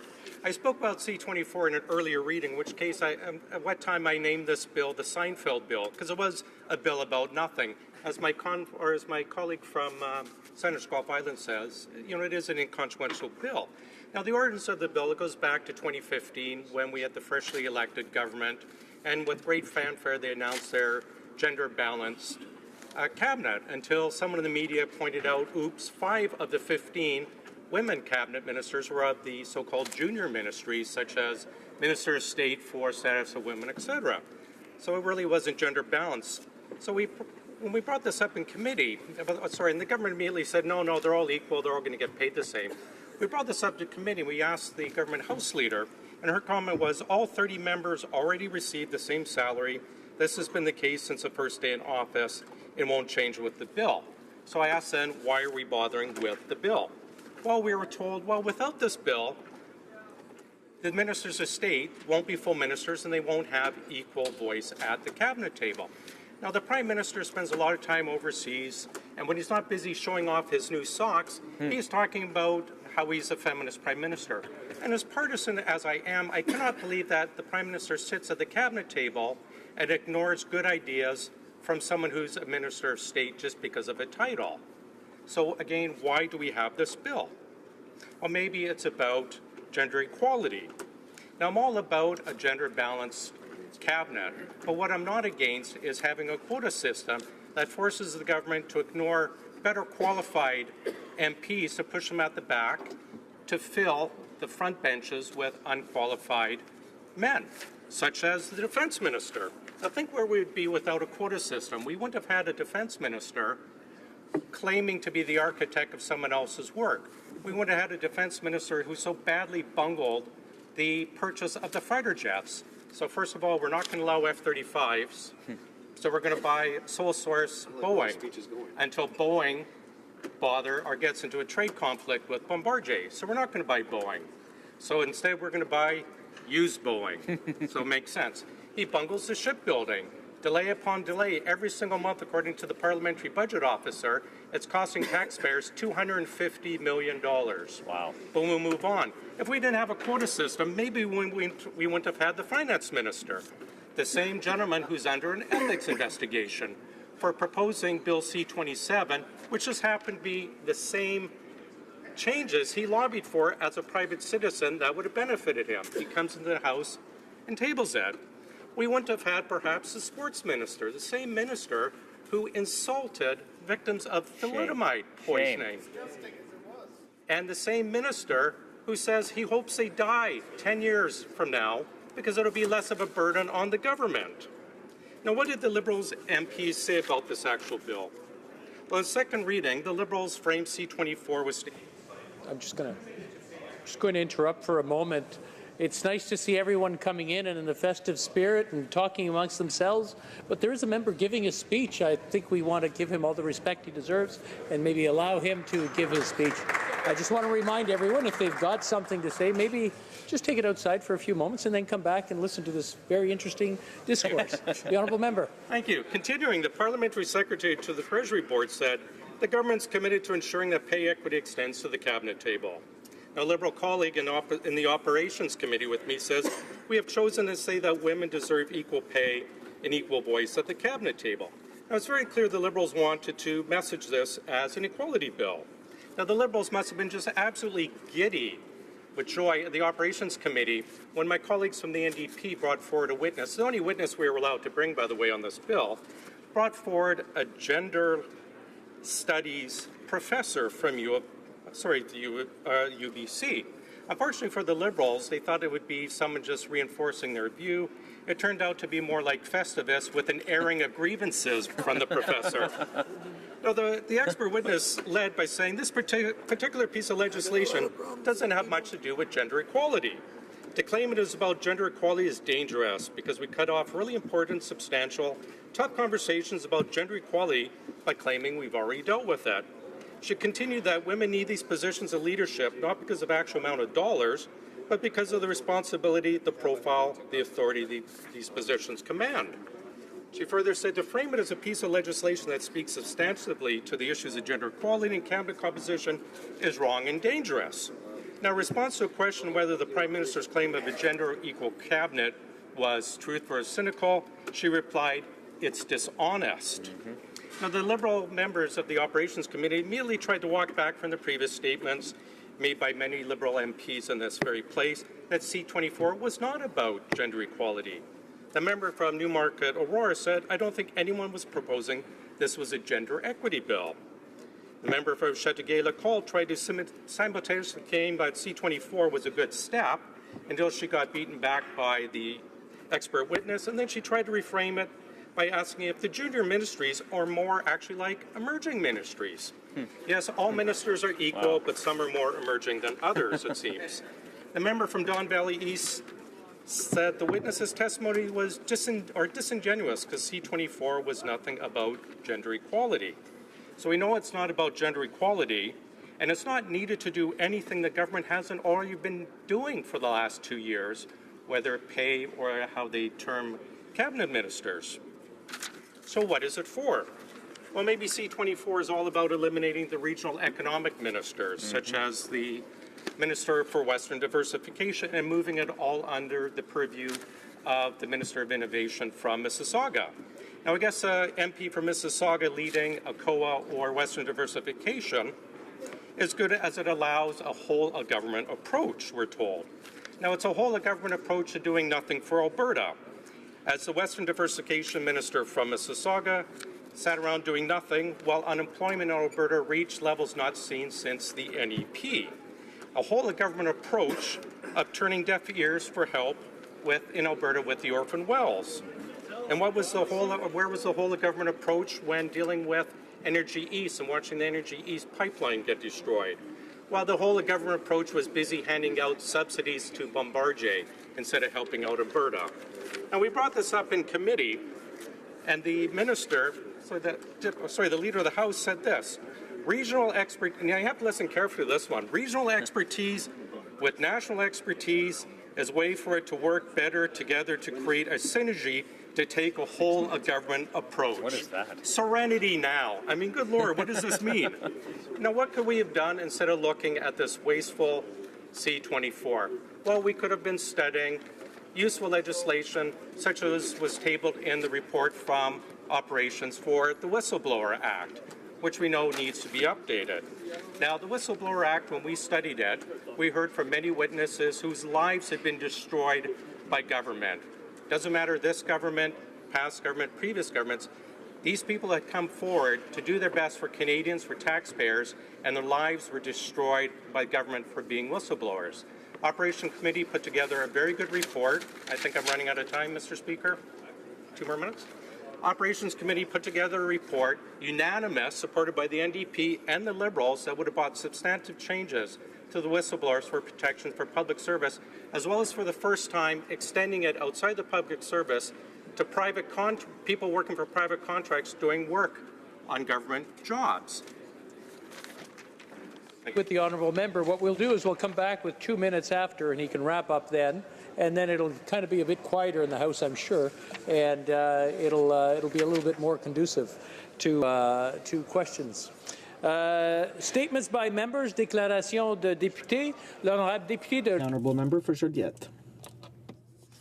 Mr. Speaker, never has Quebec been so weak as in this government. Quebec asked for time to legalize cannabis. Ottawa said no. Quebec wants its fair share of shipyard contracts. Ottawa said no. Quebec said tax Netflix. Ottawa says no. Quebec asked to maintain the ban on knives on planes. Ottawa said no. Quebec has a Religious Neutrality Act. Ottawa wants to challenge it. The Quebecers' interests are always sacrificed, and the 40 Liberal members kowtowed to Canada. So the only interests that count are those of Liberal cronies. The cronies at Morneau Chapelle, KPMG, and Bay Street cronies as well. Those who hide their money in tax havens and who hold $1,500 dinners with the Prime Minister. They're turning their back on our cultural community, our small businesses, our farmers, our foresters.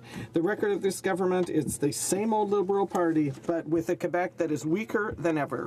The honourable member for Guelph. Mr. Speaker, as many of the members of this House may be aware, a blood donation is known to be a life-saving gift. That's why I'm thrilled to share that just recently I gave my 100th blood donation at Canadian Blood Services in Guelph. Here, here. I was honored to be joined by members of the Guelph community who also gave blood, and Ward 1 Studios who recorded the big day. Their fantastic video is on my Facebook page, and I encourage everyone to check it out. You may have noticed that I rose in the House with a new red lapel pin to mark my 100th donation. I challenge my honourable members to get one too. In this season of charity, I encourage all Canadians to consider donating blood and giving the gift of life.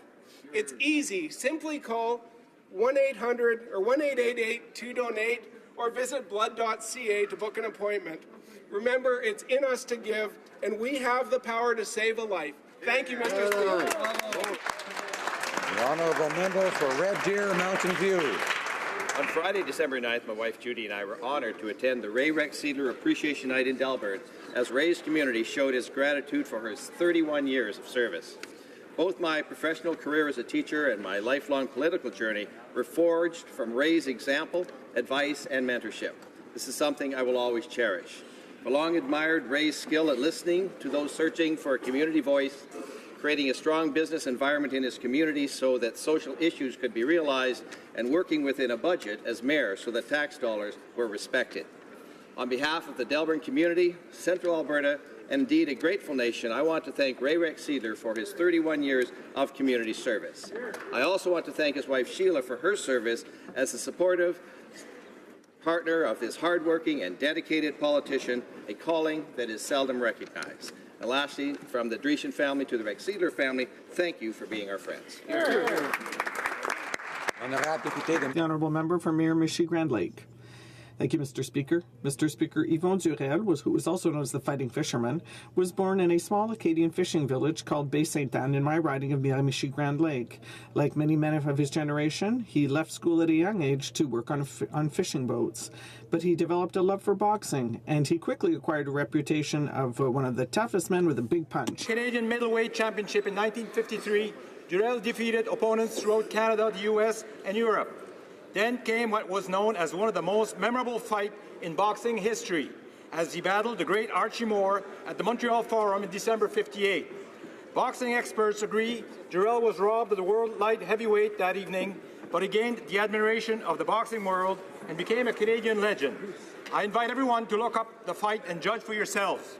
Yvon passed away in 2007, but his memory and story of perseverance lives on as a billboard in of the Fighting Fisherman welcomes everyone entering the community of Baie Sainte-Anne. Thank you, Mr. President.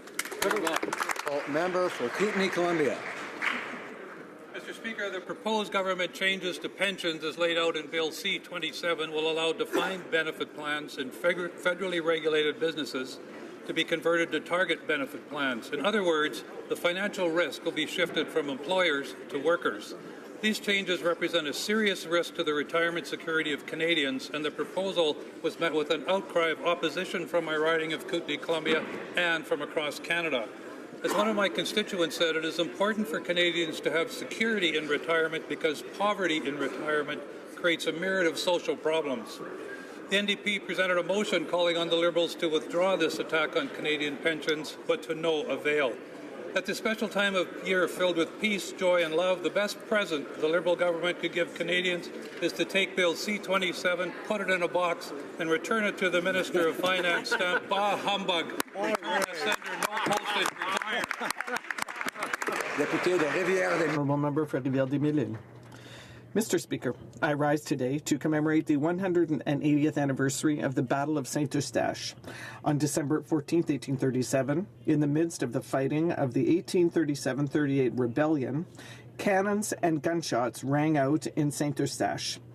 Today, we can still see the ruins and marks of this battle on the front of the Saint-Eustache Church, and we must remember the demands of the Patriots.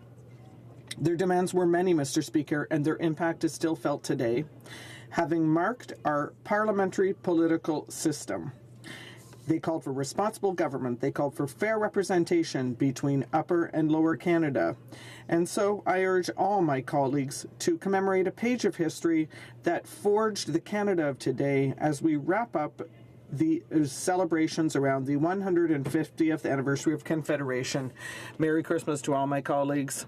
And have a happy holiday, Mr. Speaker. The honourable member for Cypress Hills, Grasslands. Mr. Speaker, this past weekend we reflected on the status of global human rights.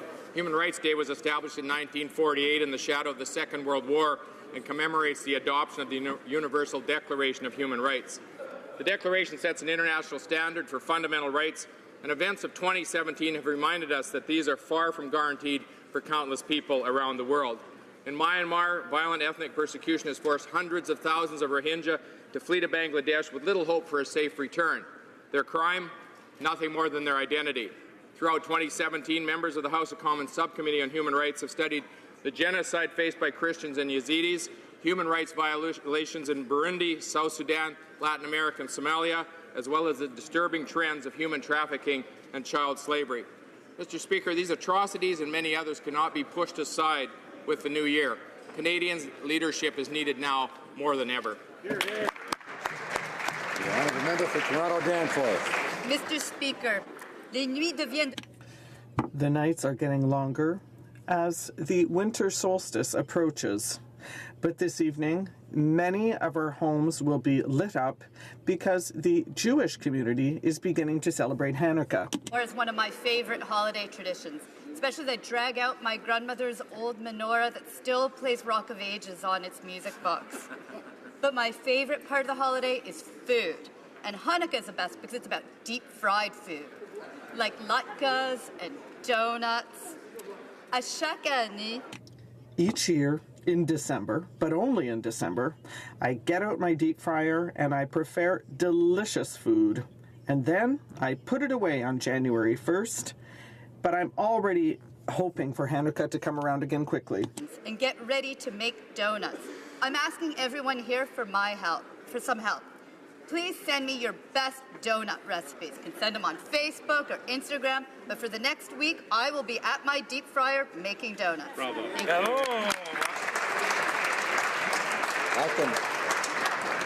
I can feel the weight being added just listening to that. The honourable member for Vaughan Woodbridge. Monsieur le Président, Mr. Speaker, you miss 100% of the shots you don't take. Je me lève I rise today to commemorate two young business people in my riding of Vaughan Woodbridge. Ages 12 and 8 had the determination to take the shot of a lifetime. Through their passion for hockey, the two brothers developed the H2 hockey straps. For Canadians, hockey is more than a sport, it's a way of life. For those of us who have played the game, we know the nightmare of using hockey tape. David and Adam brought their original idea, replacing it with Velcro, to CBC's Dragon's Den, impressing the Dragons and making our entire community proud. David and Adam. Congratulations for your success. It was to score a deal, and boys, you scored big. Mr. Speaker, colleagues, and fellow hockey lovers across this land, please join me in recognizing these innovative young entrepreneurs from my riding of Vaughan Woodbridge. Merry Christmas, Mr. Speaker. Honourable member for Prince George, Peace River, Northern Rockies. Thank you, Mr. Speaker. Yesterday, I was encouraged to hear that the BC government has decided to go ahead with the construction of the Site C Dam. Located in my riding and just outside my hometown of Fort St. John, this important project will have a positive impact on our local economy. Through the jobs created, the growth of our local businesses, and the overall sense of confidence in our community. This is a project that was initiated by the BC Liberal government and in 2014 was approved by the Federal Environmental Assessment process following the consultation based on scientific evidence. BC Hydro was provided with over 80 conditions to be met over the course of the project. I've personally been asked by many residents about the future of Site C, and I'm happy to say that this project has been given the green light and will now continue. I, along with my Senate colleague Richard Neufeld, join with them in congratulating British Columbians and all Canadians on the continuation of this environmentally sustainable green energy project. And at this time, Mr. Speaker, I'd like to wish you and all residents of Prince George, Peace River, Northern Rockies a very Merry Christmas. The honourable member for Brampton West. Mr. Speaker, I rise today to bring attention of this House to the tragedy occurring in Libya. Recent reports have cast a light on this issue of desperate migrants from Africa being forced into the slave trade. In 2017, that is unacceptable, Mr. Speaker. I join our Prime Minister and many leaders across the world in condemning these horrific atrocities. We must always remember the painful lessons learned in our past so that we may never repeat them. Slavery of innocent men, women, and children is happening as we speak, and we cannot remain quiet in the face of this great injustice.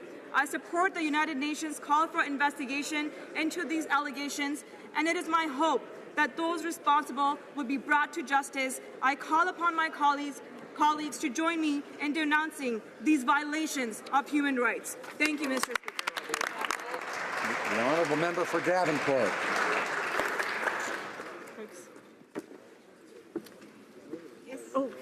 Mr. Speaker, to celebrate Canada's 150th anniversary, I had the extreme honor of awarding leadership prizes to people from Davenport. These exceptional people spared no effort over the years to make Davenport a better all-round community. Honorable Jean Augustine for attending and giving an inspirational speech on leadership, and also want to thank the first ever Davenport Canada 150 Award recipients. They are Michelle Gay, John Patrick Keating, Spiro Comoduros, Diane Marie, Dave Meslin, Matteo Severino, Giuseppe Simonetta, Margaret Smith, Enzo Tironi, Florence Watts, Matthew Correa, Selena De Mello, Angela De Mesquita, Steve DeCantel, Fernando De Costa, and Jack Eustachio. Thank you for all that you've done to make Davenport a truly unique community, and in turn, Canada a better country. Merci à vous. Thank you to all of you for having made Davenport a truly unique community. Honourable member for Calgary Nose Hill. This week, the Yazidi people will observe Eza Rojiet Az. This is a 3-day fast that all Yazidis are expected to observe. Fasting occurs from dawn till sunset, and the nights are given to family and time in prayer. This is a time for Yazidis to connect with the divine, celebrate, and spend time with families and friends. During this time, Yazidis will also give back to those who are less fortunate, and I'm told will spend time reflecting on their many blessings.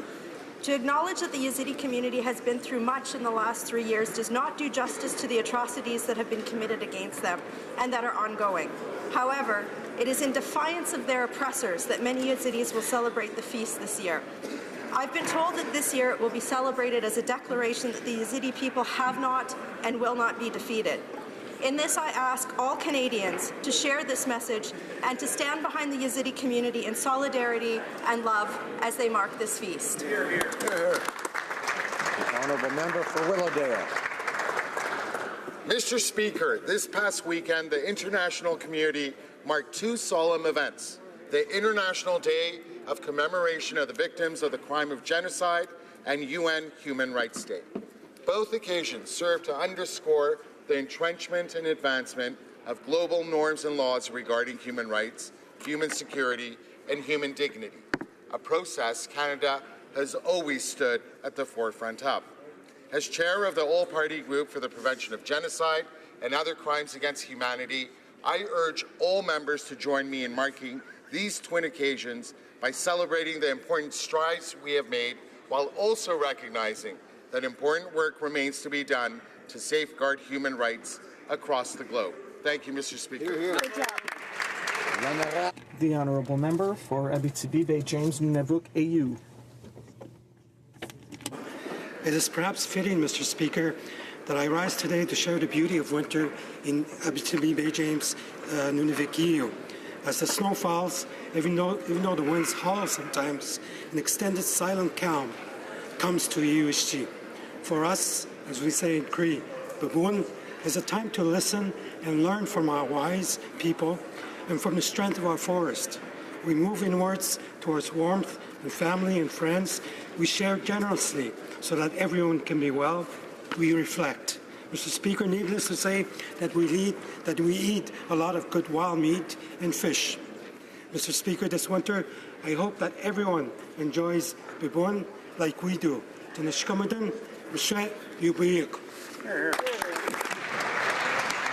Honourable member for Carlton Trail, Eagle Creek.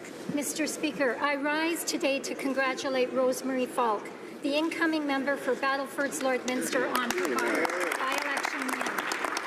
Her win was momentous. 7 out of 10 voters cast their ballot for Rosemary to be their new representative in Ottawa.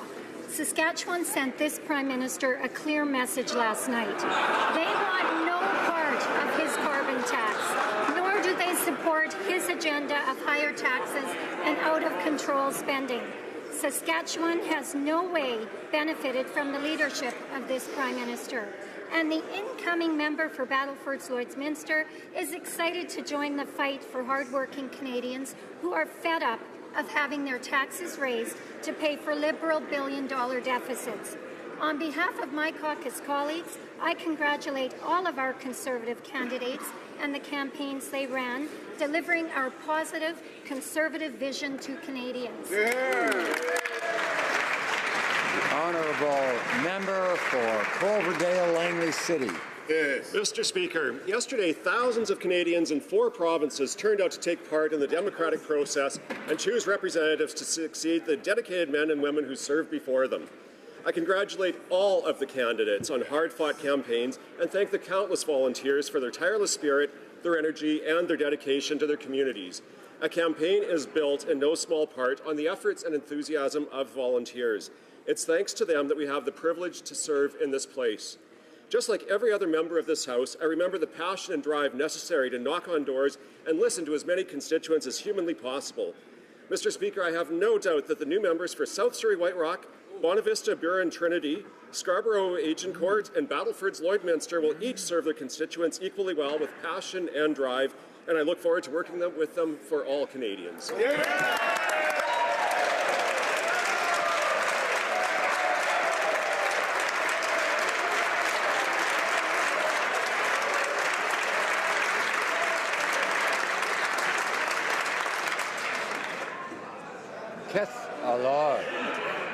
Order. Oral questions. Oral questions. The Honourable Leader of the Opposition.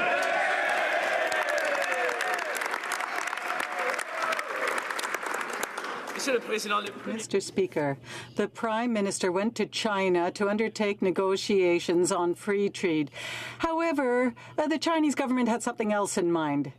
And yet, this comes after everything the government did to try and calm down China and allow Chinese people to come in and run companies without any security reviews. It's obvious that the Prime Minister has no credibility when it comes to China. How can Canadians trust this government so that it acts in the best interests of Canadians? The Right Honourable the Prime Minister. Mr. Speaker, I look forward to being able to answer questions from across the aisle. But first, what I'd like to do is congratulate the new members who will be joining us and who were elected last night. People who stepped up across the country, put their names on ballots in the by-elections. All of us in this place know what it takes to put your name on a ballot, and I congratulate all of them and all the volunteers who underpin the strength of our democracy. Again, look forward to congratulating the 4 new members when they arrive in this House. This was a good day for Canada and a good day for our democracy.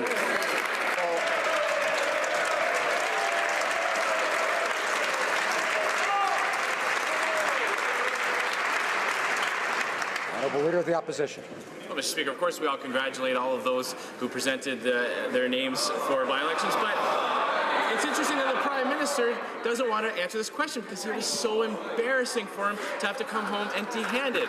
He insulted Japan Australia, and other trusted Asia-Pacific partners when he didn't even bother to show up to meetings during the Trans-Pacific Partnership talks. Now, the message from our closest Asia-Pacific partners was clear. Canada has betrayed us. The Prime Minister's erratic behaviour has threatened Canadians' jobs, hurt our credibility, and again showed his incompetency on the file. So why doesn't the Prime Minister just come clean and admit that he just doesn't believe in free trade? Honourable Prime Minister. Mr. Speaker, this government has worked very hard to get trade deals that work good for Canadians. That's exactly what we focused on in repairing the neglect they had left the CETA deal in, and managed to close the deal by putting forward progressive elements that ensured that environmental rights, labour rights, health standards be respected.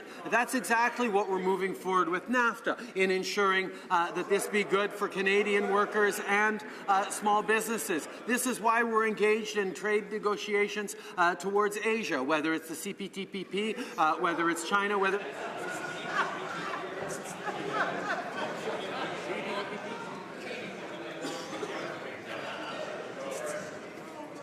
The Honourable Leader of the Opposition. Canadian workers' interests when the Prime Minister keeps coming home empty-handed. But it's being reported that in response to concerns raised by disabled veterans' wife, that the then Minister for Veterans Affairs told her that, in his view, the Liberals had no obligation to help her because it was her choice to marry her husband. This minister, in typical fashion, is now denying any responsibility and is blaming the widow for his comments. So can the Prime Minister tell us who he believes, the veteran's widow or this minister? The Prime Minister. Our government takes the concerns of Canadians very seriously. We've been working over the past 2 years to deliver to veterans and their families the kinds of support that they need and deserve, and that, quite frankly, they didn't get for 10 years under the Conservative government. On this issue, the minister takes these allegations seriously and has responded to them and apologized. The Honourable Leader of the Opposition.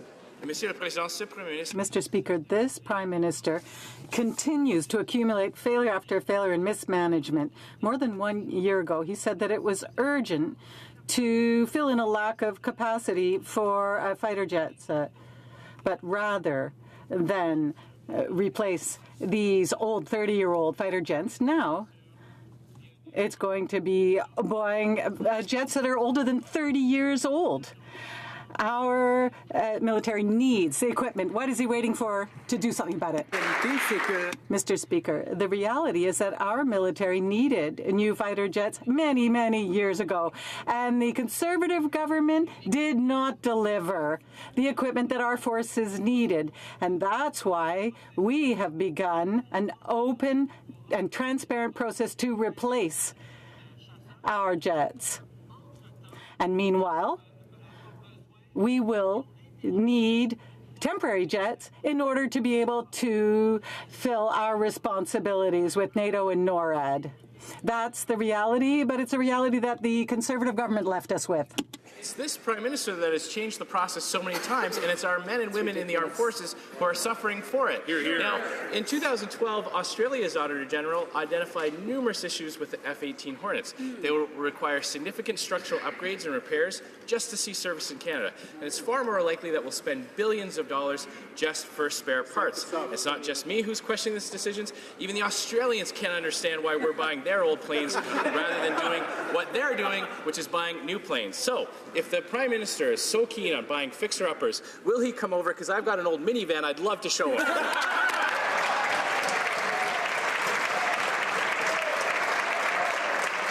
Right Honourable Prime Minister.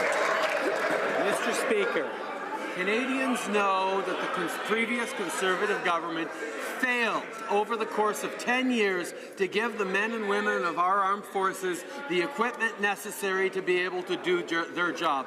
They so completely botched the fighter jet procurement. Order. I know members are excited about used car sales, but I'd ask members to each take their turn and to listen when others have their turn and to only speak when they have the floor. The Right Honourable Prime Minister has the floor. Order. The Conservative government made such a mess of buying the needed fighter jets that we can no longer match our NORAD and NATO obligations, which is why we need an interim fleet replacement while we proceed to the open, transparent competition that they should have held almost a decade ago. The Honourable Member for Rimouski-Nejet-Témiscouata-Les-Basques. Mr. Speaker, the Liberals promised an open, transparent and merit-based appointment process. Yet after having twiddled their thumbs for months, they appointed a second official languages commissioner because the first one was too partisan, a lobbying commissioner who actually wanted to apply to be privacy commissioner, and a conflict of interest and ethics commissioner who's already been strongly criticized by the Auditor General. How does the Prime Minister expect Canadians to believe that these are the best choices with a process that's so flawed?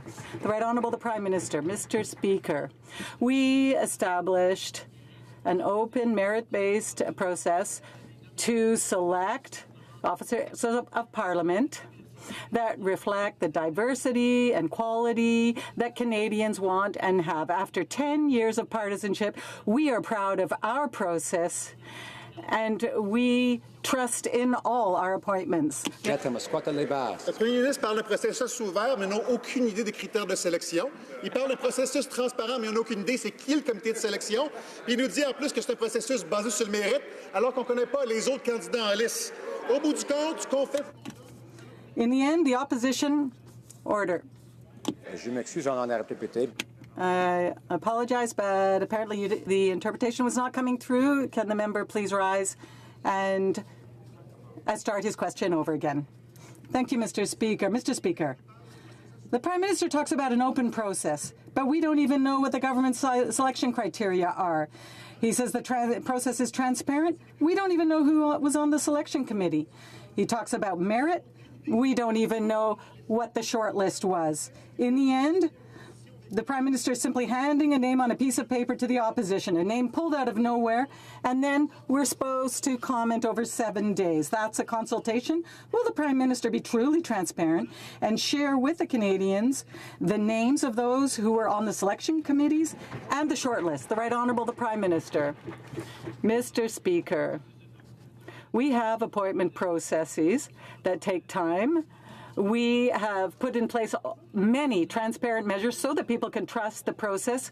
We called for new appointments throughout the country in order to make sure that those who applied, whether it be for the Supreme Court, whether it be for the Senate, whether it be for officers of Parliament, that these people throughout Canada feel welcome to apply through this process, through this open process that previously was too closed. No, Mr. Speaker, I'm beginning to suspect the Prime Minister doesn't know what the words open and transparent actually mean. The law requires the Prime Minister to meaningfully consult with the other party leaders. You know what the Liberals did? They sent us a take-it-or-leave-it letter with one name on it for a new ethics commissioner. That's not consultation. That's a sham. And you know what? Canadians are starting to worry that this Prime Minister doesn't even care. So for a Prime Minister who's actually under an ethics investigation, does he finally understand that we need a credible process to hire the watchdogs who work on behalf of all of us? Right Honourable Prime Minister. Mr. Speaker, nominating an officer of Parliament is an extremely important process that we are glad that we've engaged with the members of the opposition on. We will continue to consult and ensure that the highest quality of people come forward, are encouraged to apply to make sure that our officers of Parliament and indeed nominations across this government, whether it be senators or Supreme Court justices, reflect the full skills and diversity that this country has to offer.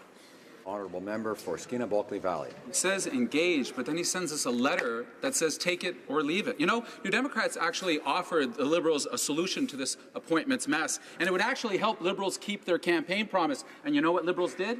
They voted against it. So let me remind the Prime Minister of Canada one more time, these watchdogs don't work for him. They work for Parliament on behalf of all Canadians. So will he pull the names, restart the process, and finally show a little respect for this place? Right Honourable Prime Minister. Mr. Speaker, it's important that the officers of Parliament have the confidence of this House, and if the officers of Parliament we've appointed do not have the confidence of the New Democratic Party, let them say so. Hear, hear. Honourable Member for Milton.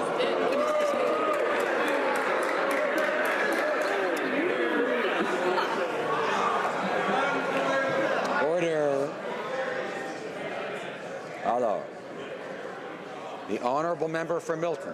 Thank you, Mr. Speaker. Mr. Speaker, in 20 days, the new taxes on small business take effect. And these changes promise to have a significant impact on business, on their operations, and ultimately on their bottom line, which means in the new year, owners of businesses are going to be making the choice between raising prices for customers or laying off hard-working employees. New year, same old Liberals. With 20 days to go, will the Finance Minister stop trying to avoid the scrutiny of Parliament and finally disclose the details of his new tax? Honourable Minister of Finance. Mr. Speaker, we know how important it is for small businesses to plan. What we can say, importantly... Alors, je demande à l'honorable... Order. I would ask the member for Paul-Jacques-Cartier and other members to stop heckling and interrupting. They have to wait to have the floor to be able to speak. Mr. Speaker, as I said, we know how important it is for small businesses to plan. And what's really important is that on January 1st, they will be able to plan for a reduction in small business tax rates. 100% of small businesses in this country will have a reduction in taxes starting January 1st. Tomorrow, we are going to announce for those 3% of small businesses that split revenue to other family members, how they can do this very simply. We're looking forward to that, Mr. Speaker, but most importantly, looking forward to helping small businesses. Honourable member for Milton. Thank you, Mr. Speaker. Well, the Finance Minister originally announced these changes in the dead of summer, and here we are 6 months later, and this is the first time we're hearing when the details are going to be coming out. He said very soon in the fall. Today he's saying tomorrow. I don't know whether or not we can put actual stock in what we're going to be hearing tomorrow. First he's ruined summer, and now he's ruining Christmas for small business owners. When will the Finance Minister truly release the details of his tax plan and stop being such a Scrooge? Honourable Minister of Finance.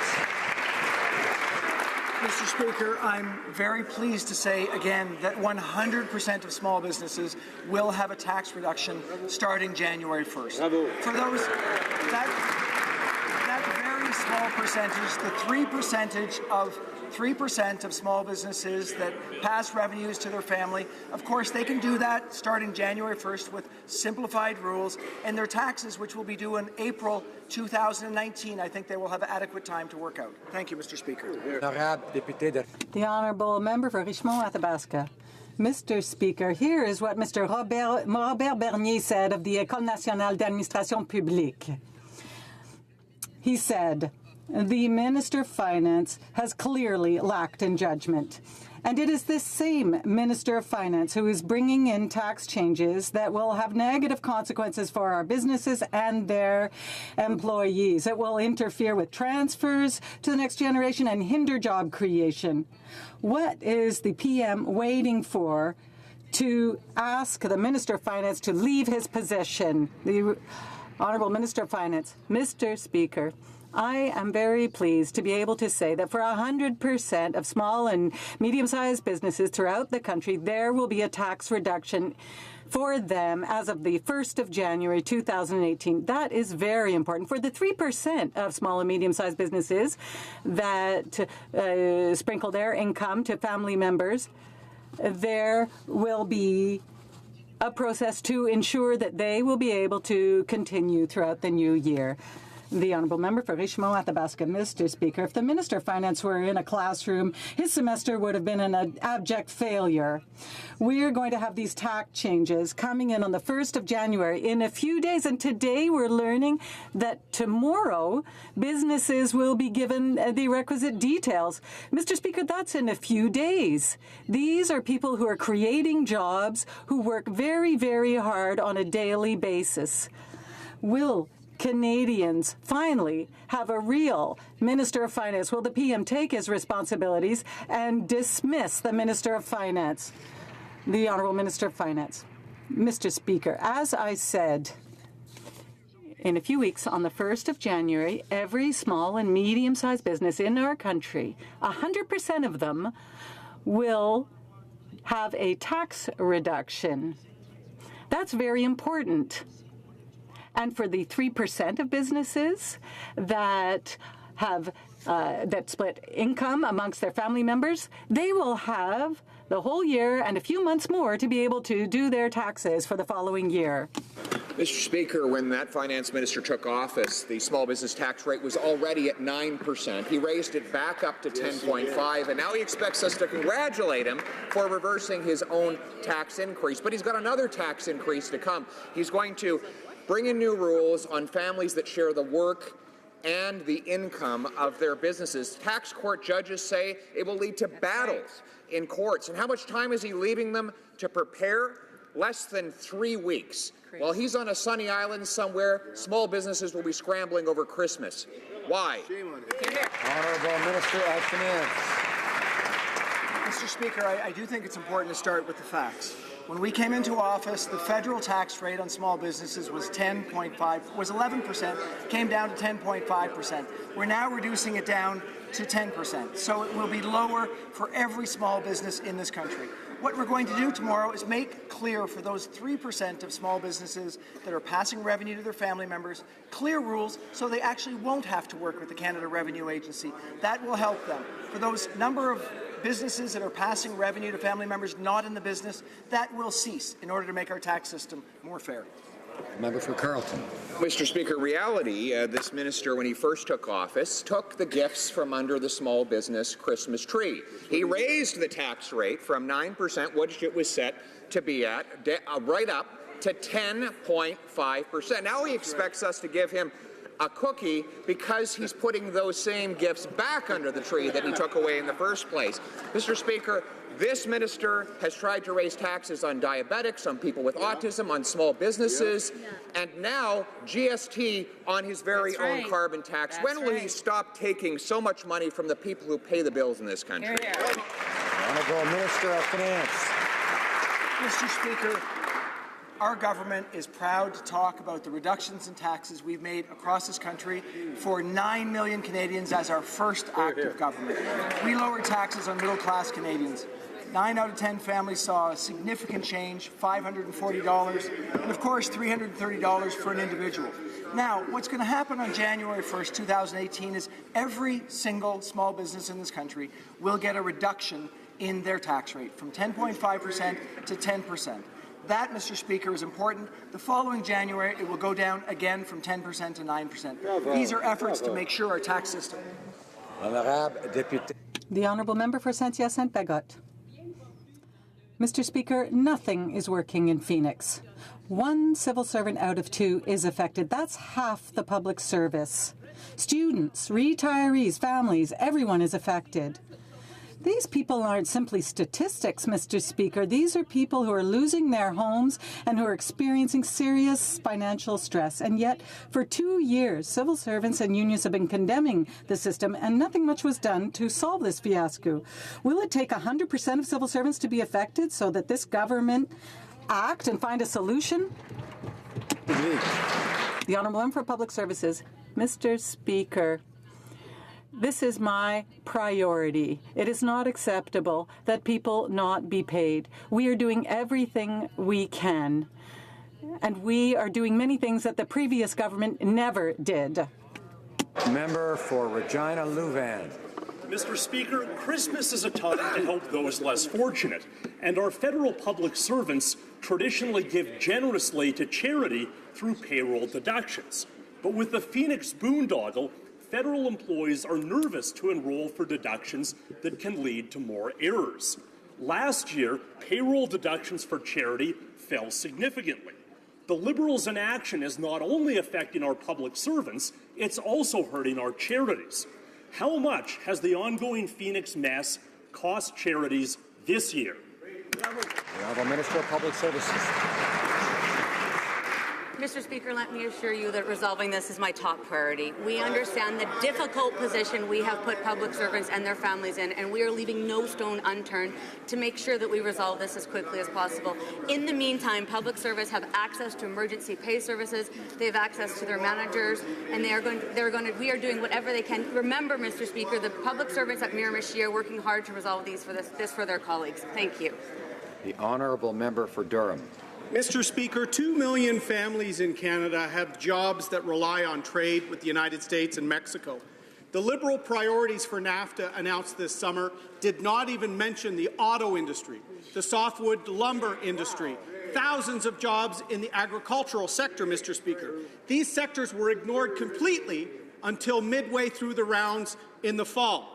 With NAFTA on the brink of failure, how is the government now changing their strategy to protect these jobs dependent on trade? Honourable Minister of Foreign Affairs. Speaker, we are not changing our strategy one iota because we entered the negotiations with a clear plan, and that plan is to defend the Canadian national interest with fact-based arguments, to defend the auto sector, to defend the natural resource sector. We are at the table this week in Washington putting forward fact-based arguments, and we will always stand for the national interest and for Canadian values. Thank you, Mr. President. The honourable member for Durham. Mr. Speaker, the only clear plan we can see from this government is NAFTA failing.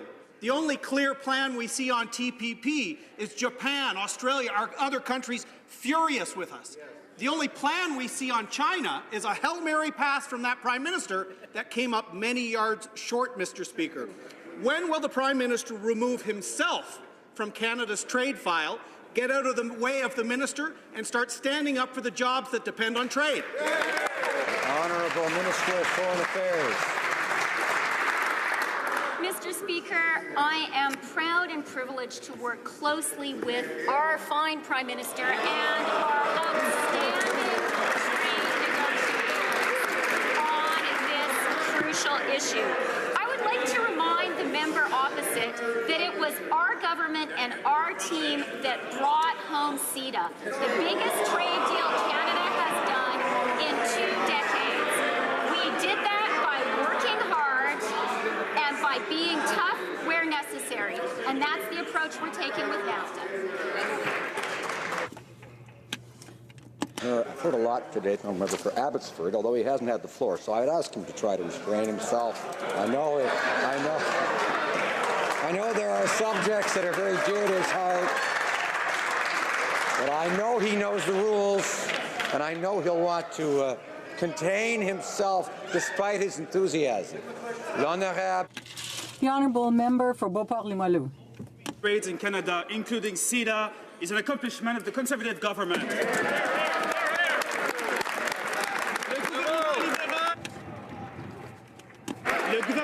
The Liberal government is seeing failure after failure when it comes to international trade. NAFTA's falling apart. The TPP doesn't appear to be a priority. They don't even bother to show up in important meetings. And we're still waiting for a softwood lumber agreement more than 1 year after countervailing duties were levied on the industry and workers.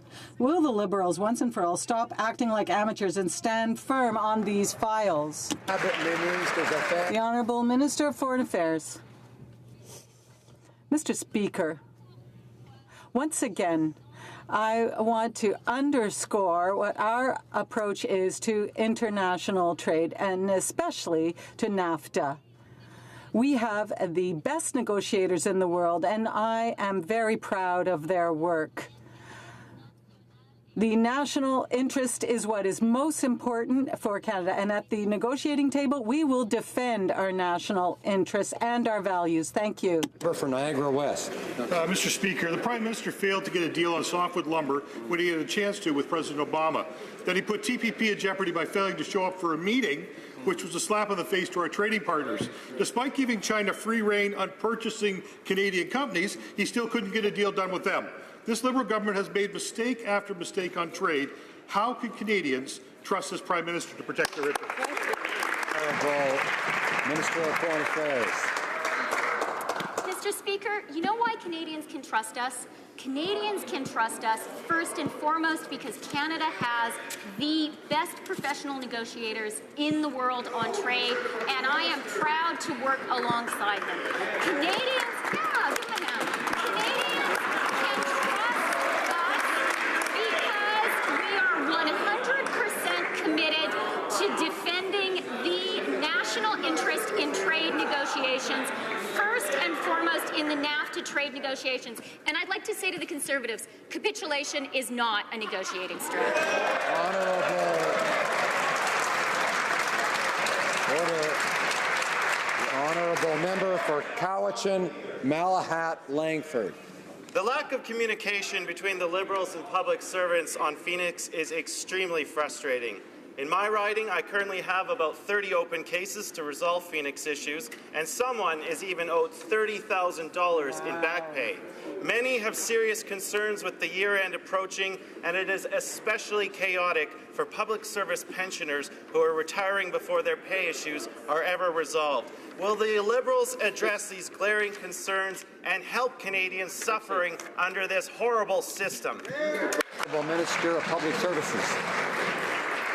Mr. Speaker, I appreciate the difficult position our public service and their family is in, and we are putting in place a number of measures to help them along the way. First of all, there's emergency pay services they have access to. We're improving technology. We're working on our governance. We're improving our policies. We are taking steps that, had they been taken in the first place, Mr. Speaker, we wouldn't be in this position. The Honourable Member for Saskatoon West. Order. Mr. Speaker, last week representatives from PSAC met with MPs from all parties to highlight the many problems that public servants continue to face. The Auditor General has confirmed that Phoenix is a disaster with no end in sight. Where is the government's plan? We know you appreciate them, but where's the plan? With the holidays and tax season approaching, many public servants will be in for another period of uncertainty and stress. Will the government commit to at least covering the tax implication for Phoenix heirs for all public servants? Minister of Public Services. Mr. Speaker, we appreciate that as the holidays approach and as the year-end approaches, it puts our public servants in an incredibly difficult position, given the realities of Phoenix. We are working on improving the technology. We are working on our governance. We are taking the steps necessary, both to resolve it in the short term, but also to have a state-of-the-art pay system in the long term. Mr. Speaker, we are doing what we can, and quite frankly, we are working very close with unions, because this problem will be solved by public servants for public servants. Honourable Member for Richmond Hill. Mr. Speaker, internet is not a luxury, but a necessity in today's world. While it's important to invest in infrastructure and support access to internet service, we also need to maintain equal access to information provided through it. Mr. Speaker, we need net neutrality. Just this past weekend, the member from Boss said we needed less net neutrality, and the member from Parry Sound, Muskoka, said he disagreed. Mr. Speaker, it seems official opposition can't take an position. Could the minister clearly reiterate the government position on net neutrality in Canada? Thank you. Well, Minister of Economic Development. Mr. Speaker, I'd like to thank the member from Richmond Hill for his question. And I was wondering if the leader of the official opposition can provide clarification on what their position is, because the member from both, who's the official innovation critic, said one thing, and the member from Parry Sound, Muskoka, says he disagrees with them. But let me be clear, our government stands to support net neutrality, Mr. Speaker. We support an open internet. We support the CRTC framework for net neutrality, Mr. Speaker, because we know an open internet is critical for our economy and our democracy. Honourable Member for Parry Sound, Muskoka. Mr. Speaker, we don't have lapdogs on this side. We have people who think. Speaking of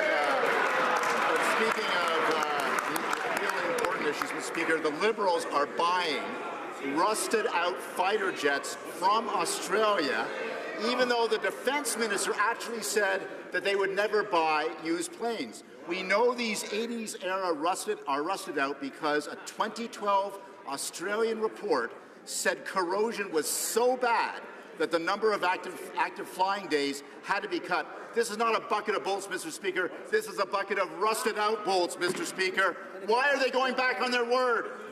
Honourable Minister of National Defence. Mr. Speaker, as I stated before, I appreciate the member's enthusiasm and for providing for the Canadian Armed Forces, but if this was true, they would have solved this problem a long time ago. Mr. Speaker, and today, along with my colleagues, I was very proud to stand up and announce the start of the competition, a full open competition to replace our fighter fleet with 88 fighter aircraft, Mr. Speaker, not 65 as the previous government had put up. Thank you, Mr. Speaker. Parry Sound, Muskoka. Mr. Speaker, during the election campaign, this government promised that they would have new fighter jets in our country by 2021. Now the announcement today is we won't see them until at least 2025. That was their promise, Mr. Speaker. It had nothing to do with the previous government. That was their promise. Why don't they move ahead immediately to have a real procurement so we can get some real fighter jets instead of this bucket of bolts from Australia? Honourable Minister of Public Services and Procurement. Mr. Speaker, today is a good day for Canada. We announced that for the first time in 30 years, we're going to make a significant investment in the Royal Canadian Air Force.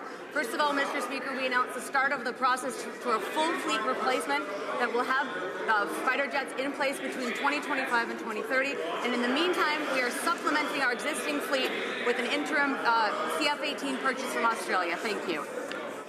Order. Canadians tell me frequently how much they're fed up with people heckling in this place, so I'd ask members to keep that in mind and have a little respect for this institution. The Honourable Member for Shelburne-Haute-Saint-Charles. Mr. Speaker, the Prime Minister wants to buy these Australian fighter planes that date back to the 1980s, whereas the Australians themselves have decided they should be replaced. We don't have a capacity deficit, and the last thing we need is to have this spending folly from a government that has lost control over its finances. Even the minister says he doesn't want to buy these old clunkers. This seriously, though, replaced our fighters a long time ago. We do have a capability gap, Mr. Speaker. We cannot meet our NORAD and NATO commitments simultaneously. Hence the reason why we will be supplementing our fleet. But more importantly, Mr. Speaker, we're launching a full competition, an open competition to replace the entire fleet with 88 new aircraft. Thank you, Mr. Speaker. Député de Shelburne-Haute-Saint-Charles. The Honourable Member, Mr. Speaker, I think it's just, I don't know, I guess the Minister of Defence believes what he says, but no one else does. They're going to pay $500 million to buy these flying rust buckets. Even Alan Huff said that the government, that we had a capacity deficit. They'll be spending this money when we'll start getting the new planes in 2021-2030. We've had our cyclones and others. It seems that the Canadian government has only contempt for our armed forces. Mr. Speaker, as I stated, the capability gaps. Somebody talking about other capability gaps, Mr. Speaker. They're joint supply ships. If you don't fix the capability gaps, it turns into a capability loss. That's exactly what has happened with the previous government when they allowed our joint supply ships and didn't replace them properly, Mr. Speaker. With our new defence policy, Mr. Speaker, and a fully funded defence policy, we're going to make sure that our men and women in the Canadian Armed Forces are well looked after. Thank you. L'honorable député d'Hochelaga. The Honourable Member for Hochelaga. Madame Boisvert is a retired citizen of Hochelaga. She retired in 2016 from the CRA. On June 15, she received a payment by mistake and is now being asked to pay back the total payment, even though she paid deductions. We have been trying to get a hold of someone at Phoenix, but we can't even get an acknowledgement of receipt. When will the minister help this citizen admit that the pay system is rotten? The Honourable Minister. Mr. Speaker, we're doing our best to improve the situation of public servants who are suffering from the situation. We have people there who are helping workers. We hope that we'll be able to fix this problem as soon as possible. Yeah. Mr. Speaker, the Phoenix pay system has been a disaster for Parks Canada employees. Even while working hard to help Canadians celebrate Canada 150, they found themselves going months without proper paychecks. Adding even more injury to this insult, these workers have been without a contract since 2014. When will the government fix this Phoenix fiasco for our public servants, and when will they show Parks Canada employees respect by bringing a fair offer to the bargaining table? Honourable President of the Treasury Board. Mr. Speaker, we have tremendous respect for the important work done by our hard-working public servants. And Mr. Speaker, we've actually re-established a culture of respect for our public servants. When we formed government, all collective bargaining agreements had expired with Canadian public servants. Some of it had expired for 4 years. We negotiated in good faith to the point that today 90% of public servants in Canada have collective bargaining agreements. That has been done in good faith with our public servants, and we will continue to work hard to serve Canadians with our world-class public service. Honourable Leader of the Opposition. Speaker, earlier in question period, the Prime Minister claimed that his minister had actually apologized to a disabled veteran's wife who was insulted by the minister. Now, Mr. Speaker, that turns out to simply be not true. The CBC is reporting that, in fact, he is attacking her for speaking out against him and has not apologized. So I want to give the Prime Minister an opportunity to correct the record. Will he admit that his minister has not apologized, and will he start showing Kim Davis the respect that she deserves? Right Honourable Prime Minister. Our government takes very seriously the responsibility of responding to Canadians' concerns and helping our veterans and helping Canadians with disabilities, and we will continue to. The minister responded to those particular allegations, and he apologized for earlier ones. L'honorable député démocrate éclairable. Monsieur le Président, au lieu de s'excuser, le bureau du ministre des Personnes handicapées s'est servi de capture d'écran de Facebook pour discréditer une citoyenne. Apparemment, il y a un problème avec l'interprétation, mais ça... Does the interpretation work now?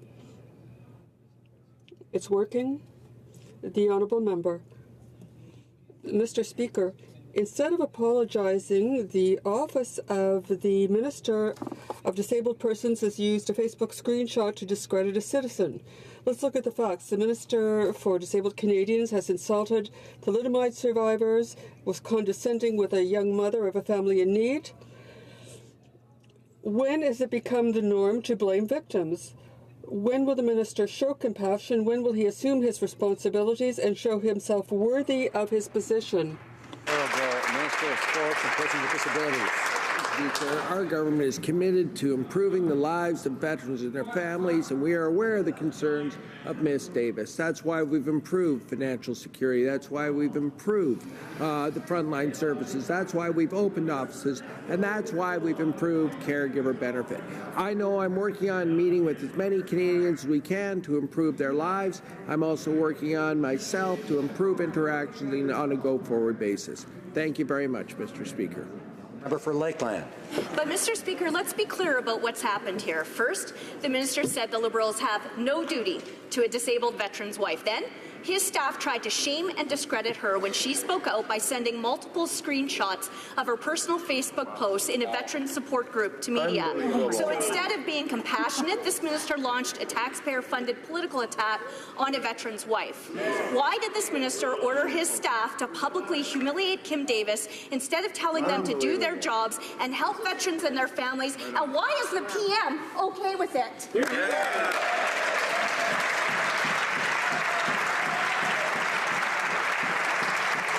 Honourable Minister of Sport and Persons with Disabilities.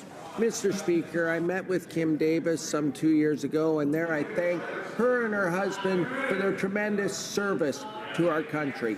I went through the fact that our government was increasing financial security, that our government was opening offices, that our government was improving their lives, and our government was going to improve the outcome of the caregiver benefit. These were a result of direct conversation with veterans and their families, and I too remember specifically thanking Ms. Davis, particularly for her and her family's service to the country, and I told her that we would work as hard as we could to benefit both her and her family. The member for Mount Royal. Merci, Monsieur le Président. Thank you, Mr. Speaker. Last Sunday, we celebrated the International Day of Human Rights, which marks the adoption by the United Nations Assembly of the Declaration, the Universal Declaration of Human Rights. This House on the very important work she is doing to promote and protect human rights in Canada.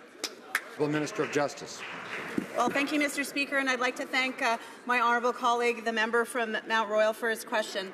This week, along with my colleagues, the Minister of Foreign Affairs and the Minister of Canadian Heritage, I had the honour to host the first summit on human rights with my colleagues from the provinces and territories, the first summit in almost 30 years. Meeting with civil society and Indigenous leaders, we discussed how we can work together to ensure that Canada continues to comply with its international human rights obligations, as well as to ensure that we remain a leader in the world with respect to human rights. Honourable member for Calgary-Nose Hill. Women who have undergone female genital mutilation suffer infections, difficult urination and childbirth, pain during intercourse, and more.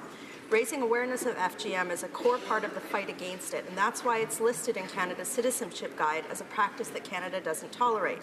No one can put nuance around the violent removal of a woman's clitoris, and if they try to, we shouldn't listen to them. So will the Minister end his consultations and decide today that warnings about FGM belong in Canada's Citizenship Guide? Honourable Minister of Immigration.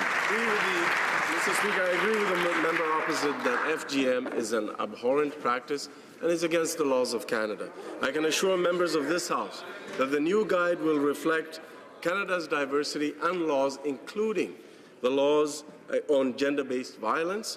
It will highlight and include in a better way than the previous government visible minorities, LGBTQ2 communities, the contributions of women, Francophone communities, and Indigenous peoples. We will listen to the experts. We will produce and introduce a non-partisan guide, unlike the previous government. Honourable member for Essex. In Essex, my office has been busy trying to help the many people who haven't been paid because of the Phoenix pay system debacle. In one case, an employee was hired in 2015 and has worked so hard for this government that she's been promoted twice. But not only does she have more responsibility and a heavier workload, she hasn't been properly compensated in over 2 years and is owed over $12,000 in back pay. It's disgraceful. Liberals keep telling my office that the case is under third-party escalation, but there have been no changes and absolutely no help for this woman. When will this minister stop blaming Conservatives and fix this shameful mess that the Liberals have made? Honourable Minister of Public Services. Mr. Speaker, we are completely committed to resolving Phoenix, and fixing this is my #1 priority.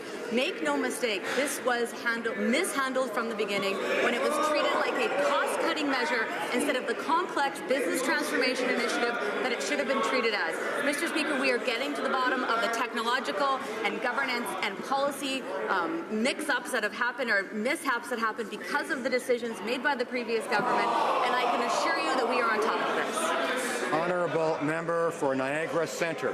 Order. Thank you, Mr. Speaker. Today marks the 10th anniversary since the motion on Jordan's Principle was unanimously passed in this House.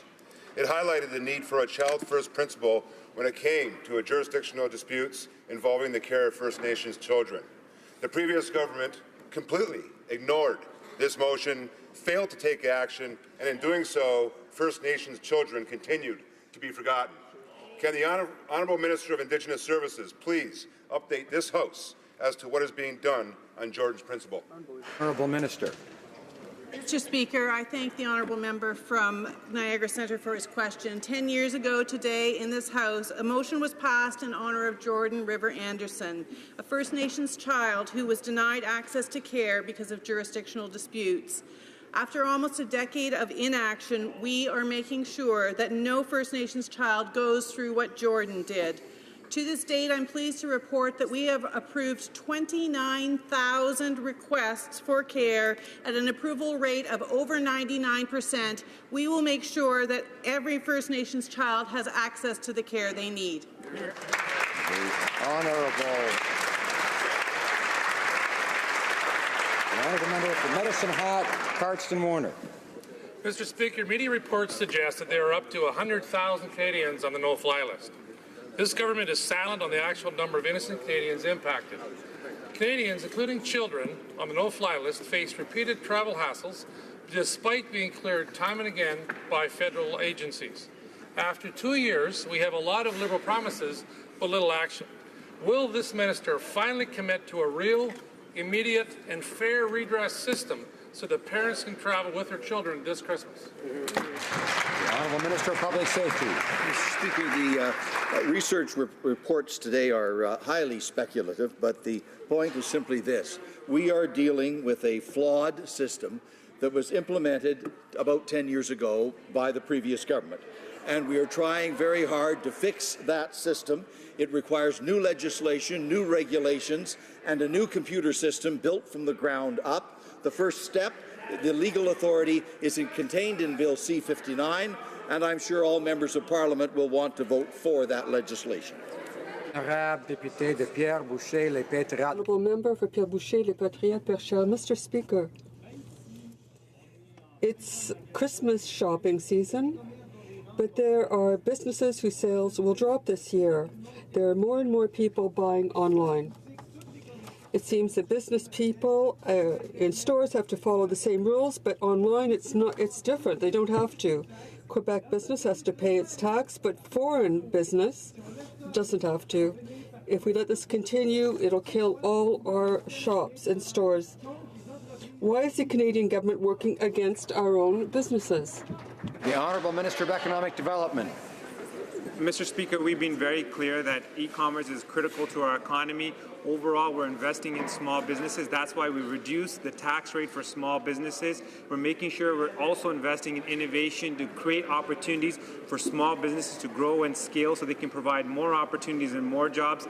That's why the unemployment rate dropped from 7% to 6.4%, Mr. Speaker. That's why over 600,000 jobs have been created. We're focused on job creation and growth and better outcomes for consumers, Mr. Speaker. Député de Repentigny. The Honourable Member for Repentigny. Mr. Speaker, 72% of Quebecers and the government of Quebec, as well as our artists, producers, unions, everyone is against the Netflix free pass provided by the Heritage Minister. It's our culture which is in danger with this precedent, except that we saw yesterday when the Finance Minister was at this meeting of Finance Ministers, no one wanted to broach the subject. So is the Heritage Minister endangering our distinct culture in the name of Canadian consensus?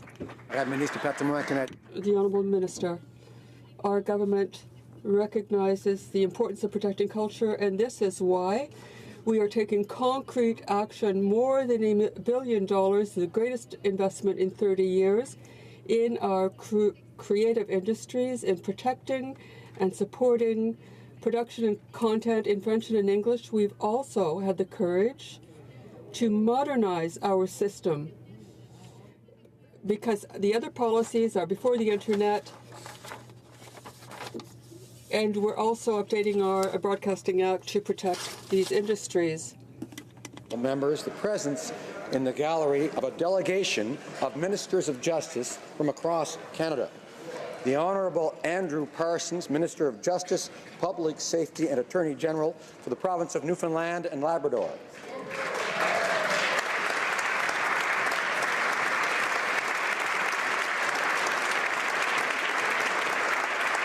The Honourable Tracy Ann McPhee, Minister of Justice and Attorney General for Yukon.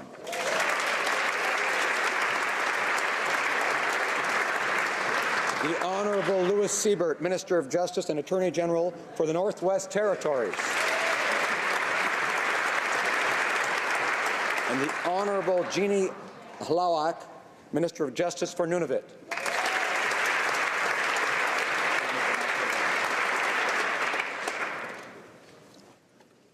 I wish to advise members that I've received notice from the Secretary to the Governor-General and Herald Chancellor, December 12, 2017. Mr. Speaker, I have the honour to inform you that the Right Honourable Julie Payette, Governor-General of Canada, will proceed to the Senate chamber today, the 12th day of December 2017, at 5:15 p.m. with the purpose of giving royal assent to certain bills of law. Yours sincerely, Stephen Wallace. J'ai reçu un message. I've received a message from the Secretary-General of the Governor-General, the Chancellor of Arms, December 12, 2017. Mr. Speaker, I have the honour to notify you that the Right Honourable Julie Payette, Governor-General of Canada, will proceed to the Senate chamber today, December 12, 2017, at 5:15 p.m. in order to give royal assent to certain bills of law. Sincerely, Mr. Speaker, Stephen Wallace. The Honourable order, I'd encourage colleagues to members to take their conversations into the lobbies, and I know those are important and valuable conversations, but I know they'll want to do that elsewhere. The Honourable Minister of Public Safety.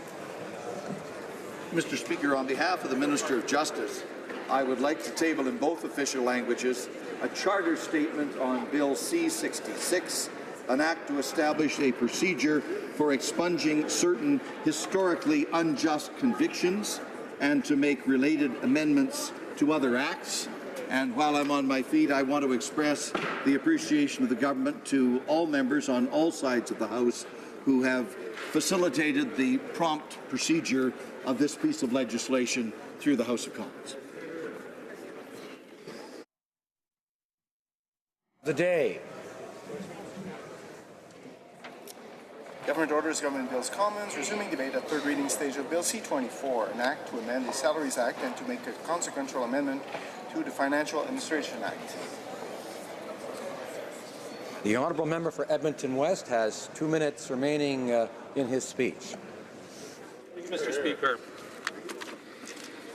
I just want to start off a bit where I was before I got cut off by this wonderful question period. I want to go back to what had me screaming serenity now, and that was a quote from the House Leader regarding eliminating the regional ministries, the economic ministries, and was regional expertise with national expertise as a way for it to work better together to create a synergy to take a whole government approach. Now, I've criticized this bill about a bill being about nothing, but one of the things that kind of codifies what the government's already done, which is eliminate the regional offices of economic action, like the Western Diversification Ministry. Now, we heard from this government, don't worry, the Minister from Innovation from Mississauga can look after Alberta needs. But it's very clear that that's not happening. In Alberta, we've seen, since this government's taken over, unemployment that hasn't been seen since the National Energy Program. I think I'm speaking for more than 10 minutes, Mr. Speaker. I'm not splitting my time. Although I'd be happy to finish after 1 minute, but... Anyways, in Alberta, we have not seen issues like we are right now with the economy since 1981 with the National Energy Program. Now, this side of the House, we have put forward some policy suggestions to address this issue. We put forward an Alberta task force. Now, normally, under the old days, you could have a regional minister to look after Alberta interests. Currently, we have 3 Liberal MPs to do that. We used to have 4, but there was issues with one. He's moved on, but we have 3 left. Fortunately, all 3 have been silent as crickets when it comes to defending our energy program. We put through a motion asking this House to support Energy East. The 3 Liberal MPs sat quiet and did not vote to support Energy East. We saw what happened just recently. Energy East was killed by this government. The National Energy Board, under the direction of this government, moved back the goalposts time and time and time again. Unlike any other industry in Canada, they decided that upstream and downstream emissions have to be measured. Now, we subsidize Bombardier with their wonderful planes, and I'm hoping we finally get the C-Series. Because if Air Canada, if you're listening, I'm tired of taking the E-90 Embraers back to Edmonton. Hopefully we'll get that C-Series soon. But these are pollution-emitting planes, and yet we subsidize them. Recently, we saw money being given to Ford. Ford makes cars, which are not running on pixie dust. They're running on gas, which emits pollution. So there's a hypocrisy that we see that Alberta oil is bad, pollution-emitting industries in Quebec, good, pollution-emitting industries in Ontario, good. And this is why we need someone, a Western Diversification Minister from Alberta, standing up for Alberta rights. Now, one of the things we also asked for, but did not get, was money for orphan wells. I think the PBO's estimate is going to be about $1 billion to clean up the orphan wells. These are wells that people walk away from developing because of various regulations brought in by the federal government and the Rachel Notley NDP. What did we get? Well, we saw in committee for estimates, my colleague from Calgary, Shepherd, asking the finance minister about the government giving $30 million to the Alberta government. $30 million. We asked, is this money from the government or did the NDP government in Alberta asked for it. The finance minister wasn't even able to answer that question, wasn't able to justify why only $30 million. He couldn't even answer why this money was being given. Who asked for the money? Was it a federal government initiative, provincial government initiative? Again, having a regional minister for Western diversification based in Mississauga is not doing Alberta any good. Now, obviously, this extends to Northern Gateway. This is a pipeline that would have gone through British Columbia up to the Kitimat area to get our oil to market, supported by reams and reams of First Nations, cleared by the NEB, counciled by this government. Again, the Liberal members from Alberta sitting quietly. We've also seen as well this government, Liberal government committee produced a report about ACOA after these changes, where the waiting time for response was tripled without a regional minister. It's very clear having the Minister for Innovation, great guy that he is, no doubt, representing the Atlantic provinces, representing Western diversification, representing Northern Ontario, representing Quebec, is not working, despite the government desperately trying to claim that whole-of-government approach will fix things. I want to get on what I was talking earlier about this Bill C-24 being a bill about nothing and what we could have done with this time instead. I mentioned the Operations Committee put through a very thorough study with recommendations on the whistleblower, the updating the Whistleblower Act. Now, we've seen in committee, we heard horror stories of people's lives destroyed when they came forward. We heard from Alan Cutler, famous, of course, for being the whistleblower that led to the sponsorship scandal under the Chrétien and Paul Martin government, basically run a town for daring to bring to light money being basically taken from Canadian taxpayers, funneled through sponsorship agencies to the Liberal government. We heard of a gentleman who was working on, he was a contractor, fixing bathrooms in a prison in British Columbia, discovering asbestos, bringing it forward to the government, and basically being investigated by the government, having the contract taken away, and he's now been blacklisted by the government from apparently from any other jobs with the government. Now, this is a gentleman who came forward for the protection of his staff, but also inmates in the prison and public workers in the prison. And he gets blackballed, his life destroyed, his company taken away. We heard from a lady working in the Foreign Service who brought to light, this is about 20 years ago, who brought to light hundreds of thousands of dollars being spent, thank you, in the Foreign Service, even though we had perfectly good diplomatic housing, mansions almost, that money being taken away to spend on other apartments. Waste of money. Now, maybe if there was 10 of them, we would have had enough to build another ice rink, but this is still $500,000 probably, in 1980s dollar, that was wasted. She brought this forward. The government fired her, destroyed her. They actually sued her for bringing to light government ineptness and corruption. So it's very clear we need strengthening of the Whistleblower Act. So what did we end up with? Well, we ended up with a unanimous report. We worked very closely with the NDP, with our Liberal colleagues, to put together a report that was widely praised by the who's who of the whistleblowing community in Canada. Ian Braun, Alan Cutler, David Hutton, all stepped forward. Joe Friday from the Integrity Commissioner all stepped forward and said this was great work that needs to be followed up on. Unfortunately, what happened was the Treasury Board president took it and basically threw it in the trash.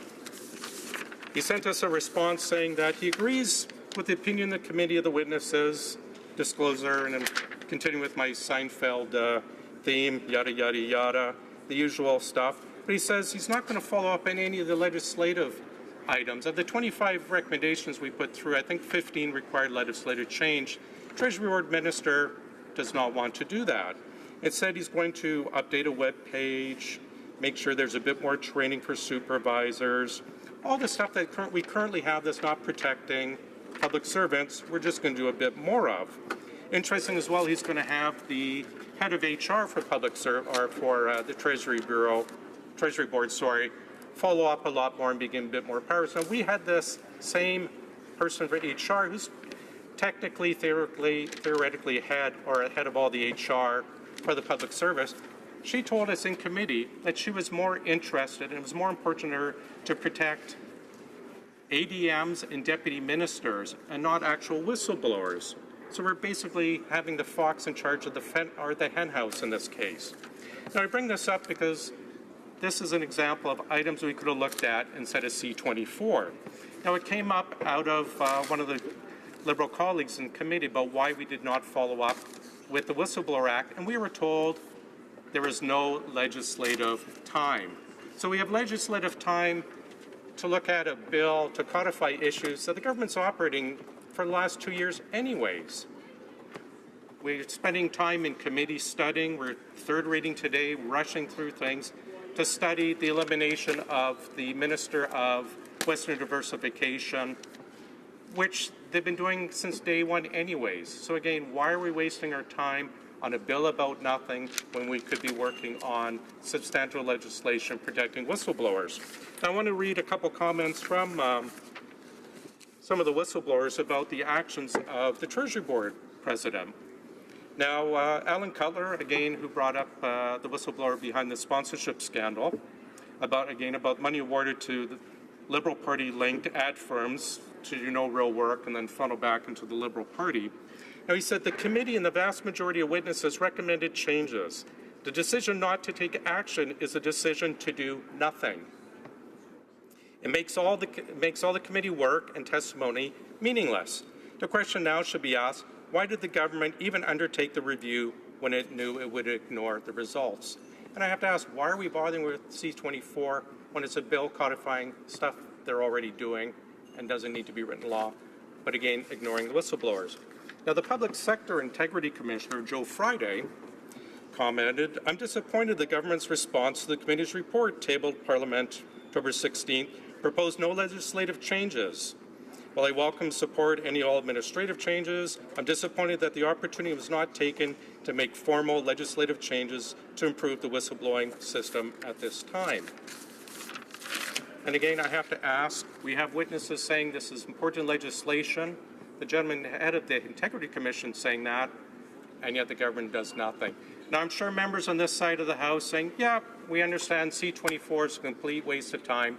Not that there's anything wrong with that, but there is a lot wrong with this. It's time that was taken away from proper legislation, time to address issues of whistleblowing and other issues that the government passed by.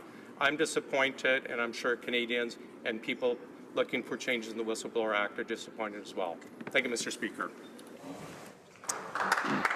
Questions and comments. The honourable member for Hamilton West and Castor Dundas. Thank you, Mr. Speaker. I think it's unfortunate that the member from Edmonton West took the opportunity in discussing C-24 to actually launch personal attacks against certain ministers on this side of the House. However, I'll tell you what I am glad about. I am glad that he's acknowledged that this is not about gender parity or equality. Some of his colleagues on the other side do not share his view, but I will let that division in his caucus remain. The two questions I have for the member are, does he not believe that equality of voices are important, as well as the portfolios that are represented? And that's what C-24 is doing, is giving equality to the voices. And secondly, if he thinks this piece of legislation is a waste of time, why has he spent the last 20 minutes talking about it? The honourable member for Edmonton West. Go get her. Thank you, Mr. Speaker, and I could thank my colleague for the question. And I'm sorry if she disagrees with us pointing out the horrible actions of the sports minister insulting and attacking people who are suffering from the thalidomide issue from so many years ago, or bringing up the fact that the finance minister is being investigated by the ethics commissioner.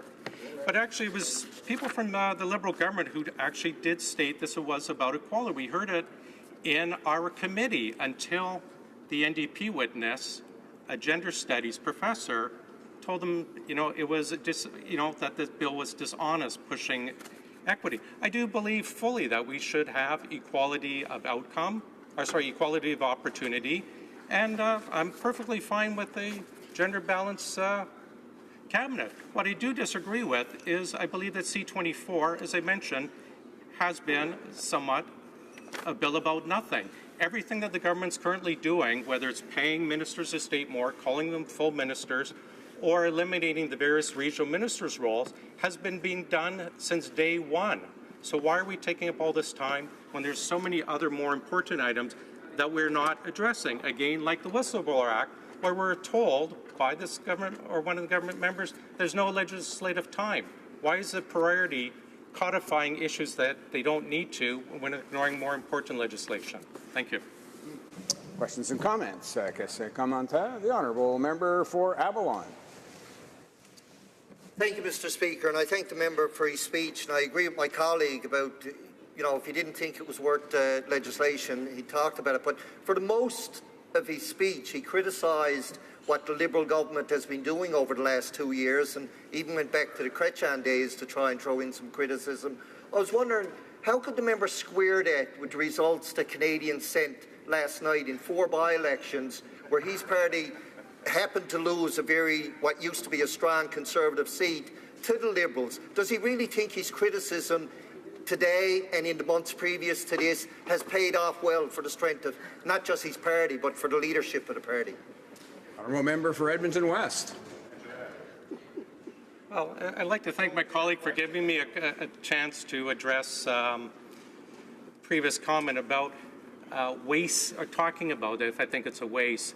This is a democracy, and this is actually called debate. I realize the government believes that only they are allowed to have ideas, and disagreeing with their ideas seems to send them into an apocalyptic mood that, only our ideas matter.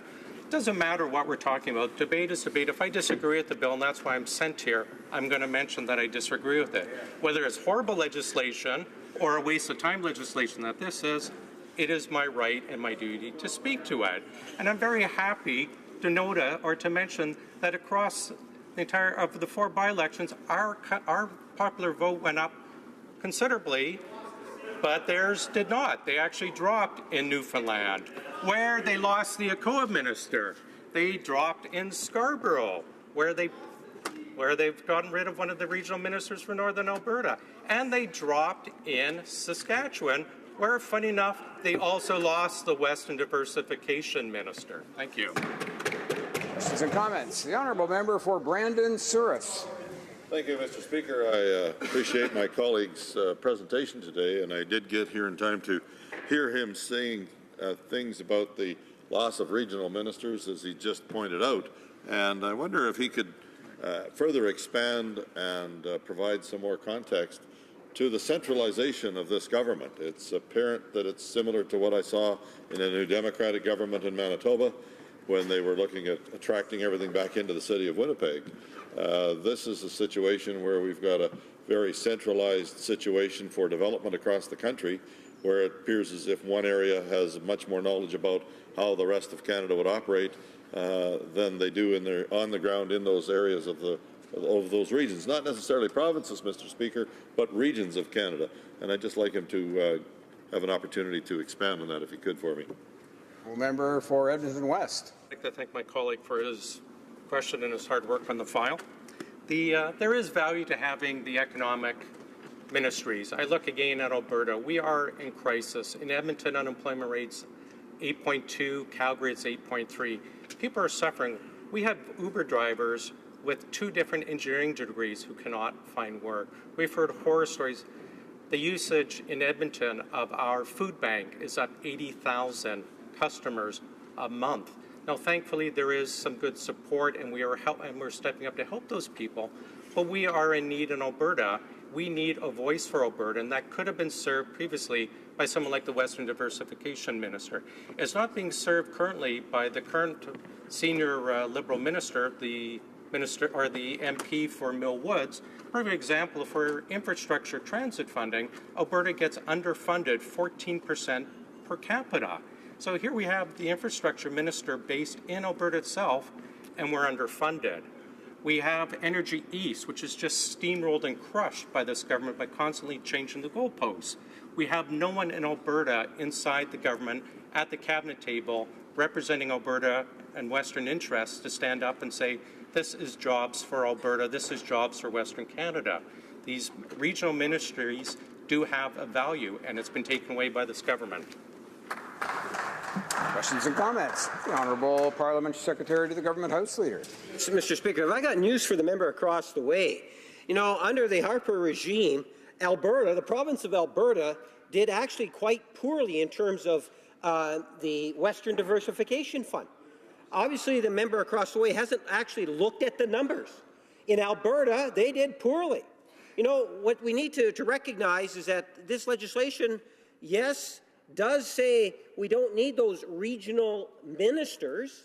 Instead, we want to have a minister that has a national perspective, a national focus on developing our country, much like we have a national minister of infrastructure.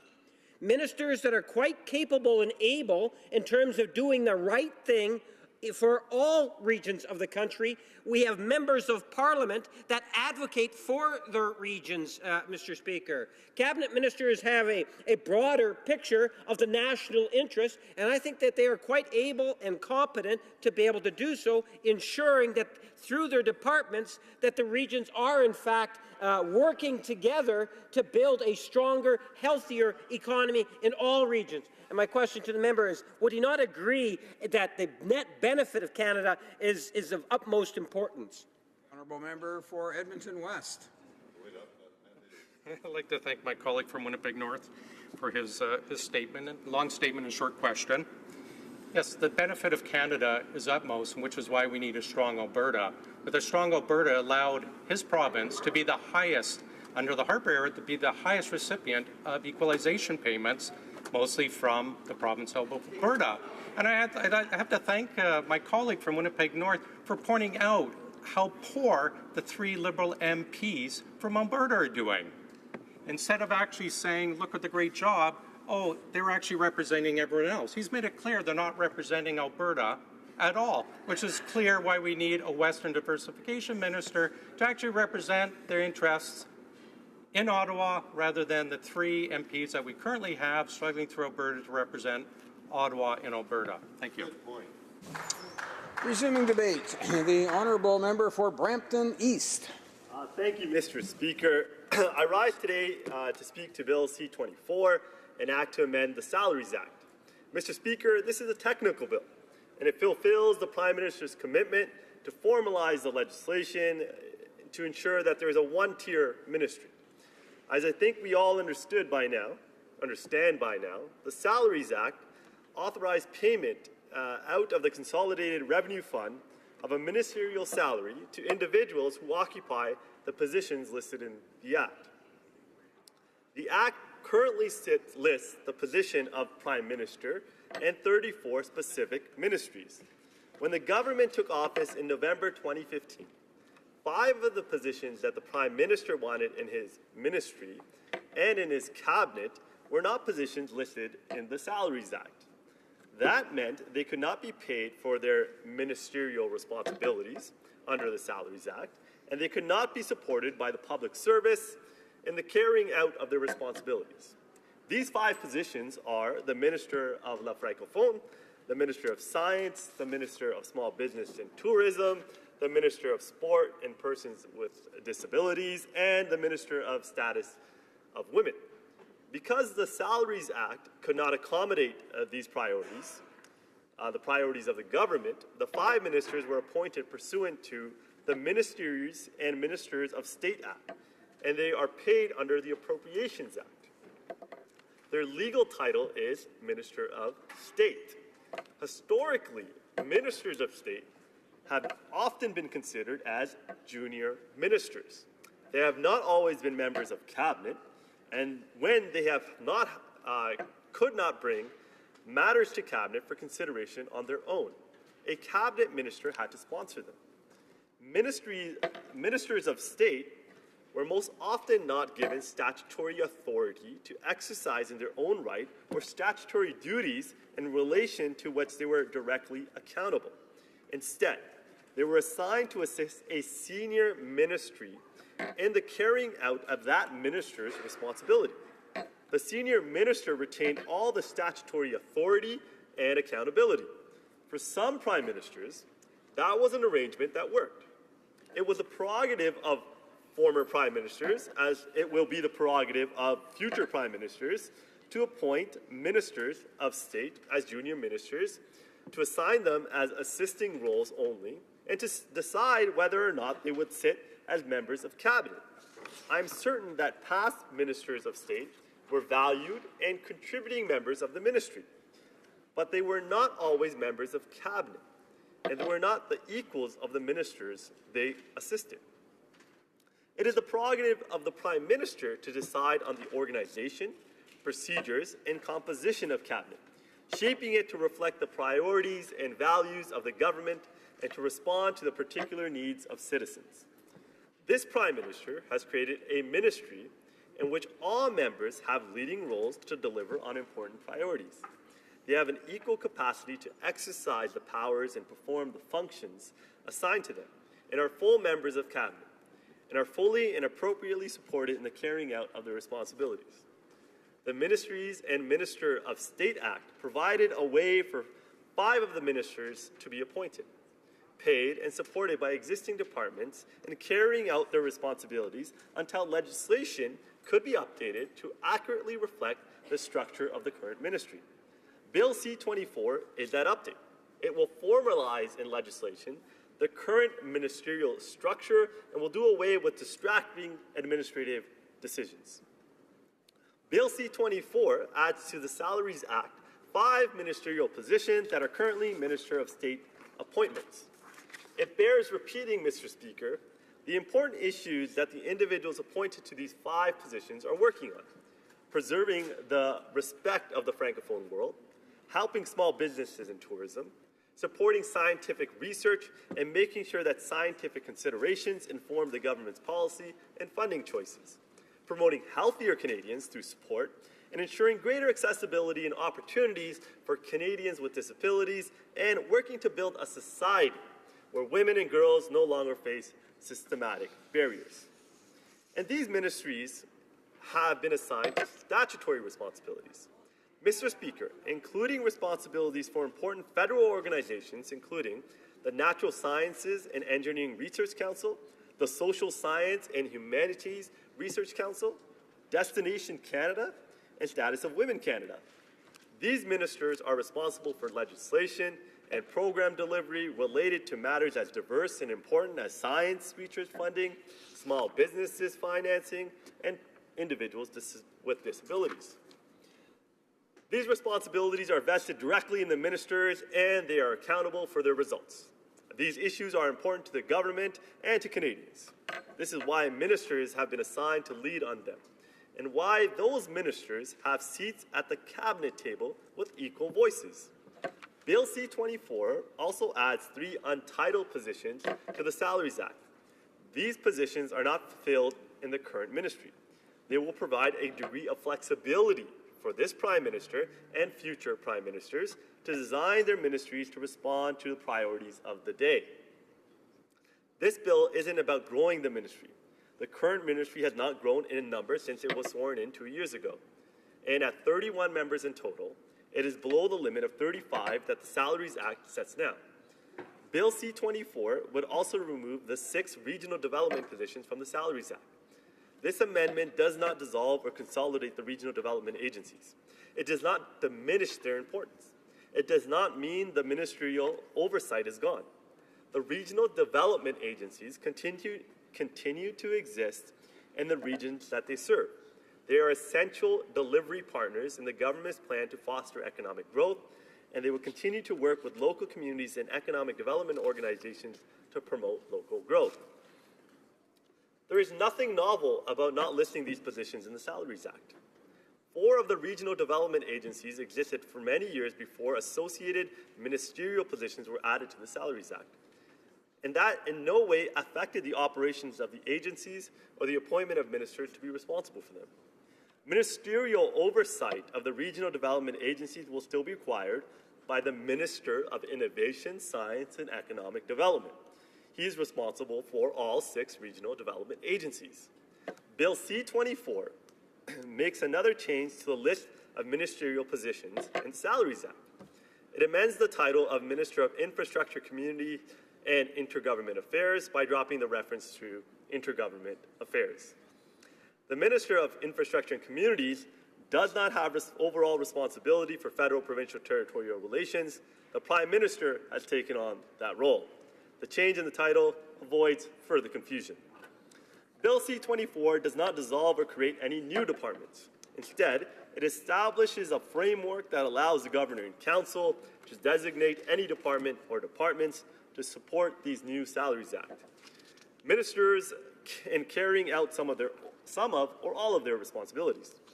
That means that the new Salaries Act, ministers will have access to the expertise and the experience of the department best placed to support them. Much has been made about the fact that no new departments are being created for new ministries. Presiding over a department is not a necessary feature of being a minister. The ministers of Foreign Affairs, International Trade, International Development, and La Francophone all use the facilities and resources in a single department, Global Affairs Canada. The Minister of Families, Children and Social Development, and the Minister of Employment, Workforce Development and Labour both rely on the resources and facilities of the Department of Employment and Social Development in the carrying out of their responsibilities. This is a proven and efficient way to work. Bill C-24 generates no incremental costs with respect to the current ministry. The ministers currently appointed as ministers of state receive the same salary as their cabinet colleagues and have office budgets that match their responsibilities. Bill C-24 does not change that. The legislation increases the number of ministerial positions that could potentially be paid under the Salaries Act by 2, from 35 to 37, including the position of Prime Minister. Ministers currently receive additional remuneration of $82,600 a year for their ministerial duties. If all 37 Salaries Act positions were filled by separate individuals, the total incremental cost would be $165,200 a year. We are below the limit now. The current ministry is composed of the Prime Minister and 30 ministers. As I mentioned earlier, the ministry has not grown since its swearing in on November 4th, 2015. Bill C-24 also has the consequential effect of increasing the number of parliamentary secretaries that may be appointed by 2, from 35 to 37. There are currently 35 parliamentary secretaries, and if the 2 additional positions are filled, the total incremental cost would be $34,000 a year. Mr. Speaker, I began my remarks by saying that this was a technical bill. So let's summarize for everybody in the House. Bill C-24 would amend the Salaries Act by adding 8 new ministerial positions to the Act, 5 of which are currently Minister of State appointments, and 3 of which are untitled and therefore flexible. Removing the 6 regional development positions from the Salaries Act without affecting the status of regional development agencies themselves for a total of an increase of 2 positions that may be paid ministerial salary out of the Consolidated Revenue Fund. Creating a framework which any of the 8 new ministerial positions could be supported fully and appropriately by existing departments. Changing the Salaries Act title of the Minister of Infrastructure, Communities and Intergovernmental Affairs to the Minister of Infrastructure and Communities. Including amending the Financial Administration Act to change the title where it appears in that statute to better reflect the responsibilities of the position. I hope that we can all agree that this bill is worth supporting. Thank you, Mr. Speaker. Questions and comments. Question commentaire. The honourable member for Calgary-Shepherd. Thank you, Mr. Speaker. I'd like to thank the member for Brampton East for his contribution to this debate. You know, we started this back in June, and I heard the member say here that this bill will have no monetary change, which is really unfortunate because I think this was an opportunity for the government to actually reduce its cost. Instead of raising the pay of these 5 ministers, I've proposed in this chamber we reduce all ministerial pay to the pay of these other 5 ministers who seem to be selected out, so to speak. It's the misfortune that they find themselves in, that the government didn't plan ahead and didn't ensure that all ministers were paid to the level that they believed. But I think there's an opportunity here. Will the member agree with me? We can save some taxpayer dollars by reducing all ministerial pay to that of a Minister of State. The honourable member for Brampton East. Thank you, Mr. Speaker. And I'd like to thank my colleague from Calgary-Shepherd for the question and his passion for those in cabinet and those working hard to join it. Mr. Speaker, the Bill C-24 is ensuring that we have a legislation in place, very much a technical bill, like I said in my speech, to ensure that all cabinet ministers are treated equal. And our government was elected on a pledge of ensuring that we'd have gender parity in cabinet, ensure that all cabinet ministers had equal roles, responsibilities, and most importantly, accountability. And the incremental cost is very minimal to ensure that, you know, ministers have the resources to deliver for Canadians. And ministers are delivering for Canadians, and that's why the opposition is so frustrated on a daily basis, Mr. Speaker. We've created 600,000 jobs in this economy in 2 years. We have the fastest growing GDP in the G7, and we have an unemployment rate that's gone from 7.2% to 5.9%.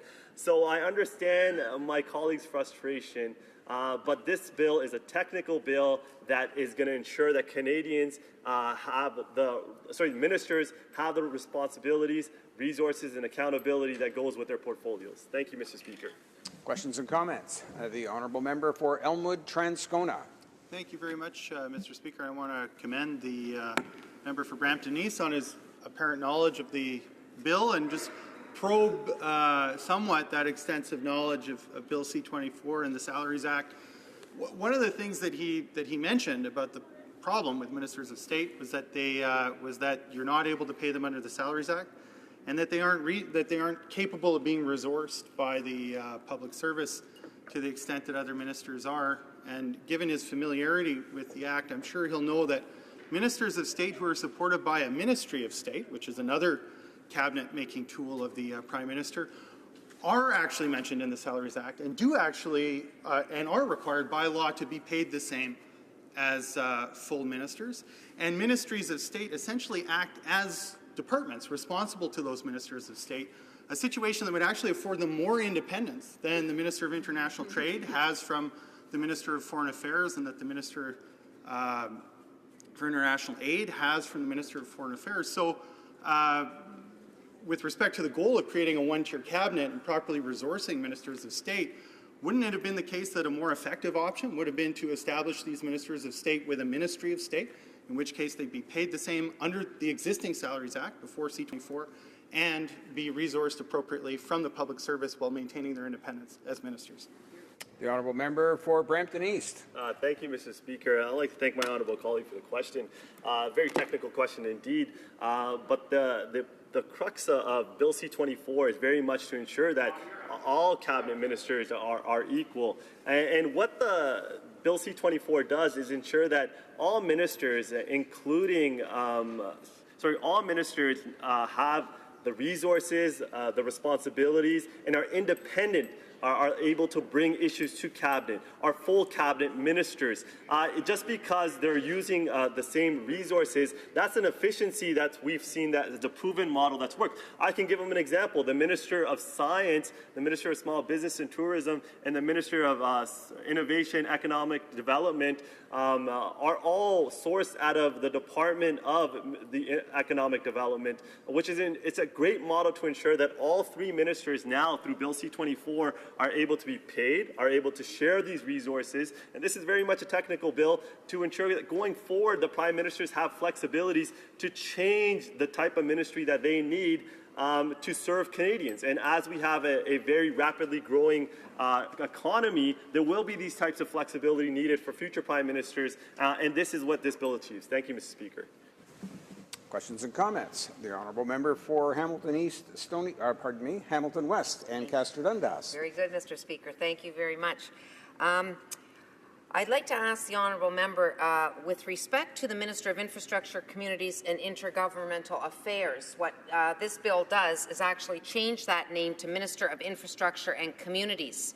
And that reflects on the fact that the Prime Minister has taken on the role of Intergovernmental Affairs Minister. But I wonder if the member can comment on the importance of that name change and how he feels about that name change. For Brampton East. Thank you, Mr. Speaker. I'd like to thank my colleague for her wonderful question and all her hard work for her constituents and Canadians across this country. The name change is important to ensure that it accurately reflects the responsibilities of the Minister of Infrastructure and Communities. He no longer is responsible for intergovernmental affairs. The Prime Minister has taken on that role, and he's doing a phenomenal job of ensuring that we have a great confederation moving forward. And the Minister of Infrastructure and Communities is doing a great job too, and we see that from our rapidly growing economy. And when you speak to, especially in the city of Brampton, when you speak to our local councillors and our local mayor, they finally are so happy to have a federal government that gets it, that understands that municipalities are partners, that understands that infrastructure is so important to economic development across this country, that understands that process to get the money flowing from the federal government right to the cities, because cities best know how to manage those funds to invest locally to help our citizens, is what the Minister of Infrastructure and Communities is doing, and we applaud him for his great job so far. Thank you, Mr. Speaker. Questions and comments? The Honourable Member for Nanaimo, Ladysmith. Thank you, Mr. Speaker. Rumor has it this is our second last day in the House. This is a government that has underperformed relative to any other new government in relation to how many new pieces of legislation it's introduced to the House. We've got a number of bills, maybe almost as many as 9 of them, introduced but not debated at all, not given any time in this House. This government still has not restored judicial judgment in sentencing, hasn't removed the ruinous mandatory minimums that the Conservative government brought in, hasn't legislated pay equity, hasn't fixed the Navigable Waters Protection Act, hasn't fixed the Fisheries Act. How, I ask through you, Mr. Speaker, how does this member's feel about this being the highest priority for these final 2 days for this government, just paying cabinet ministers better than they are already? The Honourable Member for Brampton East. Thank you, Mr. Speaker. I'd like to thank my honourable colleague from the NDP for the question. It gives me an opportunity to mention the legislation the government has passed. When we were elected, the first thing that we did was reduce taxes on the middle class. We increased the Canada Child Benefit that gave more money after tax to more Canadian families across this country. We've added 600,000 jobs in 2 years from coast to coast to coast. We've reduced the unemployment rate from 7.2 to 5.9%. We've increased the working income tax benefit. We've introduced a housing strategy for the first time in Canadian history, a housing strategy that's going to help ensure all Canadians have access to housing. It's about quality legislation, Mr. Speaker, not quantity legislation. Thank you very much. Now we got time for one more question and response. Questions and comments. The Honourable Member for London Fanshawe. Mr. Speaker, and I thank my colleague for his question and his statement. But when he talks about quality legislation, is he not concerned about the fact that the housing strategy is spread out over 11 years and will take a long time to put in place and won't, in fact, help anyone at least for the next 2 years, when we've got thousands of people who are living in underhoused or precarious situations? How does he feel about the fact that they're forgotten and very, very little is going to happen until after the next election? Member for Brampton East. Mr. Speaker, I can only hope that the next election is as good as the by-election results that happened yesterday across this country. But the member's question on housing, I mean, our government has done more on housing than any previous government in Canadian history. We've already have money flowing from the 2016 budget. And the one thing that the member fails to mention is that all Canadian municipalities asked for this. And we stepped up to the plate and we made that pledge. And we're ensuring that in the first time in our history that there's a national housing strategy to ensure that all Canadians have access to housing. Thank you, Mr. Speaker. Resuming debate, the Honourable Parliamentary Secretary to the Minister of Families, Children and Social Development. Thanks very much. Thank you, Mr. Speaker. I rise today with the intention to speak about Bill C-24, which will formalize in statute the one-tier ministry of this government. We are ensuring through this bill that this government and future governments will have the flexibility as required to meet their commitments to Canadians. Comme vous le savez, le gouvernement a présenté. As you know, the government presented the bill on September 27, 2016. Payments out of the Consolidated Revenue Fund of a ministerial salary to individuals who have been appointed to a ministerial position listed in the Act. There are currently 35 ministerial positions listed in the Salaries Act, including the position of the Prime Minister. The Salaries Act was first introduced in the statute in 1868 as an act respecting the Governor-General, the civil list, and the salaries of certain public functionaries.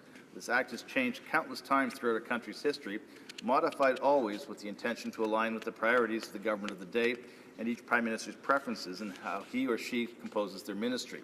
Our change in Bill C-24 is hardly new. In the last dozen years, we saw legislation to amend the list of ministries in the Salaries Act 3 times. It was enacted in 2005, 2012, and of course 2013. I would now like to take the opportunity to summarize the proposed changes which Bill C-24 would bring about to the Salaries Act. First, the legislation will provide for the including in the Salaries Act the 5 ministerial positions which are currently ministers of state appointments, thereby doing away with the administrative distinctions which this government has had to employ under the Ministries and Ministers of State Act. Previous cabinets have seen ministers of state considered to be junior ministers because previous prime ministers have determined that such ministries of state should be appointed to assist other ministers with their portfolio responsibilities. Our current context does not agree, and we find this way of thinking and operating to be, or agree with, or find this way of thinking to be operational or suitable. And our Prime Minister's intention has been to create a one-tier cabinet, and the distinction of ministers of state as junior ministers fails to reflect the importance of the subject matter at issue, as well as the value of equality, which this government holds in the highest esteem. The 5 new ministerial positions to be added to the Salaries Act are the Minister of la Francophonie, the Minister of Small Business and Tourism, the Minister of Science, the Minister of Status for Women, and the Minister of Sport and Persons with Disabilities. The 5 ministers will continue to advance the priorities of the government as established by the Prime Minister and set out in their mandate letters and the legal instruments. These are important positions with roles and responsibilities becoming of full ministers. The Ministry of la Francophonie pursues Canada's strong and sustained commitment to all 80 member states and governments of the Francophonie. Together, these constitute more than 1/3 of the United Nations membership and account for a population of over 890 million people worldwide, including 220 million French speakers. The Minister of Science plays the key role of ensuring that Canada is competitive in the global knowledge-based economy through being responsible for supporting scientific research and integrating scientific consideration into the government's investment and policy choices. The Minister is also responsible for portfolio organizations, including the Natural Sciences and Engineering Research Council, the Social Sciences and the Humanities Research Council as well as the Canada Foundation for Innovation. Furthermore, the Minister of Science is the lead minister for a number of science-related funding programs, including the Canada Research Chairs. Our government holds innovation as a key priority, and it is through scientific innovation that we will continue to build an economy that is both environmentally sustainable and prosperous. The Minister of Sport and Persons with Disabilities works to promote healthier Canadians through sport and recreation, and further is responsible for the work which ensures greater accessibility and opportunities for Canadians with disabilities. The Minister has been tasked with developing legislation to transform how the Government of Canada addresses accessibility. The Minister leads on a number of important funding programs, including the Enabling Accessibility Fund and the Opportunities Fund for Persons with Disabilities, and is responsible for the Canada Disability Savings Act.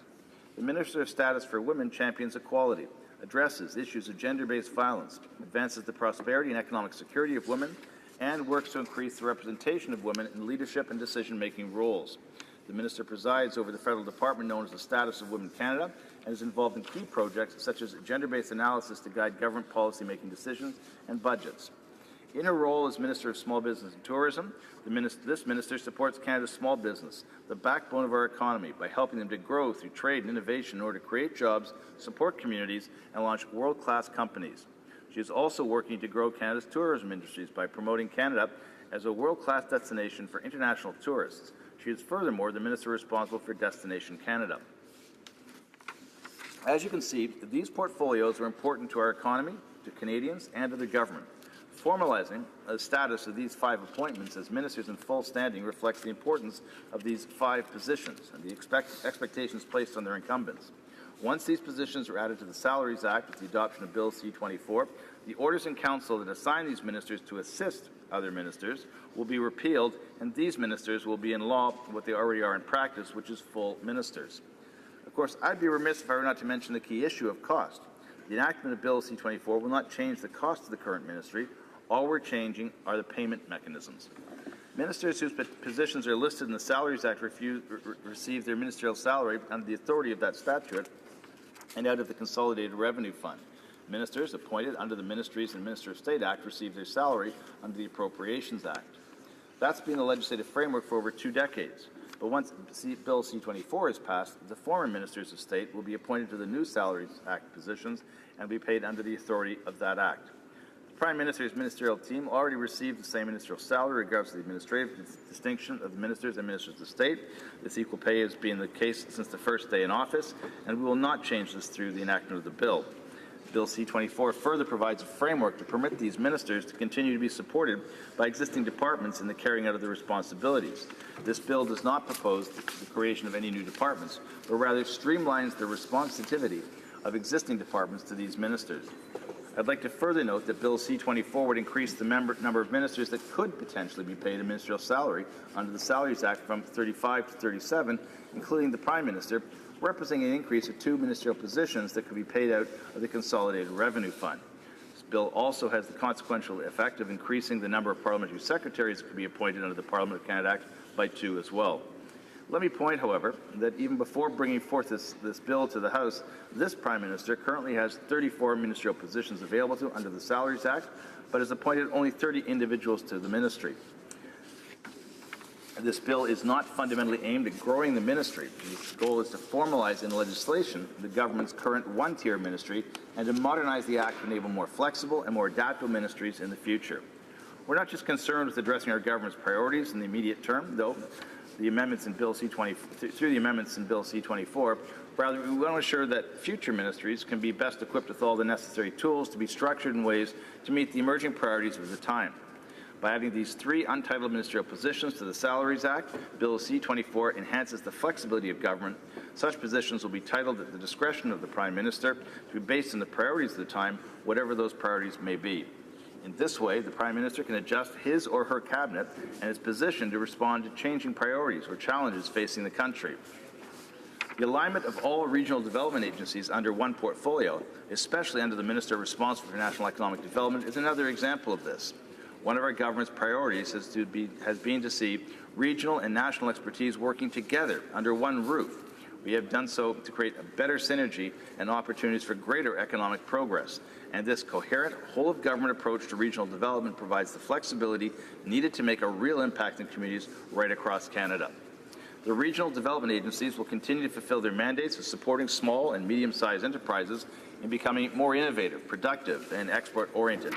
They will continue to work with communities and economic development organizations to identify and generate opportunities for local economic growth. The regional development agencies will continue to provide excellent programs and services to entrepreneurs and communities right across the country, building on the distinct competitive regional advantages that exist in different communities. Working together, the regional agencies will enhance cohesion between them and help grow the economy and deliver results to Canadians in all regions of the country. The important role which economic development plays across Canada's regions is only strengthened and highlighted by having the regional agencies all report to Parliament through the Minister of Innovation, Science and Economic Development. Finally, the legislation also changes the legal title of the Minister of Infrastructure, Communities, Intergovernmental Affairs and Intergovernmental Affairs to the Minister of Infrastructure and Communities to reflect the fact that the Prime Minister has taken on the role of Intergovernmental Affairs Minister himself. These changes formalize what has already been the practice of the past 2 years. The Prime Minister's Cabinet is one tier. We have taken all the non-legislative steps available to us to recognize this. These amendments address an administrative constraint in the current legislation and catch it up with the structure of the ministry as it operates today. Mr. Speaker, I'd like to end my remarks with a nod to history. As we are all proudly aware, Canadians across this country have been celebrating a very special milestone this year, the 150th anniversary of Confederation. A century and a half ago, the Fathers of Confederation gathered to create something very special, something that we all cherish. As the story goes, upon arriving at the Charlottetown Conference in 1864, future Prime Minister John A. Macdonald was checking into a hotel. The ledger presented to him for registration included a column asking for occupation. Rather than write lawyer, he picked up the fountain pen and he wrote cabinet maker. It was a joke, but at the time a very prescient one, because upon assuming the role of Canada's first Prime Minister, he acknowledged that one of his most significant challenges would be to bring the right people to the cabinet table to help the fledgling country find its feet. And as Prime Minister MacDonald liked to tell people, cabinets don't just happen, cabinets are constructed. And over the years, that construction has taken different forms. In 1867, there were just 14 ministers around the cabinet table, 14 men from relatively similar walks of life. They were responsible for portfolios such as militia and defense, inland revenue, and the post office. 150 years later, we have a diverse, accomplished, gender-balanced cabinet working on so many important priorities for Canadians, and that cabinet reflects the diversity of Canada. Let us together get on with enacting this bill and putting behind us any question that others might have had about the importance of these mandates or the status of these ministers who are leading on these files and others. Thank you. Merci. Before we get to questions and comments to the Honourable Parliamentary Secretary, I have the honour to inform the House that a message has been received from the Senate informing this House that the Senate has passed the following bill. Bill C-36, an act to amend the Statistics Act. Now we'll go to questions and comments. Questions and comments. The Honourable Member for Calgary-Shepherd.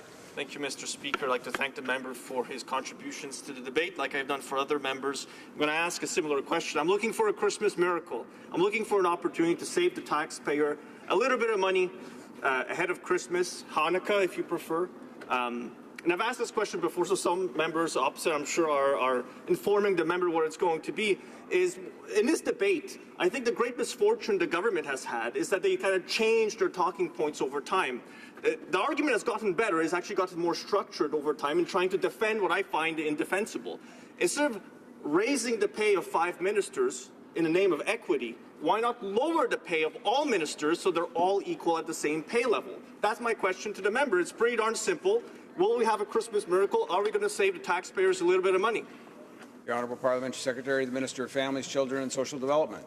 Well, the way we've saved taxpayers' money is cutting taxes. The way we've saved the taxpayers' money is appointing a cabinet which is much more smaller and more efficient than the previous cabinet, which had almost 40 members. And even then, what we've also done is produced a cabinet which has also produced some of the strongest economic results the country's seen in the last 20 years. And as a result of that, taxpayers are really happy. In fact, if you want to know what the Christmas miracle was, it happened in Surrey last night, and that was a government taking a seat, yet another seat from the opposition party, who are focused on personal attacks and sort of slogans and a kind of politics that doesn't produce results for people, that just produce a lot of sound and fury and really does signify nothing. And you can see the way Canadians are responding. It's why they gave us the gift of a new member of Parliament from Quebec. It's why they responded so positively in Surrey. And I think what Canadians are saying right across the country is give us more. If more Liberals produces more results, we'll take it. In fact, that's what they sent to us. And we continue to see that when we deliver on our election promises, like the National Housing Strategy that was just mentioned, what happens is that Canadians are better off. And when Canadians are better off, guess what? Parliament is rewarded with the respect it deserves. Questions and comments. The Honourable Member for Elmwood-Transcona. Thank you very much, Mr. Speaker. I mean, one of the main themes, it seems to me, for the government with respect to this bill is the idea of a one-tier ministry. It keeps coming up, and I've tried in various stages of debate for this bill to try and figure out what exactly that means and what the relevant sense of equal is for this government when they talk about a one-tier ministry. It seems to be an important principle for them, and I'm wondering if the idea of all cabinet ministers being equal at the table is a really important and motivating idea for the government. Why is it that Bill C-24 leaves ministers of state in the legislation? If they're objectionable in principle because they create 2 tiers, why is it left in the legislation? Why is it that the Department of Global Affairs continues to be defined in a hierarchy and put the Minister of Foreign Affairs above the Minister of International Trade and International Aid, who can only act with the concurrence of the Minister of Foreign Affairs? And why is it that Bill C-24 actually creates 2 types of minister, a minister for whom a department is designated and a minister full stop? If the idea of Bill C-24 is to create one tier of ministry, wouldn't it make more sense to be reducing the taxonomy of ministers as opposed to expanding it. And I just am looking finally at third reading and some of the last speeches on this bill to get some clarity as to how it is that a bill that's supposed to be promoting one tier leaves so many hierarchical relationships between ministers and actually creates mechanisms to produce more. The Honourable Parliamentary Secretary. Well, the answer to that question is very simple. I'm the parliamentary secretary in a ministry that's quite complex in terms of the diversity of files it oversees, and there are 2 ministers within that department that work on very different files, but those files are connected. Employment insurance is a perfect example of this, where there's both the policy development as it fits into a series of other social policies that support Canadians when they need help from their government. But there's also there's a delivery mechanism, but there's also a policy design mechanism, and they need to work in concert with a whole series of other benefits that Canadians receive. We also have in that department a housing benefit, which is about to emerge and support Canadians as they seek to find safe and adequate and affordable housing, and that's got to fit into various other departmental components to make sure that the programs fit together like a jigsaw puzzle, so we don't have cracks and we don't have space between programs where Canadians unfortunately sometimes fall. So the goal here is not to create a hierarchy of ministries, but rather a relationship between ministries that creates a coordinated approach and a sympathetic approach to having ministers, and many different ministers, work together on certain files. And so in some departments you may see 2 or 3 ministers, others it's a single ministry, sometimes it's cabinet committee, sometimes it's all of cabinet. But the idea here is not to have any one single minister be responsible for any one single policy, but rather to engage all of cabinet in very particular ways inside some ministries in a way of developing policy. What you see from the Parliament that we're now currently engaged in is that also works with the parliamentary secretaries. When we have work to do on each other's files or files that are related to one another, if you're outside the ministries, and I experienced this when I was the parliamentary secretary for intergovernmental affairs to the Prime Minister, working on the housing file because you had to go up through the hierarchical structure of the Privy Council office and then across to another ministry and then down into the ministry with permission to get information, to share information in a way that was timely and that allowed us to develop good, strong policy. It was inhibited by the structure of the Act that we're now changing. Putting certain ministers together equally and putting them around the table as equals shows that we have a collective approach to managing this country's challenges, and this Act accomplishes that and puts people on the same salary scale but also within the same ministerial structure, and that creates a much more efficient and much more collaborative approach to government, one you'd think a party like the NDP would support and understand. Questions and comments. Now, the Honourable Member for Windsor-Tecumseh. Thanks, Mr. Speaker. I want to thank my honourable colleague for allowing us to see a little bit more about what the real inspiration behind this is. We see that we had a pay equity issue, and really, just from the comments that he's made, now we can see that it was really, this is covering up for really what has been a responsibility gap. I've listened to the member talk about and justify, you don't have to justify to me why a Minister of State for Status of Women becomes a minister. You don't have to justify that to me. What I find disingenuous is that we aren't making there's no Ministry of State, there's no departments being added. And so to suggest that you're surprised, or that the member is surprised that the NDP is a little bit shocked by this hypocrisy is actually alarming to me, because another part of the explanation we just heard is all this synergy that's required, and for regional development, the member had said that we need to build on distinct and real impact for regional advantage. There's distinct advantages to them. I find it alarming, and I'm wondering, maybe the member can talk a little bit more about, does the member realize that this bill is actually removing the possibility of appointing a regional economic minister specifically, and at the same time the member is justifying these members of state not having departments to be able to work together? It's counterintuitive. I'm wondering how he's justifying that in his mind. Parliamentary Secretary. Well, I'm not justifying it in my mind. I thought what I did was explain how the ministers have departments. They are just they're co-located in departments, and they have the same supports that other ministers would have. But it's done in joint. It's done in coordination with other issues across the file. The regional economic the issue of regional ministers that was just raised. You know, if you take a look at the supply chain around infrastructure. You take a look at the way streetcars are supplied to Toronto. It may be an investment into southern Ontario that creates the new streetcar line and puts the new streetcars on the tracks. But it's steel from Hamilton, which is a different part of the country. It's the train. The trains themselves come from Thunder Bay and the northern part of Ontario.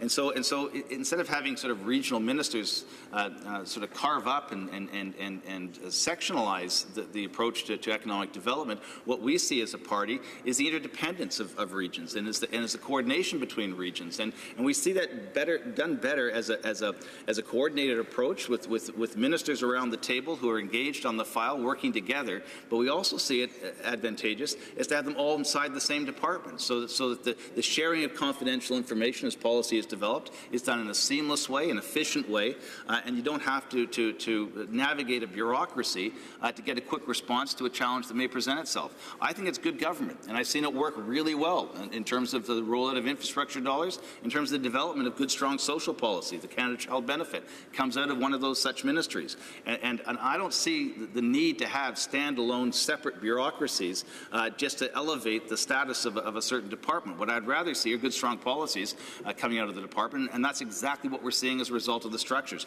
We're just formalizing with legislation today. Resuming debate, the honourable member for Calgary-Shepherd. Thank you, Mr. Speaker. Pleased to be joining debate again on this bill, one I believe we started back in June. But before I continue, I just want to say Merry Christmas, Mr. Speaker, to the pages, the table officers, all members of Parliament here, as well all those in the PPS service who keep us safe in this House as well, and all those in administration. I may not get the chance to say it in case there's another bill that's brought forward. I don't have an opportunity to rise and be recognized to speak to it. So Merry Christmas, Happy Hanukkah to all, and all a good night. But I'll continue speaking. I don't want to give up my opportunity here to contribute some more here. I've been listening to the debate so far, and the member for Elmwood-Transcona, he raised a couple of good points. You know, on the technical side of this bill, the government keeps saying it's all technical. These are just technical changes. It won't cost more money. It'll lead to more synergy. It'll lead to more all-of-government decision-making, kind of like the one maybe around small business taxation, kind of like maybe the one on electoral reform, and many other issues that the government has just fizzled on, completely dropped the ball on it. We heard from member Brampton East, a member on the Liberal side, a member who I serve on the Finance Committee, who said, again, it's all technical, you know, there's nothing there, nothing to see here, it's an easy bill that should pass right away. The repeated question I've been asking to members in this House is, well, actually, we should be trying to save some money. What we could do is lower all the pay of all the cabinet ministers down to the pay of a minister of state. It reaches all the stated goals the government has put forward thus far. And on that, the argument on the government side has changed over time. I think that's one of the great misfortunes that members on that side have had is in defending this bill. You know, it's misfortune binds together is a Yiddish proverb that comes to mind on this. And I think it applies very much here. I also want to mention, Mr. Speaker, that I'll be splitting my time with the member for Brandon Souris. I don't want to rob him of his opportunity to make a contribution to the debate here as well.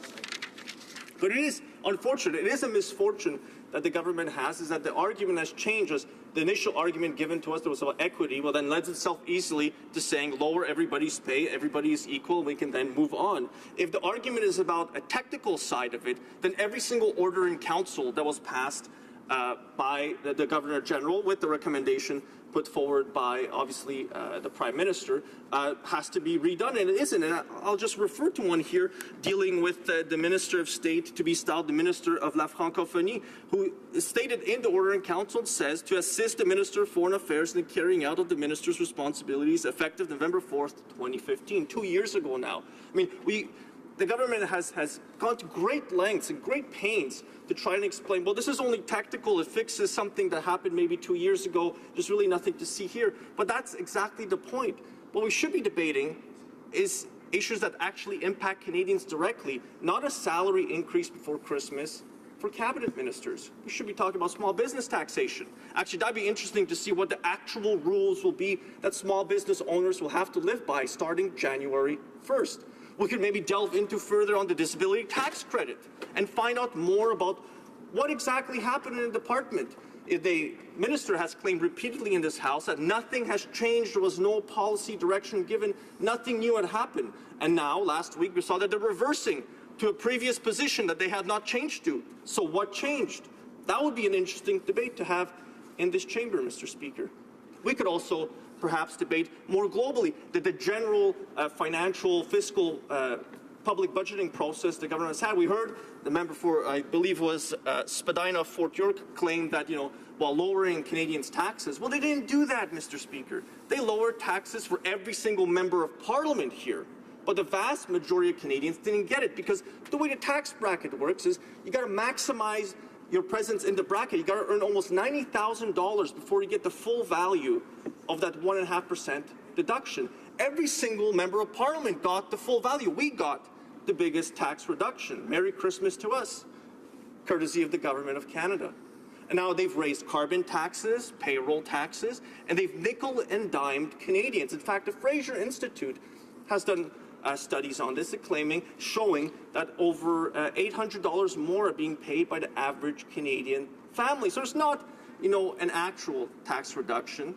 It's something completely different. But here we are debating C-24. Instead, it's a tax hike on Canadians because they're going to be paying more for these salary increases. We already have a $20 billion deficit that we're running. And my simple question has been repeatedly to members on the opposite side, why don't we just reduce the pay of cabinet ministers down to the level of Minister of State? I think you'd find a great deal of support for it, especially on this side. I dare say perhaps New Democrats would join us in supporting that. It would reach the goal, the initial goal, the first argument the government made at the very beginning when this bill was tabled, which is equity. All ministers would be treated equally, equal pay for equal work. I mean, my time in human resources, I know in the province of Alberta, there really is no great grand issue. For the longest time in Alberta, we were just happy to get someone who had the qualifications to do the job. It was a great desperation. Jobs, anybody. We'd take anybody from across Canada, anywhere in the world, in the United States, it didn't matter. As long as you could do the job, it didn't matter who you were, where you were from, so long as you could do it safely, efficiently, effectively to maximize the value you brought to the company or the organizations that you were working in. But 2 years into this mandate, the government hasn't really succeeded in the construction of these pipelines that are so important to the province of Alberta. We have approvals on the table, but we still have political issues in actually getting them constructed. The private corporations that have to go ahead and build them are still struggling. There's still a lot of uncertainty still in the market. But here we are debating a salary increase for cabinet ministers. Instead of debating the great issues of the day, what this chamber was built for is to debate the issues, the great issues of the day, not salary increases for cabinet ministers a mere week and a half, 2 weeks before Christmas. I mean, that is the wrong approach. But the government decides what we debate. The government decides the issues of the day. They get to put forth legislation and then decide which ones we will debate. So now we are here debating C-24 Salaries Act, a pay increase for cabinet ministers. Then again, like I've said, if the stated initial goal was equity, we could have lowered everybody's pay and moved on to something else. But if the goal that I hear the argument now is being made that it's about a technical amendment that will allow ministers to work better together, well, then every single order of council is going to have to be amended once again. And really, titles is not how decisions are made. When our ministers around the table, they don't look at each other's titles and go, well, you have a more important title, so we'll listen to you more than another person. Is the argument being made at the table? And at the end of the day, it rests on the leadership of the Prime Minister to choose between the different options and the best arguments made at table. Titles don't matter. I mean, from my time working in human resources, that was the thing I heard the most from directors of human resources in various organizations. They would repeatedly say, titles don't matter. It's what you bring to the table, your ideas, your arguments, the work that you've put into before coming to the table to make a decision. But what the government is saying is that some ministers in their own government are unable to do their jobs if they don't get a salary increase and a title bump. That just sounds ridiculous to me. It doesn't sound even reasonable. That's an issue internal to the cabinet then, that they're unable to make decisions without looking at each other's titles. I mean, perhaps we could pass a piece of legislation that removes all their titles and gives them something else. Maybe we could create a system by which no minister would know what another minister is saying without being able to ascribe to them a particular argument. I mean, it would go into the ridiculous, but so is debating this particular piece of legislation, a pay hike for cabinet ministers ahead of Christmas. And it's not about the status of different ministries, because we know that through this legislation they will create 3 new ministers. Ministers can be appointed without a portfolio. A minister's role is not connected necessarily to the department that they oversee, that they serve with, that they direct. Ministers have in this House before been appointed with no portfolio. The 2 issues are completely separate. The title of a minister, the functions that they fulfill, are not dependent on their ministry necessarily. And likewise, neither should their salary be dependent on it. I mean, if you wanted to go a step further, perhaps you could introduce a pay for performance, which probably would be the best system that we could have. Certain ministers have performed well, others have performed abysmally, especially the Minister of Finance. But these 3 new ministers also lend itself to my final argument. If the government is looking for ideas on what type of ministers to appoint, let me suggest a minister for seniors. This government took that away. It was a priority of the previous Conservative government at the time. They had a minister for seniors. They don't have that right now. When I held a roundtable in my riding with widows and seniors, all women, the #1 issue they said is that we don't have a champion in government. It's difficult for us to maneuver through government bureaucracy to figure out what types of benefits are they entitled to, and their spouses, what types of benefits they have and that they were entitled to. So, Mr. Speaker, just to close, C-24, undoubtedly I believe it will pass in this House. I think it's a great mistake that we've done, a disservice that we've done to Parliament to be debating this bill ahead of Christmas when we should have been debating the great issues of the day, issues such as reducing the deficit, paying down the national debt, and ensuring that the next generation is not saddled with unnecessary debt. Thank you, Mr. Speaker. Questions and comments. The honourable member for Hamilton East, Stony Creek. Thanks, Mr. Speaker, and I always appreciate the interventions of my friend across the way. But I do think that the ultimate objective of the government is to raise the quality of life for all Canadians. And I had asked for some specific information from the Department of Finance with regard to incomes. And so we hear often from the other side about what a terrible job the finance minister is doing. And in my request for the information, we found that real wages or hourly earnings increased 1.4% between November 2016 and November 2017, which was significantly higher than the 0.3% growth registered in the year up to November 2016. So that's the general look, but what was really amazing to me was to see the growth of 3.5% of less skilled workers who are now engaging in more employment in many fields that require something under a PhD. So what I would say, ask my friend across the way is, wouldn't he say that the evidence, despite the comments about the finance minister, show that not only is he working well, but that the entire cabinet is working well and therefore deserve compensation? Honourable member for Calgary Shepherd. Thank you, Mr. Speaker. I'd like to thank the member for Hamilton East, Stony Creek. I hope I got that correct. I think the member is partially implying, pay for performance, which was kind of one of the last examples I gave on how you can compensate ministers in order for work done. But likewise, he can point, if you're going to take charge and claim all the credit for the last 2 years for the Minister of Finance for the growth in the economy or changes in jobs or the changes in the average weekly earnings, look at the Minister of Infrastructure. $2 billion less spent than was intended by the department. Just in the province of Alberta, you have under 30 projects completed, infrastructure projects completed, under 30 out of 174, 2 years into the mandate of that government. That is a terrible record. By comparison, between 2006 and 2008, the previous Conservative government had completed 100 projects in the province of Alberta. I mean, you can pick and choose which ministers are performing well depending on what type of metrics you wish to use. But in general, the government is not meeting its own stated goals and its own financial budgets that it keeps tabling in this House. Questions and comments? The honourable member for Saskatoon, Grasswood. Thank you, Mr. Speaker. I think my colleague from Alberta brought up a very interesting point about seniors. Seniors in this country have little or no voice, and they feel left out by this government. This government repeatedly every day tells us how much they're doing for seniors. We don't hear that. He had a round table. My colleague from Alberta, I had a round table. We're not hearing that, and they feel, other than going through opposition MPs, that their voice is not being heard right now. So I'd like to ask my colleague about the seniors minister, because many in this country feel they're being left out. Honourable member for Calgary Shepherd.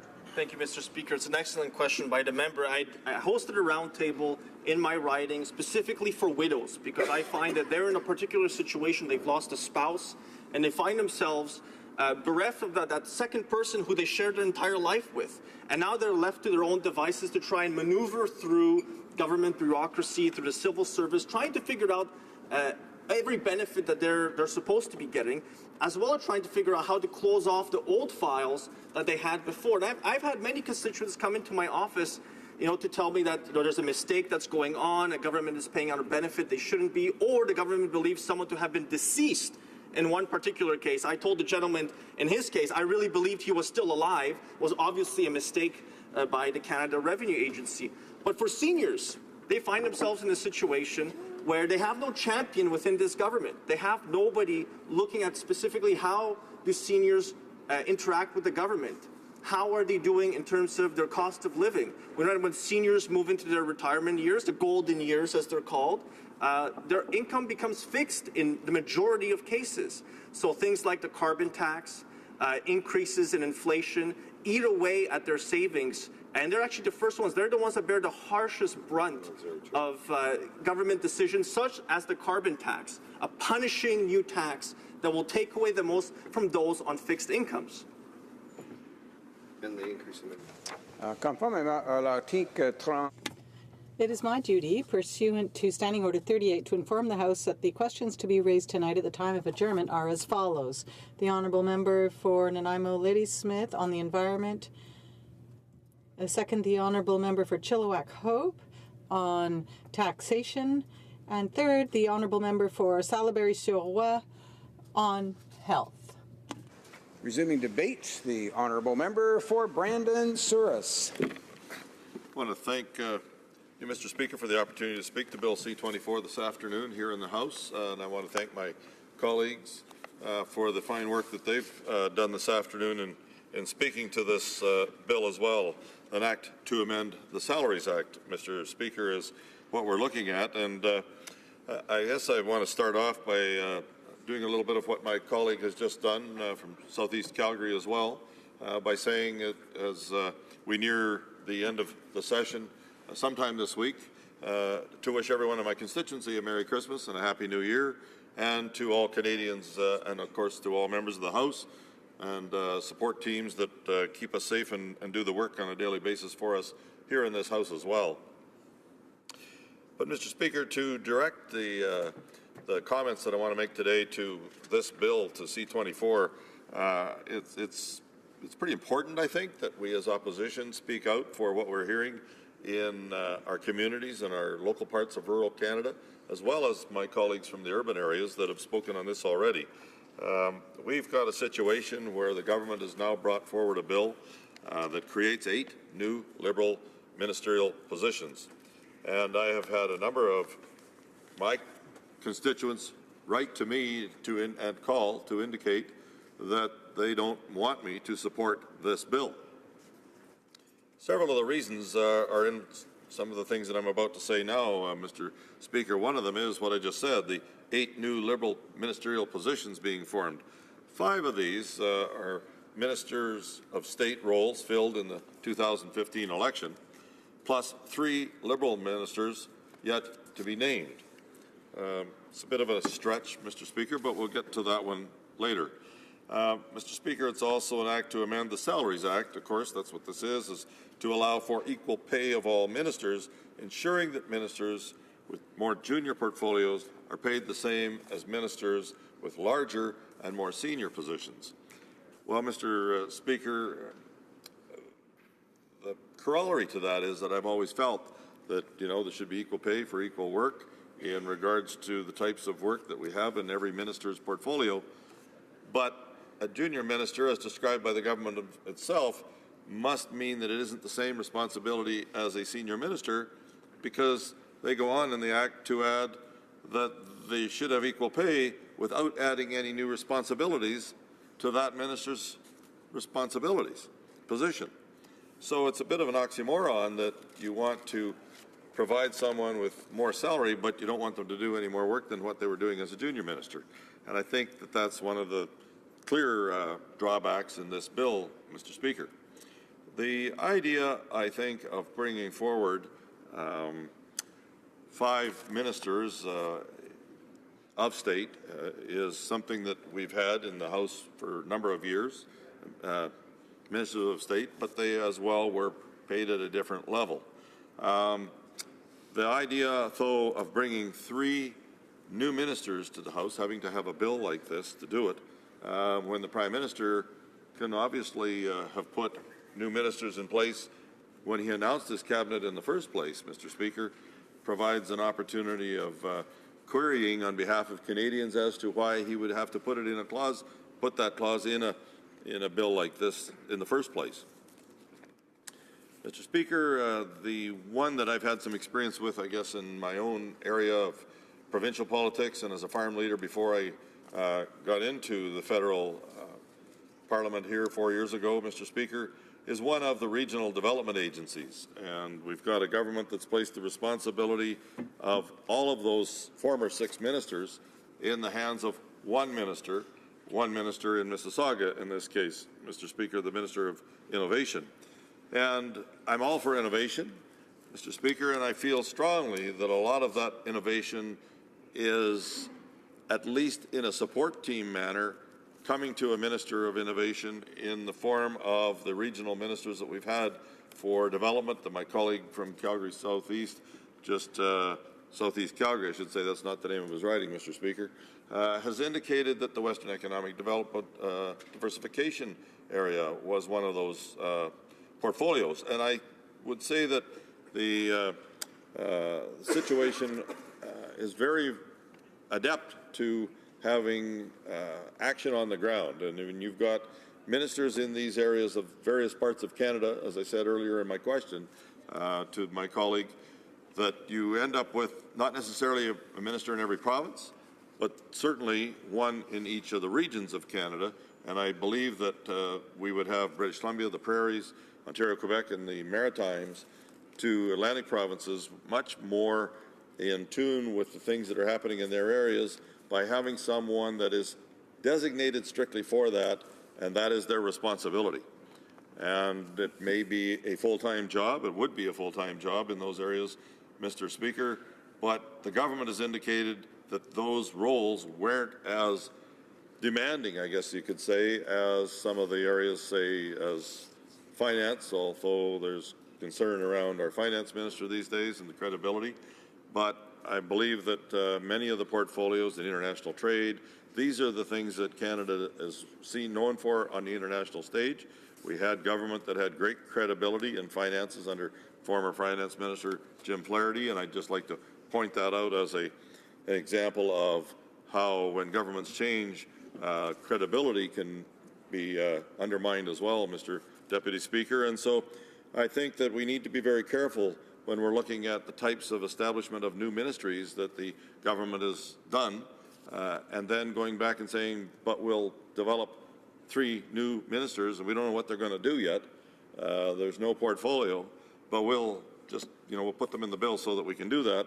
And as I pointed out earlier, they did not need to have that in the bill. Mr. Speaker, the Liberal-dominated committee that was studying Bill C-24 didn't hear from a single witness about the plan to scrap these regional development ministers. It wasn't an acceptable kind of politics was the government's claim for evidence-based decisions. And if that's the reason that they're pulling this back is because they didn't like the kind of politics, well, I think they may want to listen to some of their own colleagues, Mr. Speaker, and the things that they've said on this particular bill. A lot of the Atlantic folks in the HoC were upset when this portfolio was taken over by one minister in central, in Canada, in Mississauga, Mr. Speaker.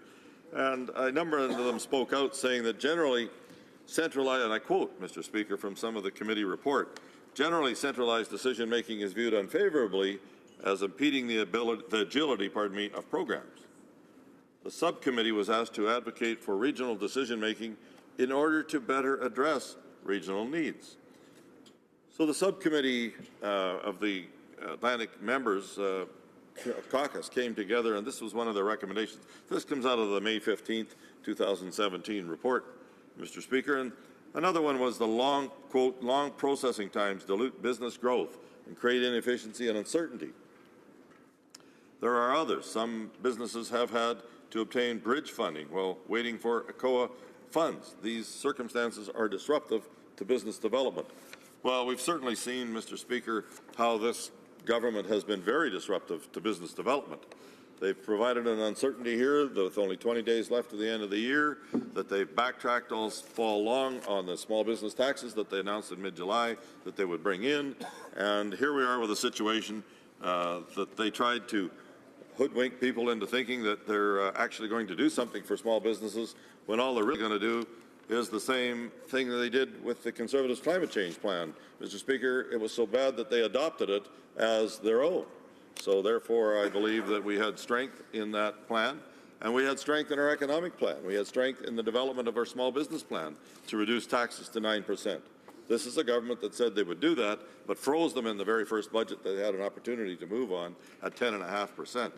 And so now they're coming out after a lot of pressure from, not just from ourselves, but the pressure we got from the public through the opposition members and ourselves and our colleagues in the Democratic Party and others as well. And they finally realized that they had to further emphasize the work that was needed, still needed, to make sure that they didn't impact negatively small businesses in Canada any more than they already have. But what they've done, Mr. Speaker, is left complete uncertainty 3 weeks before the implementation date on January 1st of 2018 of the small business tax involvement. So I just want to close, Mr. Deputy Speaker, by saying that this complete lack of transparency of having 3 future mystery ministers, I would call them, is unacceptable. There's a need to create the ministerial equality in these roles, but I think it has to come with the performance of the ministries that are being asked to do this as well. And I leave it at that, Mr. Speaker. I think it's unheard of for a government to be able to give lip service to wanting to improve these areas and then look at the complete lack of accountability when it comes to the implementation of a number of these bills, such as they have done with a number being sort of the implementation of marijuana, the licensing of it, never mind with not having looked at the accountability and the enforcement of it, and the same thing with the small business tax. Thank you, Mr. Speaker. Questions and comments? The honourable member for Yukon. Thank you, Mr. Speaker. You're doing an excellent job. Merry Christmas. I'd like to thank the member. I have a great deal of respect for the member. We're on the Committee of Arctic Parliamentarians together. That's the 8 Arctic nations. And we work very nonpartisan, very collaboratively, and I really appreciate his input. He's very cooperative. And we have a great working relationship, and thank you for the Christmas card you just delivered to me. My question is, you talked about how good the Conservative climate change plan was, and I wonder if you could just outline for the House some of the items in that plan that would reduce greenhouse gases. The honourable member for Brandon Souris. Well, Mr. Speaker, I want to thank my colleague as well. I enjoy working with him on, as we're the only 2 members on that committee of the Arctic parliamentarians of the Arctic region as well. Mr. Speaker, the greenhouse gases that I'm talking about were the plan that we had to reduce them And of course, under the Conservative Party, greenhouse gases were reduced more than under any other Prime Minister in Canadian history. So I just want to say that there needs to be an opportunity here for us to discuss those things, for us to debate them. And some of them were in the areas of water management that I know personally about. Mr. Deputy Speaker, when we were looking at opportunities of basically using air, land and water as a better means of enforcement to hold back water to prevent flooding, which I've had when you live in Manitoba and you're at the bottom of the basin coming from the south, the west and the east, you know, you need to make sure that there is a good plan in place, and I believe that that was the case under the former Prime Minister Harper, and I can give him a couple of examples in regards to the diking that were done on things like the Souris River, the Assiniboine River, to prevent cities like Brandon and Winnipeg from being washed out. Portage-la Prairie could have had major problems as well, but in smaller towns like Souris and Melita and Wawanesa, these situations have been taken care of mainly by the Conservative government and finalized. I know that there is still work that's going on. As soon as we see some of the infrastructure dollars from this government come out, I know that there may be more, because some of those projects are overlapped and aren't done yet either, Mr. Speaker, and there's a number of other things that I could include in that. Questions and comments? The honourable member for Sarnia-Lambton. Well, thank you, Mr. Speaker. And the truth of the matter with respect to C24 is this. 2 years ago, the Liberal government decided they were going to do what they wanted to do and remove the 6 economic development ministers and to pay the junior ministers the same as the senior ministers without any parliamentary oversight whatsoever, showing a total disdain for this House. And this bill then is just a cover-up to try to cover over what they did 2 years ago, and it's very insulting to come to this place and to see the disregard of the Liberal government for parliamentary process. And I wonder if the member could comment. The honourable member for Brandon Souris. Absolutely. Thank you to my colleague for bringing this up from Sarnia as well. Mr. Speaker, it is very sort of unappropriate, I guess, for the government to move forward with a bill like this one. That's the accountability that I was speaking about. When you've got 3 new ministers that you want to put on paper and you don't even know what they're going to do yet, you've got 5 that you're saying are ministers of state roles. We just want to pay them the same, but there's no more work for them to do. It's just a matter of being totally unaccountable. And of course, when she's talking about economic development, this government doesn't really care about that. They'd like to see some economic development happen. But the best economic, some of the best economic development they could do was to stay within their budget like we did and still implement 1.2 million full-time jobs under Prime Minister Harper, Mr. Speaker, at a time when we were balancing the budget. Now, we haven't even got anywhere close to that many jobs under this government, and yet we got, you know, $30 billion deficits. Even this year with an $8.8 billion foundation of money, money that they kind of found that came because mainly the American economy is picking up, Mr. Speaker. They still have a just under a $19.8 billion deficit. And so I believe that there's a great differentiation between our side of the House and the Conservative side and the Liberals, Mr. Speaker, because one is balanced the books and still created 1.2 million full-time jobs. We've got a government that hasn't done half of that yet, and they're running, at least when you add them totally together, we're over $30 billion in debt so far. Oh, heaven's sakes, no, I guess these totals add up to more than $60 billion, Mr. Speaker, so that's an unaccountable position as far as I'm concerned. Resuming debate, the honourable member for Hamilton West, Ancaster Dundas. Here. Thank you, Mr. Speaker. I rise today to speak about Bill C-24, an act to amend the Salaries Act. Mr. Speaker, this is a technical bill that fulfills the Prime Minister's commitment to formalize in legislation his one-tier ministry. As I think we all understand by now, the Salaries Act authorizes payment out of the Consolidated Revenue Fund of a ministerial salary to individuals who occupy the positions listed in the Act. The Act currently lists the position of Prime Minister and 34 specific ministers. When the government took office in November 2015, 5 of the positions that the Prime Minister wanted in his ministry and in his cabinet were not listed in the Salaries Act. That meant they could not be paid for their ministerial responsibilities under the Salaries Act, and they could not be supported by the public service in the carrying out of their responsibilities. Those 5 positions are the Minister of La Francophonie, the Minister of Science, the Minister of Small Business and Tourism, the Minister of Sport and Persons with Disabilities, and the Minister of Status of Women. Because the Salaries Act could not accommodate those priorities of the government, the 5 ministers were appointed pursuant to the Ministries and Ministers of State Act, and they are paid under Appropriations Acts. Their legal title is Minister of State. Historically, Ministers of State have often been considered as junior ministers. They have not always been members of Cabinet, and when they were not, they could not bring matters to Cabinet for consideration on their own. A Cabinet minister had to sponsor the item for them. Ministers of State were most often not given statutory authorities to exercise in their own right or statutory duties in relation to which they were directly accountable. Instead, they were assigned to assist a senior minister in carrying out the minister's responsibilities. The senior minister retained all of the statutory authorities and accountabilities.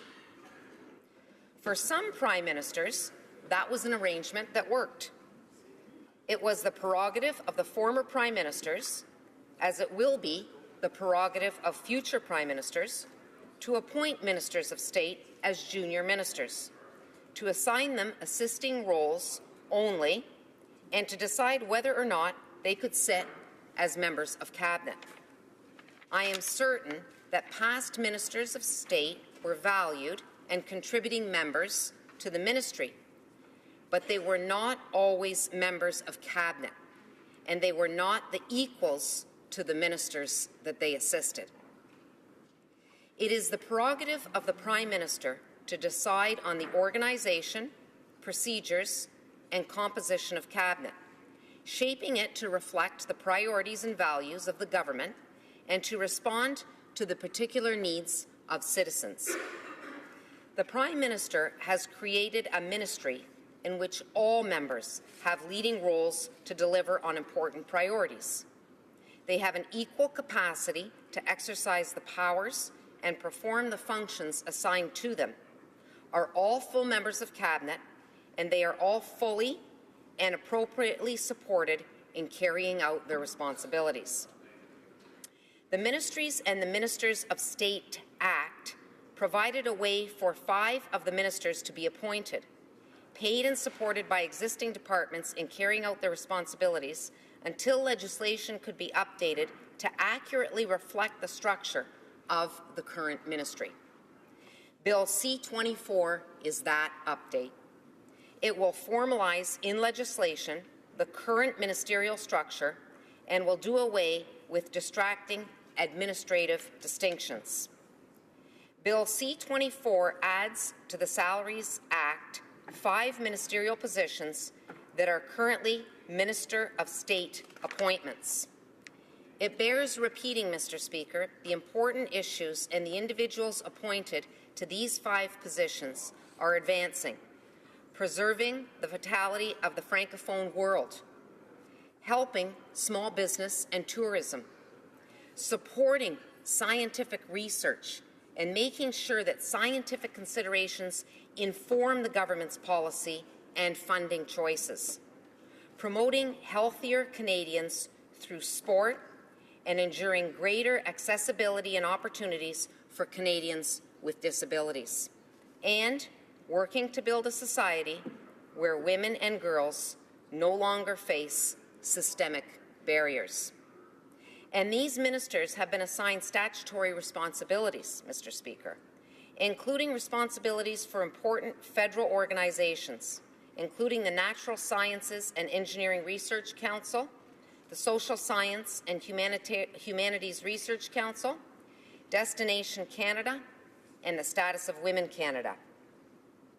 These ministers are responsible for legislation and program delivery related to matters as diverse and important as science research funding, small business financing, and disabilities. These responsibilities are vested directly in the ministers, and they are accountable for the results. These issues are important to the government and to Canadians. That is why ministers have been assigned to lead on them, and why those ministers have a seat at the cabinet table and an equal voice there. Bill C-24 also adds 3 untitled positions to the Salaries Act. These positions are not filled in the current ministry. They will provide a degree of flexibility for this Prime Minister and future Prime Ministers to design their ministries to respond to the priorities of the day. This bill isn't about growing the ministry. The current ministry has not grown in number since it was sworn in 2 years ago. And at 31 members in total, it is below the limit of 35 that the Salaries Act sets now. Bill C-24 would also remove the 6 regional development positions from the Salaries Act. This amendment does not dissolve or consolidate the regional development agencies. It does not diminish their importance. It does not mean that ministerial oversight is gone. The regional development agencies continue to exist in the regions that they serve. They are essentially delivery partners in the government's plan to foster economic growth, and they will continue to work with local communities and economic development organizations to promote local growth. There is nothing novel about listening to these positions in the Salaries Act. 4 of the regional development agencies existed for many years before associated ministerial positions were added to the Salaries Act, and that in no way affected the operation of the agencies or the appointment of ministers to be responsible for them. Ministerial oversight of the regional development agencies will still be required. The Minister of Innovation, Science and Economic Development is responsible for all 6 regional development agencies. Bill C-24 makes another change to the list of ministerial positions listed in the Salaries Act. It amends the title of Minister of Infrastructure, Communities and Intergovernmental Affairs by dropping the reference to Intergovernmental Affairs. The Minister of Infrastructure and Communities does not have overall responsibility for the federal, provincial and territorial relations. The Prime Minister has taken on this role. The change in title avoids confusion. Bill C-24 does not dissolve or create any new departments. Instead, it establishes a framework that allows the Governor and Council to designate any department or departments to support these new Salaries Act ministers in carrying out some of their responsibilities. That means that the new Salaries Act ministers will have access to the expertise and experience of the departments best placed to support them. Much has been made about the fact that no new departments are being created for the new ministers. Presiding over a department is not a necessary feature of being a minister.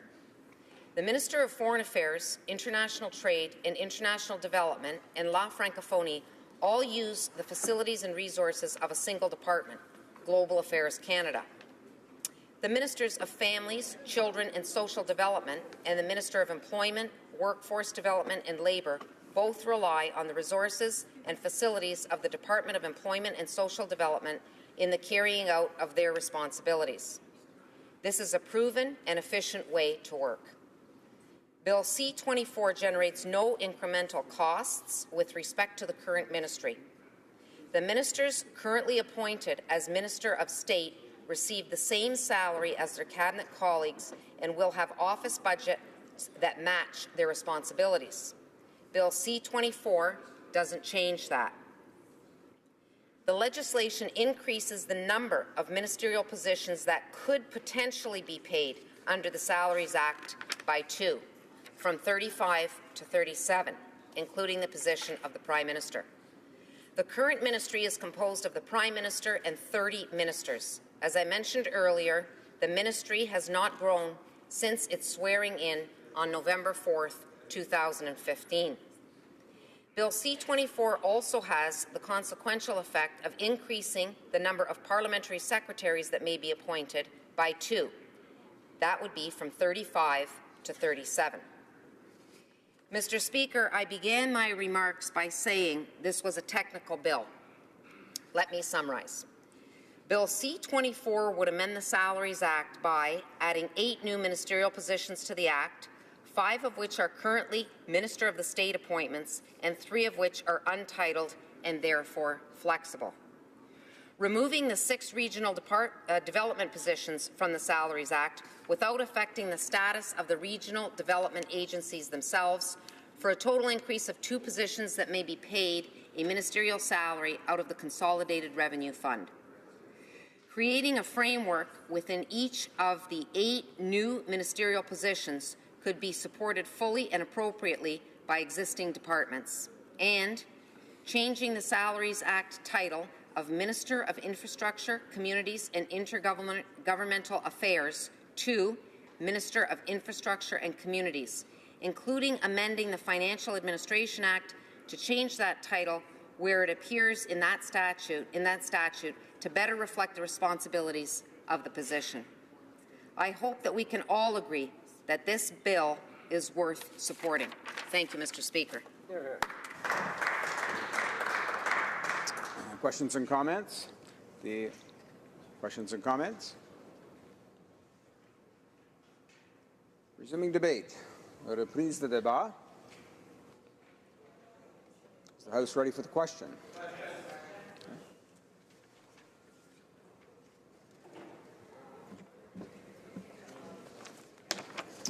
The question is as follows. Ms. Shagger, seconded by Mr. Macaulay Cardigan, moved that Bill C-24, an act to amend the Salaries Act and to make consequential amendment to the Financial Administration Act, be now read a 3rd time and do pass. Is it the pleasure of the House to adopt the motion?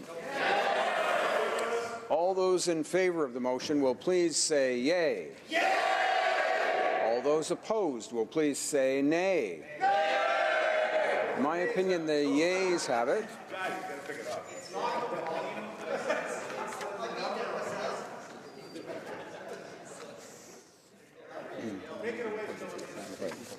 Accordingly, the recorded divisions.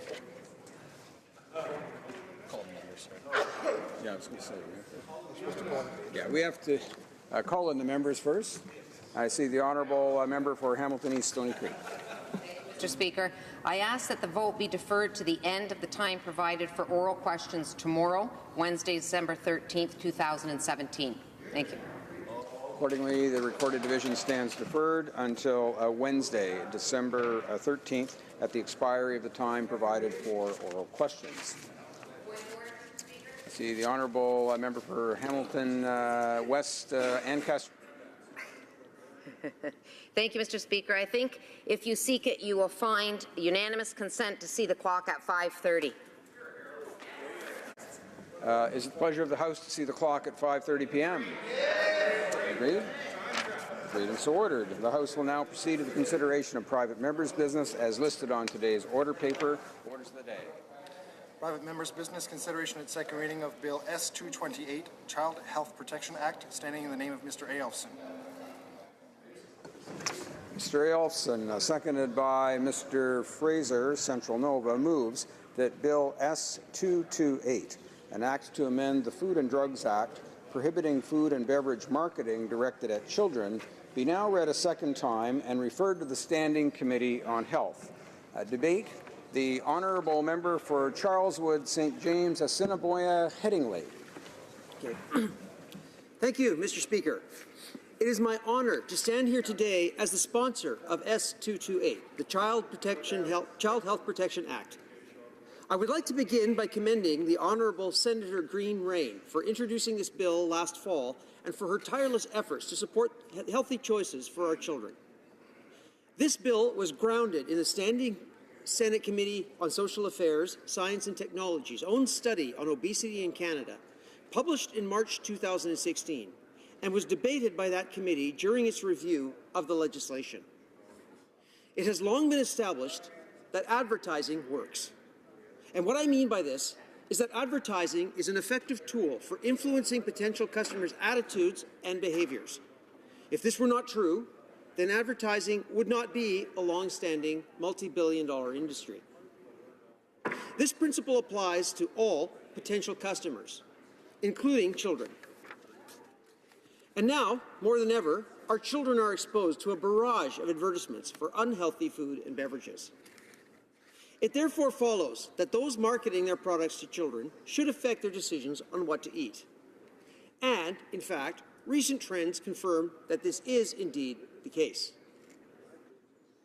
Now, 1 in 3 Canadian children is either overweight or obese.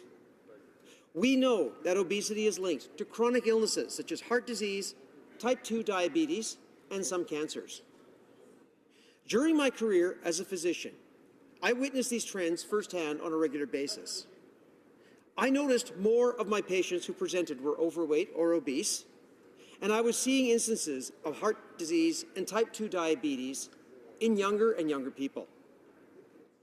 Public health data across many countries confirm that this trend is widespread. And alarmingly, whereas 20 years ago, type 2 diabetes was a disease primarily of older adults, this diagnosis is being made increasingly in children. It is obvious that we need to take bold action now. Our children's health and lives are at stake, and they deserve better. This issue falls squarely within the Minister of Health's mandate to introduce new restrictions on the commercial and marketing of unhealthy food and beverages to children. It cannot be overstated the extent to which our children are exposed to the advertising of food and beverages that are high in sugar, salt, and saturated fats. For example, according to a recent study of the 25 million online food and beverage ads that Canadian children see every year on their favorite websites, 90% are for unhealthy products. As a result, our children are eating fewer fruits and vegetables than recommended and are eating more and more unhealthy food and beverages. Taking action today on restricting the marketing of unhealthy food and beverages means we can help children have a healthy start in life, based on a foundation of healthy eating choices and protection from the influence and manipulation of those who would market unhealthy food and beverages to children. Bill S228 serves to provide such protection. In order for S228 to give our children the protection they deserve, it is imperative that before being passed into law, we must take steps to ensure this legislation will withstand any legal challenges that may come about. This is why, Mr. Speaker, I will be introducing amendments to this bill. The first amendment would change the definition of children from under 17 years old to under 13 years old. Although some stakeholders have expressed reservations with changing the age, it must be understood that there is a very real potential that this bill can be challenged in its present form under the law. In recent months, as Health Canada has consulted with stakeholders, it has become increasingly obvious that any regime built on restrictions aimed at older teenagers would be subject to considerable legal risks associated with the restriction on freedom of expression under the Canadian Charter of Rights and Freedoms. These are risks I cannot ignore, because a court loss could jeopardize this entire effort. The proposed change will allow us to take bold action to protect our most vulnerable populations now. There is a strong precedent for defining a child as under 13 in the context of advertising restrictions in the province of Quebec. In fact, Quebec legislation understood a charter challenge and was fully upheld by the Supreme Court of Canada. This clear precedent supports the decision to amend the definition of children to under the age of 13. But I will not stop there. Recognizing that there is evidence showing the vulnerability of teenagers to marketing, as well as the experience in Quebec, where industry shifted marketing efforts to teenagers when restrictions were imposed on younger children, I will move an additional amendment to Bill S228 at committee. Specifically, I will move an amendment to require Parliament to conduct a mandatory review of the legislation, with particular focus on the definition of children, within 5 years of the Act coming into force. The objective of the parliamentary review will be to monitor whether or not the lower age limit results in increasing advertising to teenagers, and whether any provisions of the Act need to be adjusted to ensure the continued and full protection of our children. I have also been informed that the Minister of Health has instructed Health Canada to invest significant resources over the next 5 years and to work closely with the health stakeholder community to ensure that the necessary research is undertaken to determine whether new forms of advertising are impacting children and whether teens are being exposed to more marketing as a result of restrictions on marketing to younger children. I applaud the Minister for her leadership in this area. Through the parliamentary review of the legislation, the government will also be obliged to report publicly on compliance with the bill and on progress towards our common goal of healthier children of all ages. This work will ensure that, if necessary, we will have the data needed to support a broadening of restrictions at a future date. While parents have an important role in choosing what their children eat, it is difficult for them to compete with or to completely control their children's exposure to marketing. Parents and caregivers deserve a supportive environment where children are not constantly targeted by unhealthy food marketing. Bill S-228 is but one effort to tackle the epidemic of obesity and chronic disease in this country. If anyone doubts my resolve or the resolve of our government, they need only look at the comprehensive suite of measures we have underway. These initiatives range from restricting marketing to children, to new front-of-pack labeling to flag foods high in sugar, salt, and fat, to a revamped Canada Food Guide. One of the fundamental responsibilities of a government is to protect its most vulnerable citizens, and few citizens are more vulnerable than our children. I expect that everyone in this House can appreciate how significant Bill S-228 is for the health and safety of our children today and for generations to come. We will not let up in the fight to reduce obesity and chronic disease, and I ask all members for their support on this important issue. Thank you, Mr. Speaker.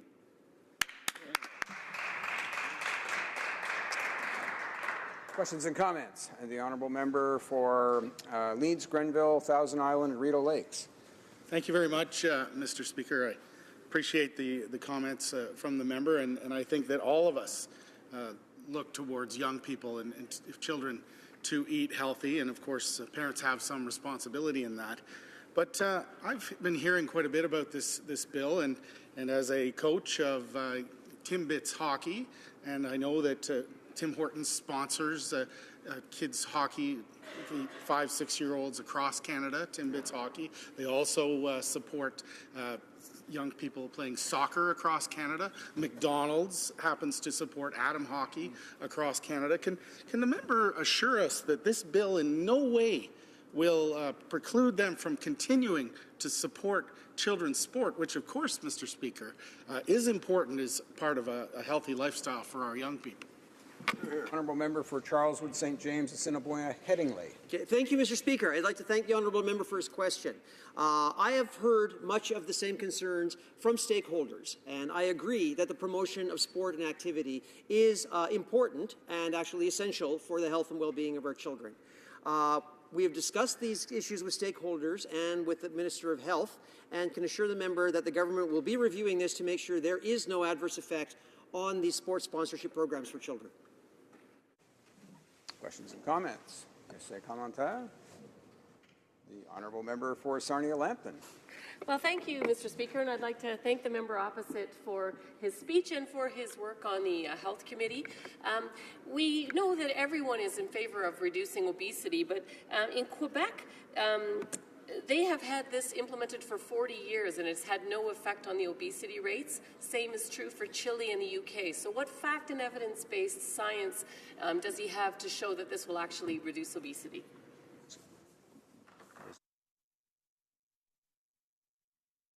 The honourable member. Thank you for that question. As for the effect on this bill in Quebec, there are, of course, many factors that are causing obesity in children. And I would like to see the data and the study that this member is referring to, that this in fact has had no effect on the health of children and rates of obesity. But we do know that, again, advertising and marketing do in fact influence behavior and influence behavior of young people. And we do know in other initiatives, particularly in restriction of advertising of smoking, which had very measurable effect on rates of smoking. The Honourable Parliamentary Secretary to the Government House Leader. Yes, thank you. Mr. Speaker, I'm sure my colleague would agree that there are many different groups in society, and I think of back in Winnipeg, Winnipeg Harvest as an example.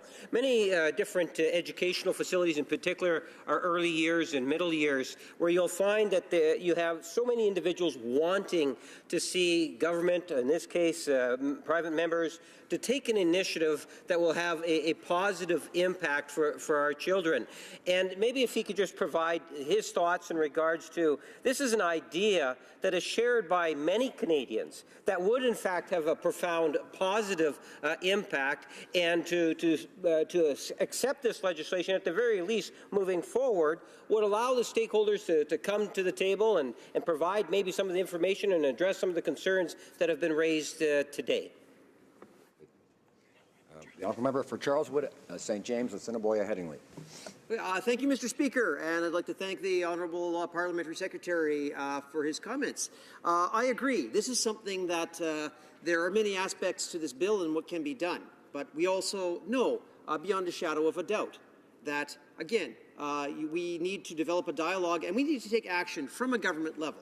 As I've said, it is the primary responsibility of a government to look after our most vulnerable citizens.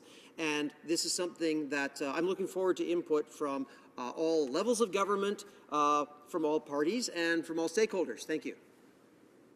Resuming debate, before the Honourable Member for Brantford-Brant begins, I just want to let him know he may be aware we may be interrupted in a few minutes. We're waiting for an indication on when that's going to happen, so we're not entirely sure. The Honourable Member for Brantford-Brant. Thank you, Mr. Speaker.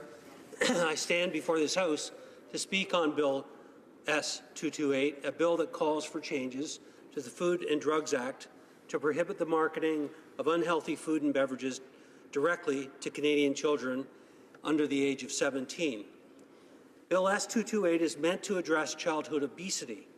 We can all recognize that childhood obesity is a legitimate public policy concern. As members of Parliament, parents, aunts, uncles, members of the community, we all want to see our children and youth thrive and live healthy lives. However, Bill S-228 is far from the solution. It is a distraction from the urgent need to explore the real causes of childhood obesity, namely the lack of balance between diet, screen time, and physical activity. Evidence does not support that marketing of unhealthy foods and beverages is the true cause of childhood obesity in Canada. Childhood obesity is a complex and multidimensional problem. A holistic approach which takes into account the full set of causes of childhood obesity would better serve Canadians in the interest of truly protecting our children from the negative impacts of obesity on their health and well-being, and thus encourage long lives filled with healthy lifestyles. The main issue that I wish to address after reading Bill S-228 is, where is the evidence and science that supports this very purpose of the bill? Statistics Canada data suggests that added sugar consumption has been declining over the past 2 decades. During the same period, obesity rates have continued to rise. This finding is extremely significant, considering that this bill states in its preamble that there is widespread marketing of food and beverage to children.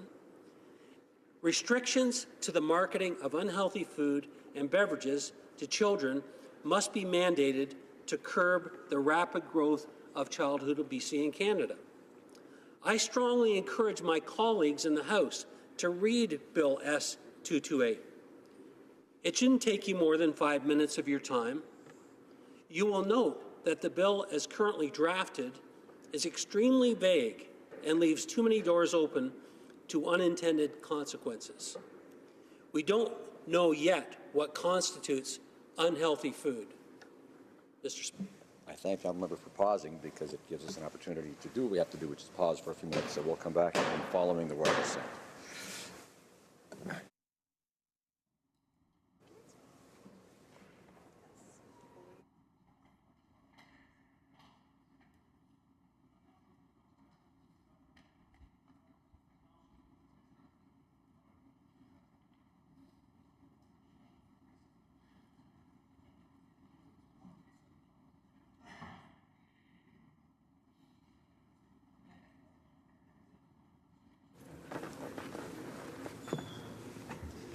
Mr. Speaker, a message from Her Excellency the Governor General.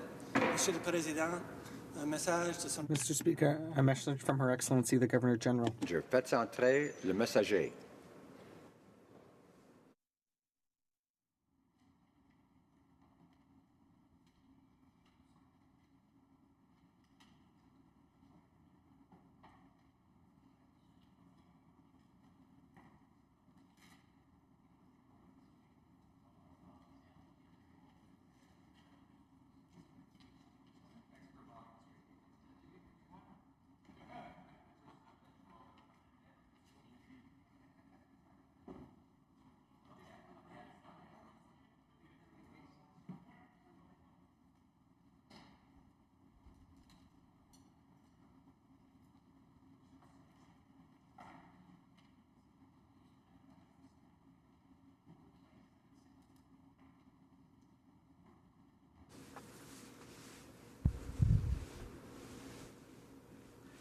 Mr. Speaker, it is the pleasure of Her Excellency the Governor General that this Honourable House attend her immediately in the chamber of the Senate. Monsieur le Président, c'est le plaisir de Son Excellence le Gouverneur Général que cette honorable Chambre se rende immédiatement auprès d'elle dans la salle du Sénat.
Order. Alors, I have the honor to inform the House that when the House did attend Her Excellency the Governor General in the Senate chamber, Her Excellency was pleased to give, in Her Majesty's name, the royal assent to certain bills.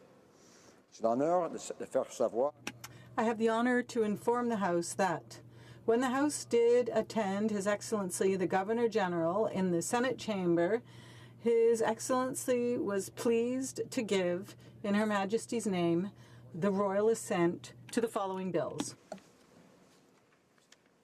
Orders of the day. Resuming debate. The honourable member for Brantford-Brant has 7 minutes remaining in his speech. Thank you, Mr. Speaker. I was at the point of suggesting to my colleagues that they take time to read Bill S-228.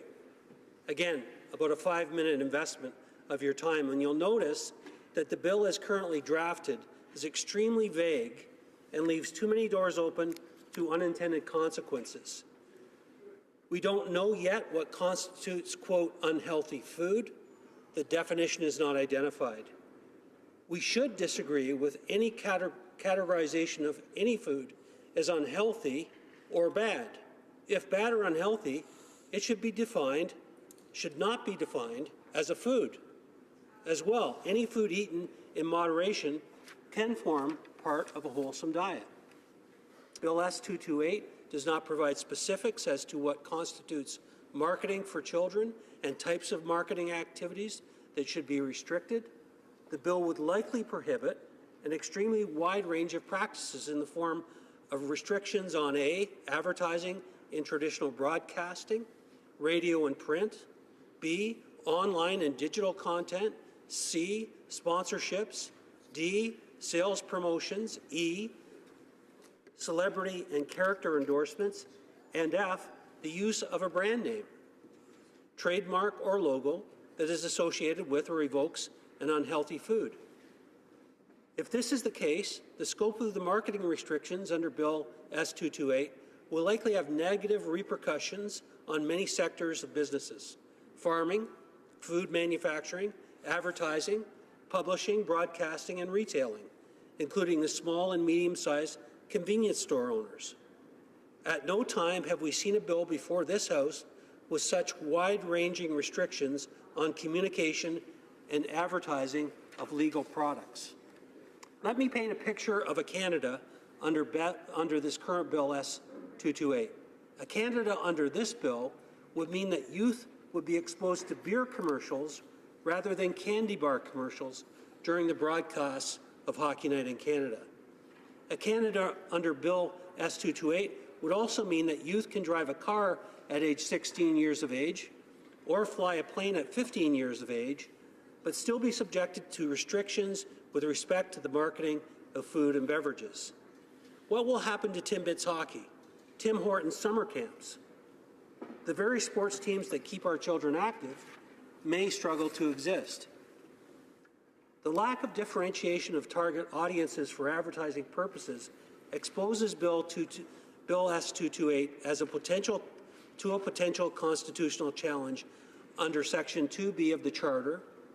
The majority of the court in Irwin-Toy noted that the advertising ban under Quebec's Consumer Protection Act was the least intrusive means, least intrusive on the constitutional right of freedom of commercial speech, including advertising, and was justifiable under Section 1 of the Charter because the advertisers were still free to direct their message at parents and other adults.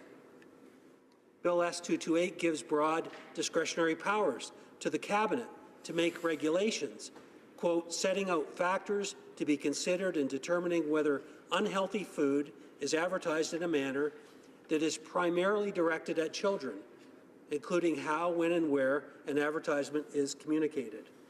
We must ask ourselves if we, as legislators, are not abdicating our responsibility when allowing legislation as broadly drafted as Bill S228 to enter this House for consideration. The lack of details renders debate and public consultation meaningless, weakening the integrity of our democratic processes and institutions. With this reversal of roles, the Senate introducing legislation for consideration by the House must now act as the chamber of sober second thought to reflect the interest of its constituents. It is also surprising, as my fellow members will notice when they read the bill, to see what is left in the hands of government officials. The definitions in the legislation should be the subject matter of discussion and guidance by this House, and not left to the care of others who within the bureaucracy would be given very wide latitude to address the definition of unhealthy foods. This leaves Canadian businesses vulnerable to the whims of a few unelected officials who may not appreciate the ramifications of their decisions. And I iterate again, who will be impacted by this bill? It'll be farmers, small business owners, manufacturers, advertisers, broadcasters, our very the heart of the job creators, all the way to small convenience store owners. Our esteemed senators claim that Bill S228 satisfies the Health Minister's mandate letter, and that similar prohibitions in other jurisdictions, most notably right here in our country in the province of Quebec, have worked to decrease childhood obesity levels. Critical to highlight, the bill deviates substantially from the Quebec model, despite the Prime Minister's instructions to the Health Minister to promote public health by introducing new restrictions on commercial marketing of unhealthy food and beverages to children, similar to those in Quebec. In her mandate letter, the bill targets children under the age of 17 rather than under 13, although it's been said that that's going to be changed. In fact, I'm advised that the original bill introduced to the Senate did provide an initial target of under 13 years of age, which would be compatible to Quebec. Thank you, Mr. Speaker. I'll fast forward to the end. Bill S228 will be masked as a means to fight childhood obesity. It will be seen as checking the box in the Health Minister's mandate letter. I believe that the Health Minister would want to ensure that piece of her mandate letter is properly addressed with evidence-based solutions, and the bill illustrates the dangers of crafting health policies on the basis of dated and, quite frankly, incomplete data. Thank you, Mr. Speaker.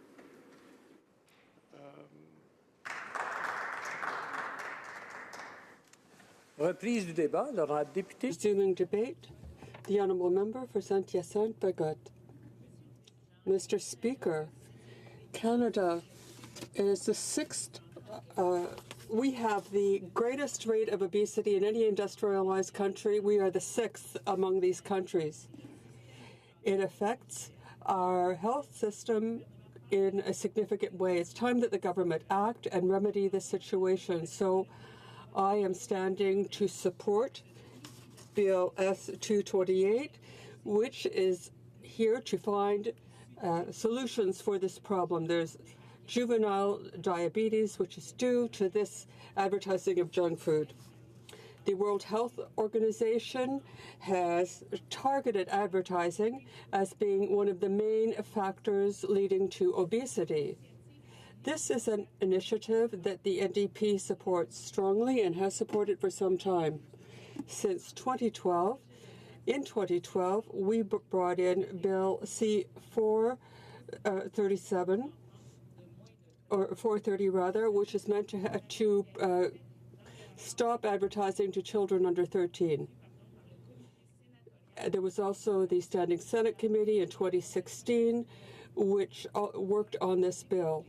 This shows that it's crucial to reduce children's exposure to advertising in order to deal with juvenile diabetes. This is a very important issue, Mr. Speaker. Children are targeted by industry advertising, and this is why this bill is so important. I'm very proud as a critic for families and social development, and also a health critic to deal with this, to talk about this. We have to look at the fact that it's children who are meant to be helped by this bill. There is legislation in Quebec which sets advertising to children at which protects children under 13. This would help children even older. I would like to see it. I would like to see this law align itself with the legislation in Quebec.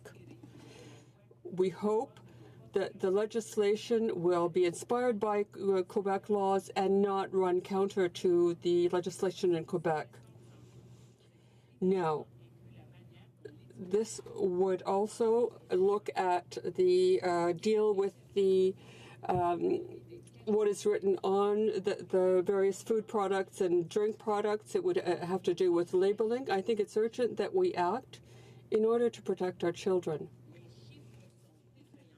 The numbers are terrifying. According to a study, the number of obese children has tripled since the 1980s, and obesity with young people is a problem such that we have to act as soon as possible. A child who is obese will be far more susceptible to have problems with weight as adults. I think now 80% of adults were obese as children, and juvenile obesity has terrible consequences for a child's health, for mental health as well, and on the child's social life. Now, when a child has these problems may well follow him or her throughout life. I think that we haven't dealt enough with child obesity. Now, as the rate of obesity increases, the costs that are associated will also increase. Once again, the numbers speak for themselves. I think that obesity among children, the costs are in the billions of dollars. $4.6 to $7 billion in health expenses and in loss of productivity. This is why the government should see this bill passed. Citizens should no longer wait to protect their children from the harmful influence of the marketing of junk food and junk drinks. Parents already have a lot of expenses and a lot of responsibilities. They shouldn't have to fight the effects of advertising. A researcher at the Cardiac Health Institute said that children are very vulnerable to advertising because they can't distinguish healthy food from non-healthy food. Advertising influences their choices and their food behavior. For example, in foods that have on the box may have Disney characters, for example, a princess or something else. Now, what is the problem, Mr. Speaker, is that these products put forward that are advertised are often foods with little nutritional value. Now, there is also the Foundation for Bladder and Kidney Health, and they say that children see millions of advertising to this effect on their phones and screens. More than 80% of the food and drink advertised online is bad for the health. I think that this bill would help to prevent children from adopting poor eating habits from their parents by stopping this at its source. An organization in my riding whose vocation is to promote child's health and well-being agrees with this bill. The coordinator of this organization said just how important it is that advertising rather talk about healthy eating. It is extremely important to make children understand that it's important to eat what's good for them before they eat or consume products with a lot of processed ingredients or a lot of sugar. This would help to promote health in children. Imagine a world where children will no longer be bombarded with advertising of products that would be bad for their health. I think Health Canada and the government has to help to support parents in protecting their children. We'd like to see them free from the influence of advertising of non-nutritional products. So I'd like to congratulate the province of Quebec for being a trailblazer when it comes to protecting children against aggressive advertising.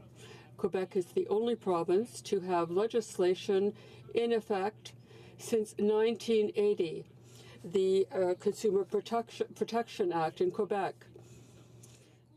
It is something that the Supreme Court decided in 1989 that the Quebec legislation was constitutional, and since then, this legislation has led to very positive effects on the health of our children. In 2011, Quebec had the lowest obesity rates of children from 6 to 11, and it had the highest consumption of fruit and vegetables. Now, the difference among provinces is clear. I have had the opportunity to meet people in Quebec who say that the difference in exposing children to advertising is striking, the difference between Quebec and other provinces. Bill S-228 is welcome in Quebec, and we hope it will be there to complement current Quebec legislation. Now, I have been told that exceptions to Quebec legislation would continue to be a problem because we'd like to see children protected from advertising in store windows and on food wrapping and labels. Studies, research, all this has been done, and yet the obesity epidemic is not abating. I think this bill is as a step in the right direction. Our children should learn to make the right choices, and this in the face of advertising. We'd like to offer, at this time of year, the best possible gift to our children, which is their health. We want to help all our children and give them the tools necessary to protect themselves. I think it's high time. I think it's something that Quebec has already responded to, and now it's important that the federal government do so as well. Thank you, Mr. Speaker. The Honourable Parliamentary Secretary to the Minister of Justice. Thank you very much, Mr. Speaker, and I'm very pleased today to have the opportunity to rise to speak in support of Bill S-228, an act to amend the Food and Drugs Act prohibiting food and beverage marketing directed at children. Mr. Speaker, with the introduction of this bill last fall, the Honourable Senator Nancy Greenrain took a significant step forward in protecting Canada's children from the negative influence of commercial marketing of unhealthy food and beverages. The bill before you today represents an effective means to bring about real change in this area. That said, I also believe that the new amendments that will be moved by the sponsor at committee are critical to the success of this important endeavour. Taken together, the decision to change the definition of children to under age 13 and the inclusion of a mandatory review of the legislation within 5 years of its introduction will strengthen Bill S-228. Specifically, the amendments will effectively protect children under 13 from the negative influence of the marketing of unhealthy food and beverages now, while monitoring the impacts on teenagers between the ages of 14 and 17. Mr. Speaker, we cannot underestimate how important this piece of legislation is to the health and well-being of our children. We are all well aware that a nutritious and balanced diet is important to promote good health. And in fact, a healthy diet is one of the best ways to prevent obesity and devastating chronic diseases like cancer, diabetes, heart disease, and stroke. Over the past few decades, the Government of Canada has made great strides in supporting Canadians by promoting good eating habits through the long-standing Canada's Food Guide, the introduction of the Nutritious Facts Table, and improvement in the way that foods are labelled. But a number of factors are challenging public health efforts and making it increasingly difficult for Canadians to eat a healthy and nutritious diet. And because of this, Mr. Speaker, we are seeing alarming rates of obesity and chronic disease in this country. More than 1 in 5 Canadians live with chronic disease, and rates are increasing. The social and economic costs are becoming unsustainable. Chronic disease caused by poor diets have been costing the Canadian economy at least $27 billion every year, and that cost, Mr. Speaker, is growing. And perhaps even more disturbing is our most vulnerable population, our kids, are beginning to carry this heavy burden. Our children are being brought up in an environment where processed, unhealthy fast food is the norm. And children are not only eating fewer vegetables and fruits than recommended, they are also exceeding the amount of sugar, salt, and saturated fat that they should be consuming. The statistics are alarming. Recent research shows toddlers are consuming up to 27% of their calories from sugar, and nearly a third of Canadian children are overweight or obese. And as a result, this population is now more at risk than previous generations for developing health problems later in life, such as type 2 diabetes, high blood pressure, and heart disease. Mr. Speaker, this is a serious health crisis that requires our immediate attention, and more needs to be done to improve the health of our children and to reduce their consumption of foods which are high in sugar, salt, and saturated fat. Current public health efforts to curb this growing crisis are being hampered by the powerful and pervasive marketing messages about unhealthy food, particularly those high in sugar, salt, and saturated fat. These marketing strategies often appeal to children's emotions and influence their eating habits. And to be clear, Mr. Speaker, we're not only referring to the commercials that play during children's television programming. Modern food advertising to children takes on many forms that go well beyond traditional media. Today's advertising includes sophisticated strategies that make use of online menus, product placement, and brand recognition. And for example, according to a recent study, today's children collectively are exposed to a shocking 25 million food and beverage ads every single year on their favorite websites alone. Children are also exposed to marketing every single day in their schools, in restaurants, cinemas, and grocery stores. And these industry practices include celebrity endorsements, promotions, and incentive programs designed to entice children to remember, prefer, and select specific company brands. 90% of food advertised online to children are high in sugar, salt, and saturated fat. And it's not surprising that marketing has been identified by leading experts as a major contributor to childhood obesity. Bill S-228 puts forward a legislative strategy under the Food and Drugs Act to address marketing to children by imposing prohibitions on the advertising of unhealthy food and beverages which is directed at children. Most parents are not aware of the extent to which their children are exposed to these advertisements or the potential negative impacts upon them. We are not alone internationally in battling this issue. The World Health Organization and the United Nations have endorsed a government action against harmful, unhealthy food marketing to children. Several countries have already taken action, including the United Kingdom, Mexico, Chile, South Korea, Sweden, and Ireland. And here at home, voluntary efforts on the part of industry have not proven to be effective. And the time has come for Canada to take stronger action. I would like to remind this House that the Minister of Health has also committed to restricting marketing of unhealthy foods to children as part of her mandate requirements. These restrictions will complement Health Canada's comprehensive healthy eating strategy, which aims to make the healthier choice the easier choice. The strategy also includes other initiatives, such as revising Canada's food guide to provide dietary recommendations based on the latest scientific evidence. Health Canada is also improving food packaging labels to make it easier for Canadians to understand what is in the food that they are buying. And in addition, Health Canada is pursuing sodium reduction targets, and the Minister of Health has already banned industrial trans fat in packaged food with the regulations that come into force next year. We also know, Mr. Speaker, that getting and keeping our children active is a key to their living long, healthy, and productive lives. And to support this goal, the Minister of Health has made it very clear to me that she will advance regulations under Bill S-228 to exempt sponsorship of community sporting activities from marketing restrictions. We have heard from many community organizations that expressed a concern of the impact that this may have on important sporting activities, and the Minister has listened and is prepared to respond appropriately. Community sporting activities provide social and healthy benefits to our kids. However, since we also know that sponsorship is a powerful marketing tactic, the government will engage with the sports community to better understand the risks and benefits of sponsorship to ensure that our policy approach achieves our goal of the best health outcomes for our children. Mr. Speaker, I commend the Minister of Health for her leadership in this area, and together I believe these measures will result in a real change for Canadians and in particular Canadian youth. I urge all members of this House to support this bill so that our children have a chance to grow up healthy without the negative influence of the marketing of unhealthy food and beverages. It's important that our children and future generations have the tools that they need to make healthy food choices. And with the right tools and restrictions on the marketing of unhealthy foods, I am confident, Mr. Speaker, we will be able to bend the curve in the obesity and chronic disease crisis. Thank you, Mr. Speaker. Resuming debate, the honourable member for Sarnia-Lambton. Well, thank you, Mr. Speaker, and it's a pleasure to rise and speak to S-228, a bill that will prohibit the marketing of unhealthy foods to children.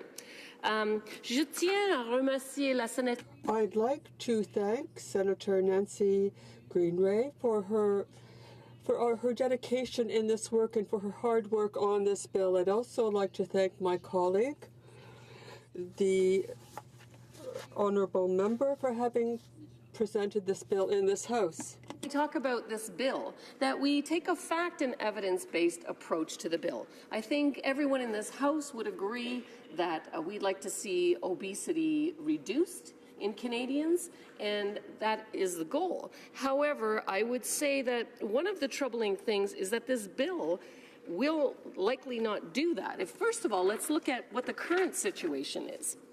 We see that we've witnessed a decline in childhood and adolescent obesity levels in Canada from 2004 to 2015. This finding is based on the most recent Statistics Canada data from the 2015 Canadian Community Health Survey. Okay, so rates are declining. People are starting to become aware about what they eat and the effect that that has on it.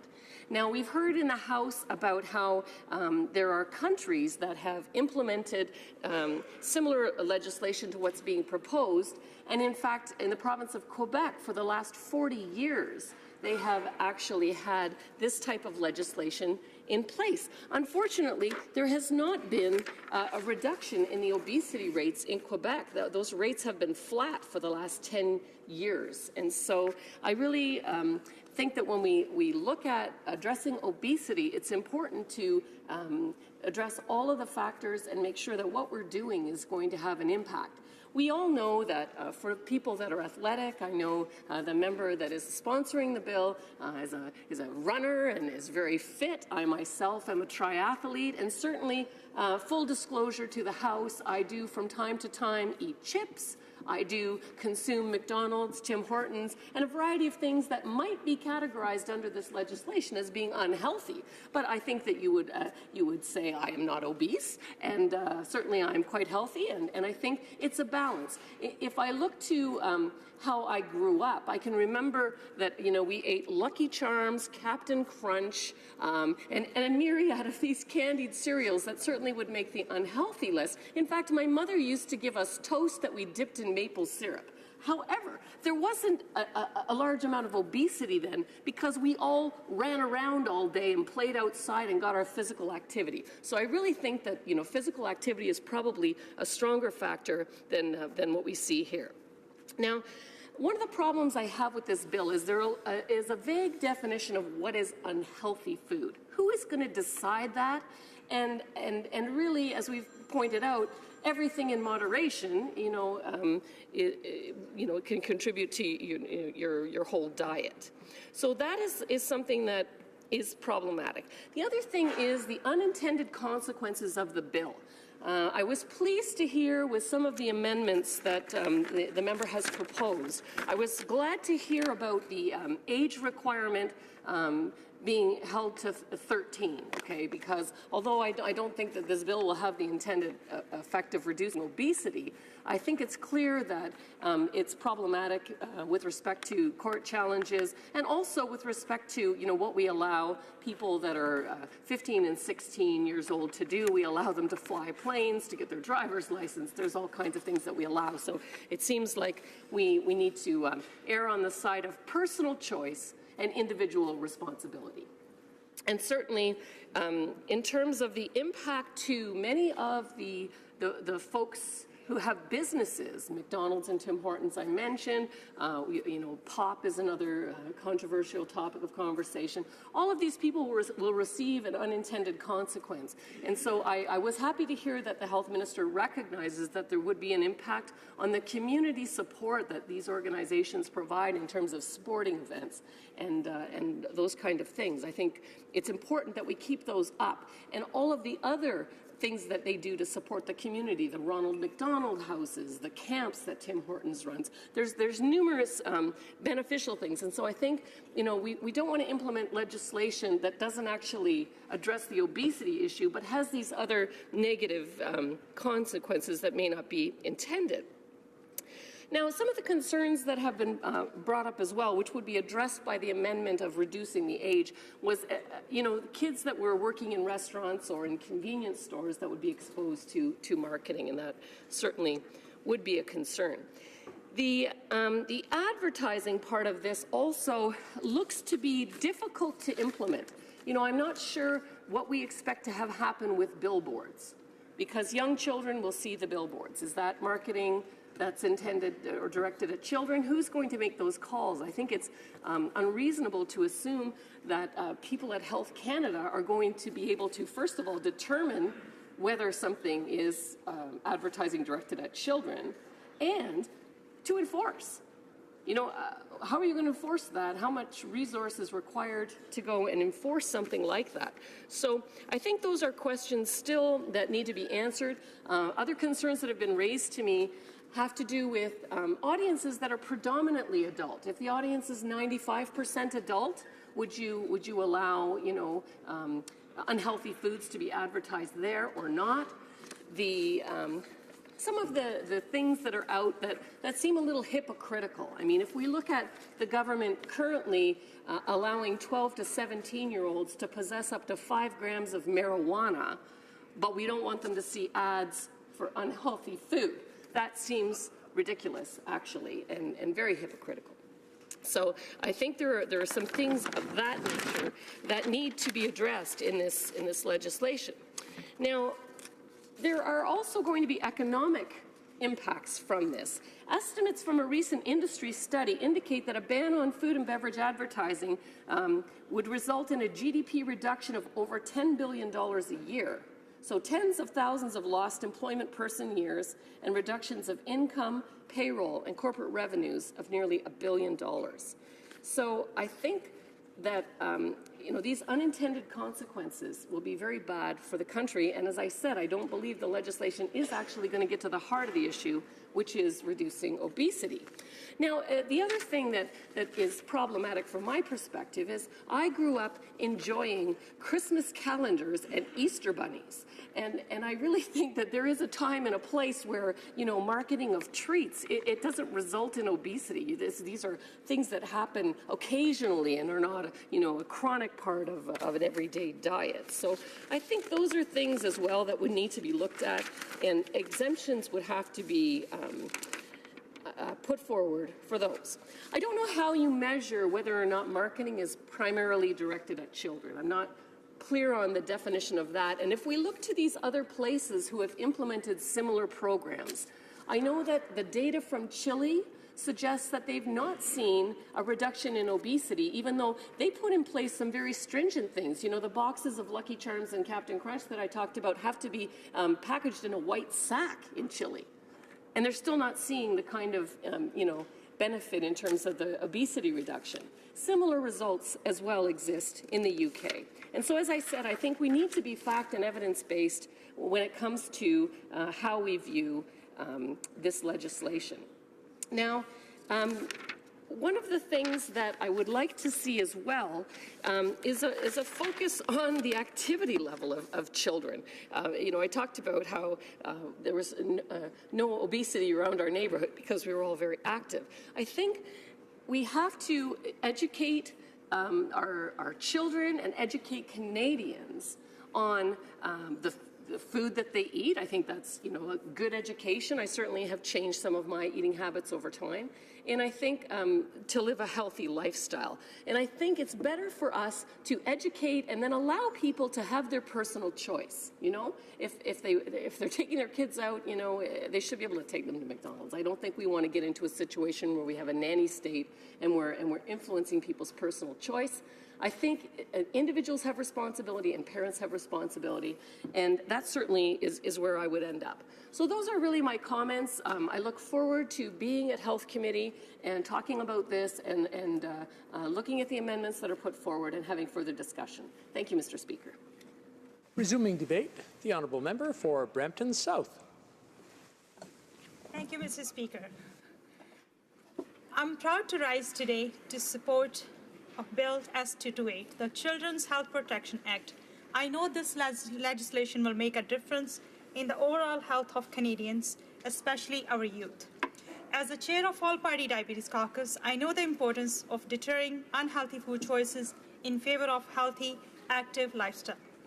I would like to express my thanks to the member of Charlesworth St. James, Assiniboine, Headingley, of sponsoring this bill. I would also like to recognize the efforts of the Honourable Senator Green Rain for leading this bill and for her tireless work in advancing the national dialogue on restricting marketing of unhealthy food and beverages to children. Young children are subject to the influence of advertising in many forms of media.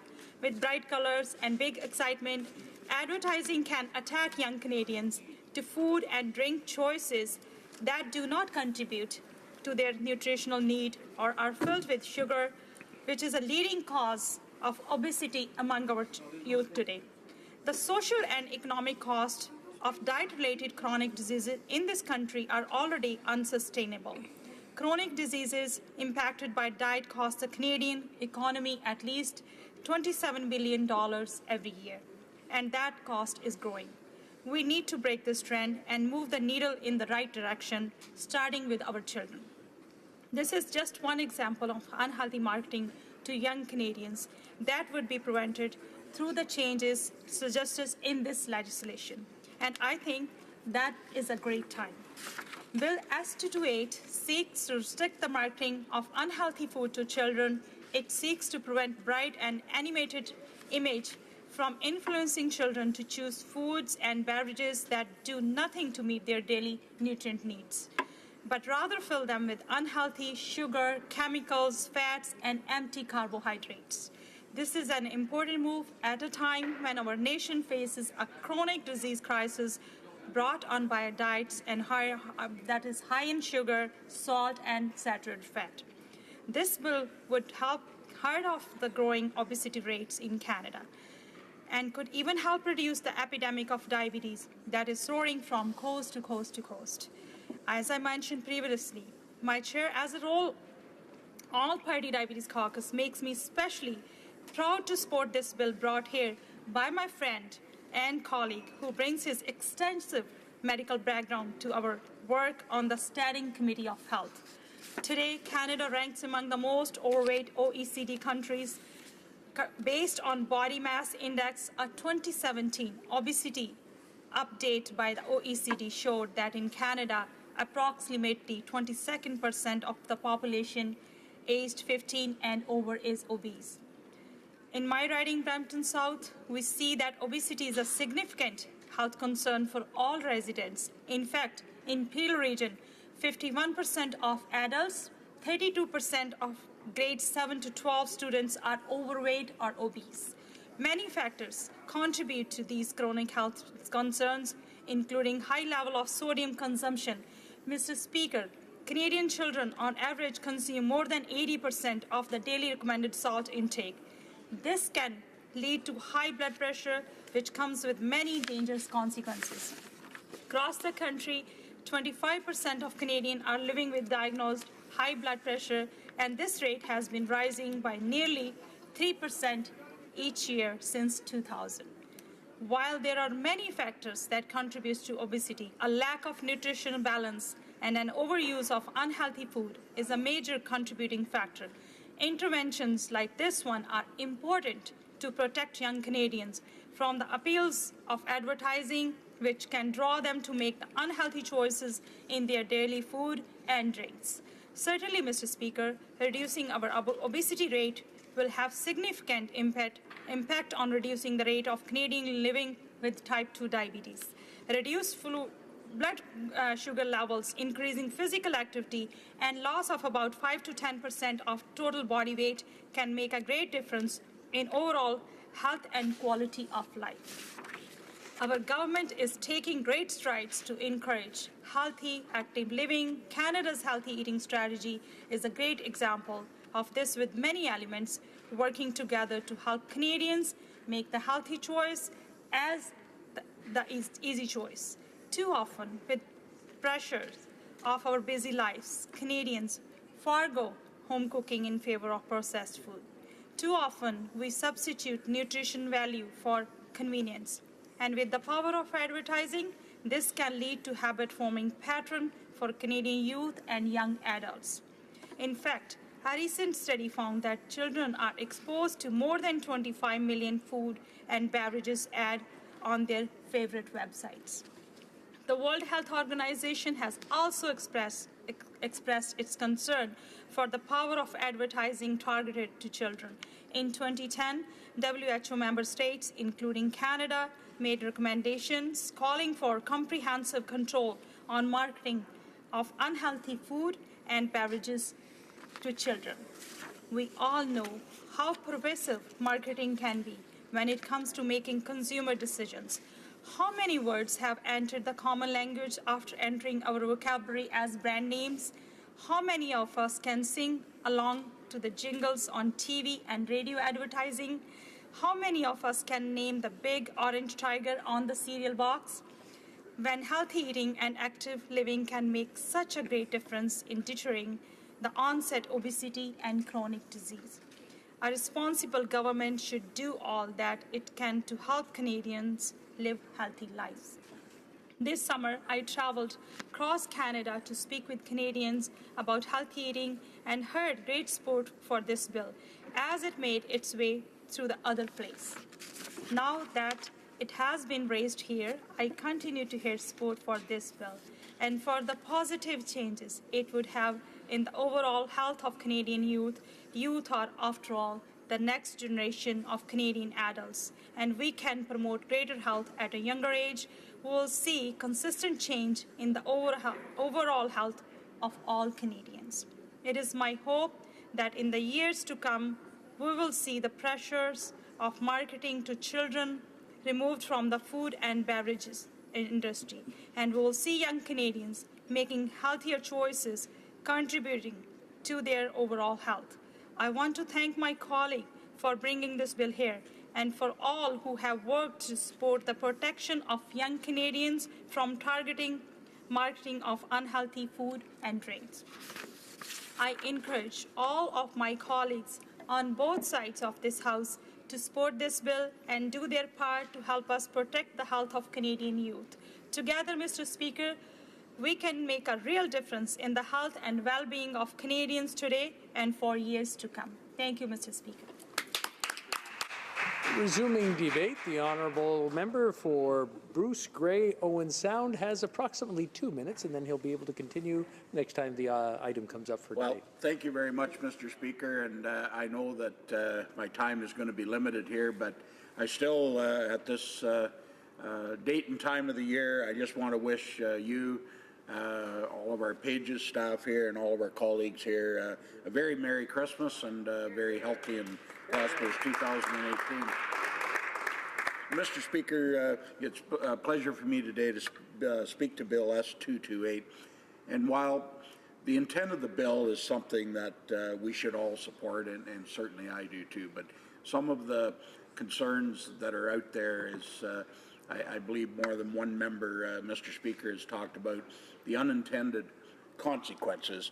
And I met with members today from Soccer Canada and from Sports Matters, and they are very concerned that programs now funded, like everybody's very aware of the program Timbits Hockey and Soccer, and a number of other.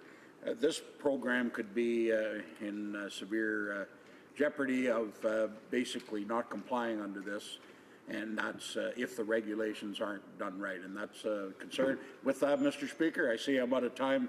Have a good day. I want to thank the honourable member for his good humour and understanding. The honourable member will have 8 minutes and 45 seconds when the debate resumes. Time provided for consideration of private members' business has now expired, and the order is dropped to the bottom of the order of precedence on the order paper. Alors, à ce moment-ci, And now, pursuant to Standing Order 38, a motion to adjourn the House is deemed to have been introduced and adopted. Therefore, the question is as follows, that this House do now adjourn. For Nanaimo, Ladysmith. Thank you, Mr. Speaker. This evening's debate is following on us being on the eve of the Union of BC Municipalities Convention in Vancouver in September, where my legislation to finally, after decades of pushing, especially from coastal community sides, the issue of a solution for abandoned vessels was on the convention floor. 1,800 delegates endorsed my legislation, Bill C-352, which I had built in cooperation with coastal communities and had included all the solutions that they'd asked for over 15 years of advocating, both to the BC Liberal government and also to the federal government, both Liberal and Conservative. As we know, just last week or 2 weeks ago, a number of Liberal majority maneuvers killed the bill, sank it, so to speak, so it didn't even come to the floor for a debate, and a vote, which is quite unusual. So my question now to the government is, how will they incorporate into their legislation Bill C-64, the Transport Minister's bill? How will they incorporate all that advice from coastal communities? As a reminder, fixing vessel registration was a major part of my bill. Piloting a vessel turn-in program, kind of like we have done successfully in many provinces with old abandoned automobiles, finding incentives and programs to encourage people to turn them in so that they can be recycled and dealt with responsibly. That would be a good way to deal with the backlog. Third, creating good green jobs by supporting local marine salvage industries and cooperating with recycling organizations to find new markets for fiberglass and other difficult to recycle material. And that does link to the previous idea as well. A vessel turn-in program or a boat amnesty would help create the critical mass that might cause some economies of scale to deal with abandoned vessels. And then finally, to end the jurisdictional runaround by making one agency the go-to on dealing with abandoned vessels. What we proposed was the Coast Guard. The government's bill continues to have responsibility apportioned out over a number of different ministries, so you need to have an org chart to figure out who's responsible. That's not tenable for coastal communities. So since we last talked about this, I've had dozens of endorsements from local governments, and so I want very much to know how this government, having sunk my legislation, how will it still recycle and use the material in it in a way that reflects the multitude of asks from local governments. So Islands Trust Council, City of Nanaimo, Town of Ladysmith, City of Campbell River, Regional District of Nanaimo, all endorsed my bill. City of Parksville, City of Victoria, Village of Queen Charlotte up in the Haida Gwaii, District of Tofino, District of Oak Bay, the Alberni-Clackawas Regional District, the Powell River Regional District, the Village of Tassus, District of Ucluelet, Souk, Sechelt, Machosen, City of Powell River, Township of Esquimalt, District of Kitimat, District of Fort St. James, Town of Burlington in Newfoundland, Township of Nipigon in Ontario, Town of View Royal, District of North Saanich. The list goes on. The call is clear. Local governments need their solutions inserted into this bill. How will the government respond? The Honourable Parliamentary Secretary to the Minister of Transport. Thank you, Mr. Speaker.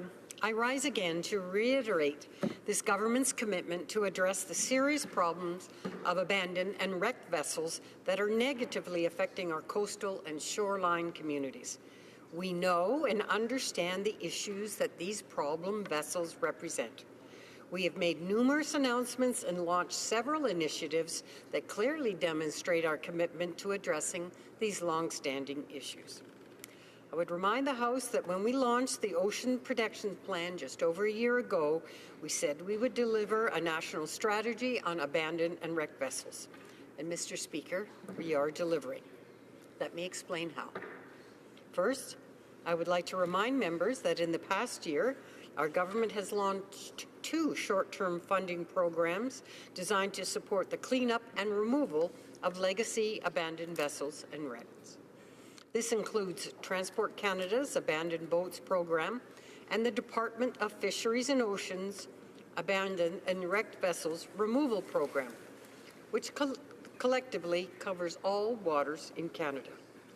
These 2 programs recognize that local communities, ports and harbors, and particularly those that are small and remote, often do not have the resources to cover the costs of removing and disposing of smaller abandoned and wrecked vessels.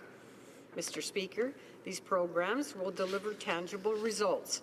They will get smaller problem vessels out of the water, and indeed, this has already started under these programs. The Abandoned Boats Program will also include 2 additional subcomponents.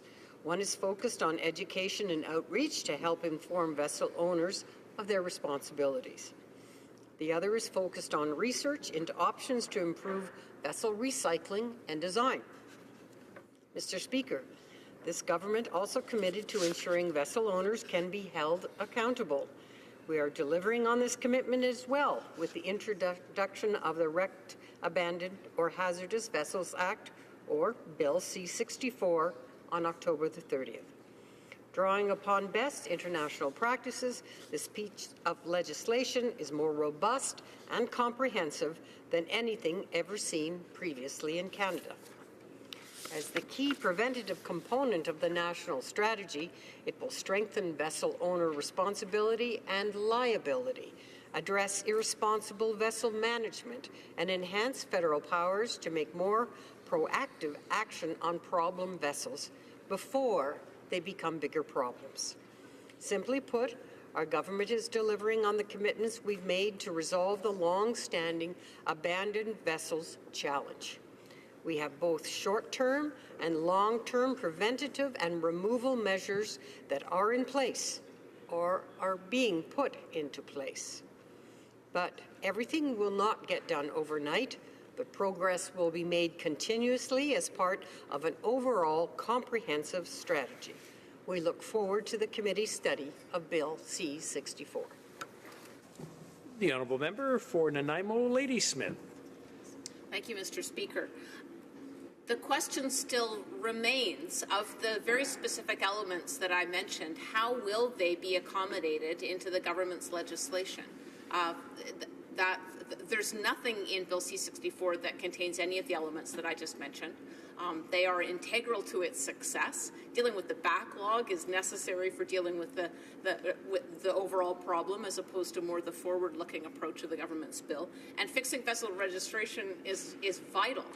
The government will not be able to send a penalty or a ticket to a irresponsible owner if they can't find out who that owner is. They have to work together. So I ask again, I mean, the government's offer of $260,000 and $300,000 this year is a drop in the bucket compared to the thousands of boats that need to be removed. I'd like to hear some specifics from the government. Thank you. The Honourable Parliamentary Secretary.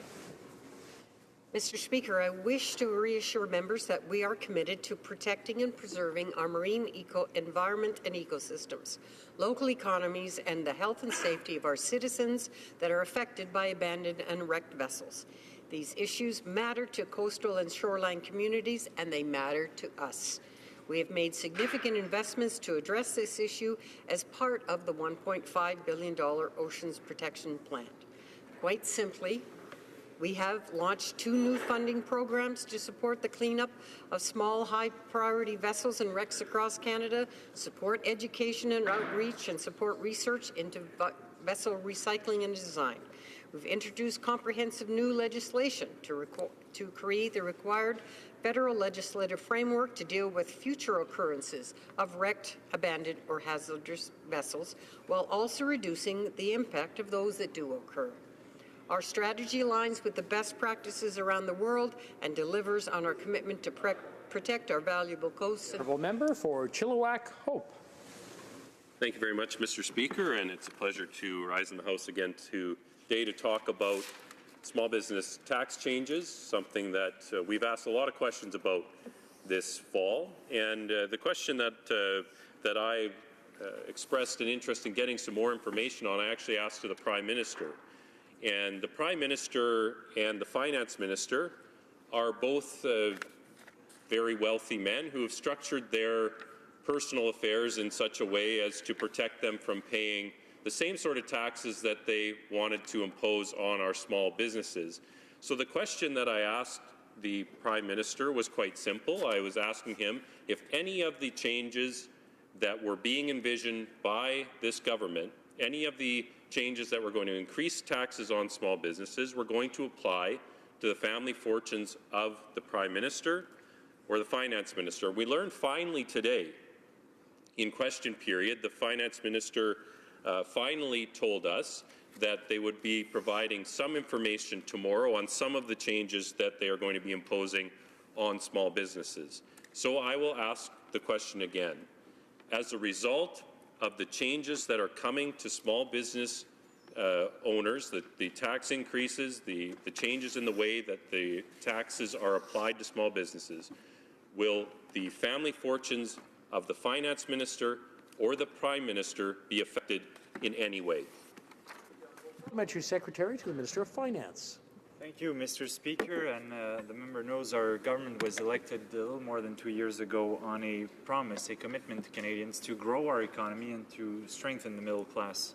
And it's obvious now, 2 years down the road, that this plan that we've put forward, investing in infrastructure, reducing taxes for the middle class, has been working and is working. Over the last 2 years, the Canadian economy has added close to 600,000 new jobs, most of them full-time, and Canada's unemployment rate is now the lowest it's been in a decade. Businesses, including small family-run businesses, are a big part of this success. And since coming to office, our goal has been to ensure that the middle class and small and medium-sized businesses share the benefits of this economic growth. This is why, Mr. Speaker, one of the first things we've done as a government is to lower personal income taxes for 9 million Canadians to raise them on the top 1% of income earners. We also brought the Canadian Child Benefit, which benefits to 9 out of 10 families who get more money each month, tax-free, to spend on their families. And that's also had a very good, not only social impact, but economic impact on our country as consumer spending has gone up and as confidence in the Canadian economy and in the future has gone up for many families who now have the means, more so than they used to under the previous Canada Child Benefit that the previous government, the Conservative government, had put in place. Mais c'est pas tout, Monsieur le Président. Notre gouvernement. But that's not all. Our government also said that we would enhance the working income tax benefit from 2019. That's an enhancement of 65% since we came into office, so that low-income workers also have more at the end of the month. The government wants to take steps that support the middle class, and we want to make sure that businesses that contribute to job growth and economy growth have a fair fiscal framework that will help them succeed. We've started a discussion with Canadians on what we need to do in the future, and now we're following up on the tax reforms that the member referred to. Following these in-depth consultations on tax planning and the use of incorporations, we spoke to more experts, producers, etc., and then we moved on to drafting tax reforms, and we wanted to make sure that there wouldn't be any unfair tax benefits by incorporating. So the government is taking into account the feedback it got from Canadians throughout those consultations. It's also important to recall that we will be lowering taxes for small businesses to 9%. We want to make sure that those tax advantages will help those businesses in growing, creating jobs, and innovating, rather than giving wealthier individuals an unfair tax advantage that isn't available to other Canadians. So the goal here is to inject fairness into our tax system where needed. And we want to continue to support small and medium-sized businesses. And that's why, from the 1st of January in 2018, all small businesses in Canada will benefit from those lower tax rates, 10.5% to 10%, and on the 1st of January of the following year, it will be 9%, because we know how important their contribution is to the Canadian economy, and that's what motivates us, so that all of Canada can benefit from this growth in the economy. We have the strongest growth in the G7, and we will continue to support small and medium-sized businesses. Well, Mr. Speaker, that was a great answer to a question I didn't ask. I asked if the tax reforms that are going to be imposed on small businesses starting January 1st, the details of which will be apparently released just a few weeks before tomorrow, will those tax reforms that will increase costs for small businesses in Canada, will they impact the family fortunes or the tax shelters of the Finance Minister or the Prime Minister by a single penny? Honourable Parliamentary Secretary. Mr. Speaker, as the member heard during question period today, the details on income sprinkling, for example, are going to be announced tomorrow. We want to make sure that those Canadians who have businesses where family members work will be able to continue to pay their family members. So we're talking about income sprinkling. It affects about 3% of businesses in Canada. And what I can tell you is that 100% of small and medium-sized businesses in this country will benefit from lower taxes as of the 1st of January 2018. It will go from 10.5 to 10 and down to 9 in 2019. And I can also tell you, Mr. Speaker, that's 100% of small and medium-sized businesses that are contributing to the growth of our economy. And they will be benefiting from these tax measures, and they're benefiting from other measures as well. For example, the enhanced child benefit and investment in infrastructure. Canadians have put their confidence in us, and I can see that there is increased prosperity in my own riding, and it's, among other things, thanks to our government's actions. The honourable member for Salaberry-sur-Roi is not present in the House to address her question, and therefore her point is withdrawn. The motion to adjourn the House is now deemed to have been adopted. Accordingly, this House stands adjourned until tomorrow at 2 p.m. pursuant to Standing Order 24-1.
you.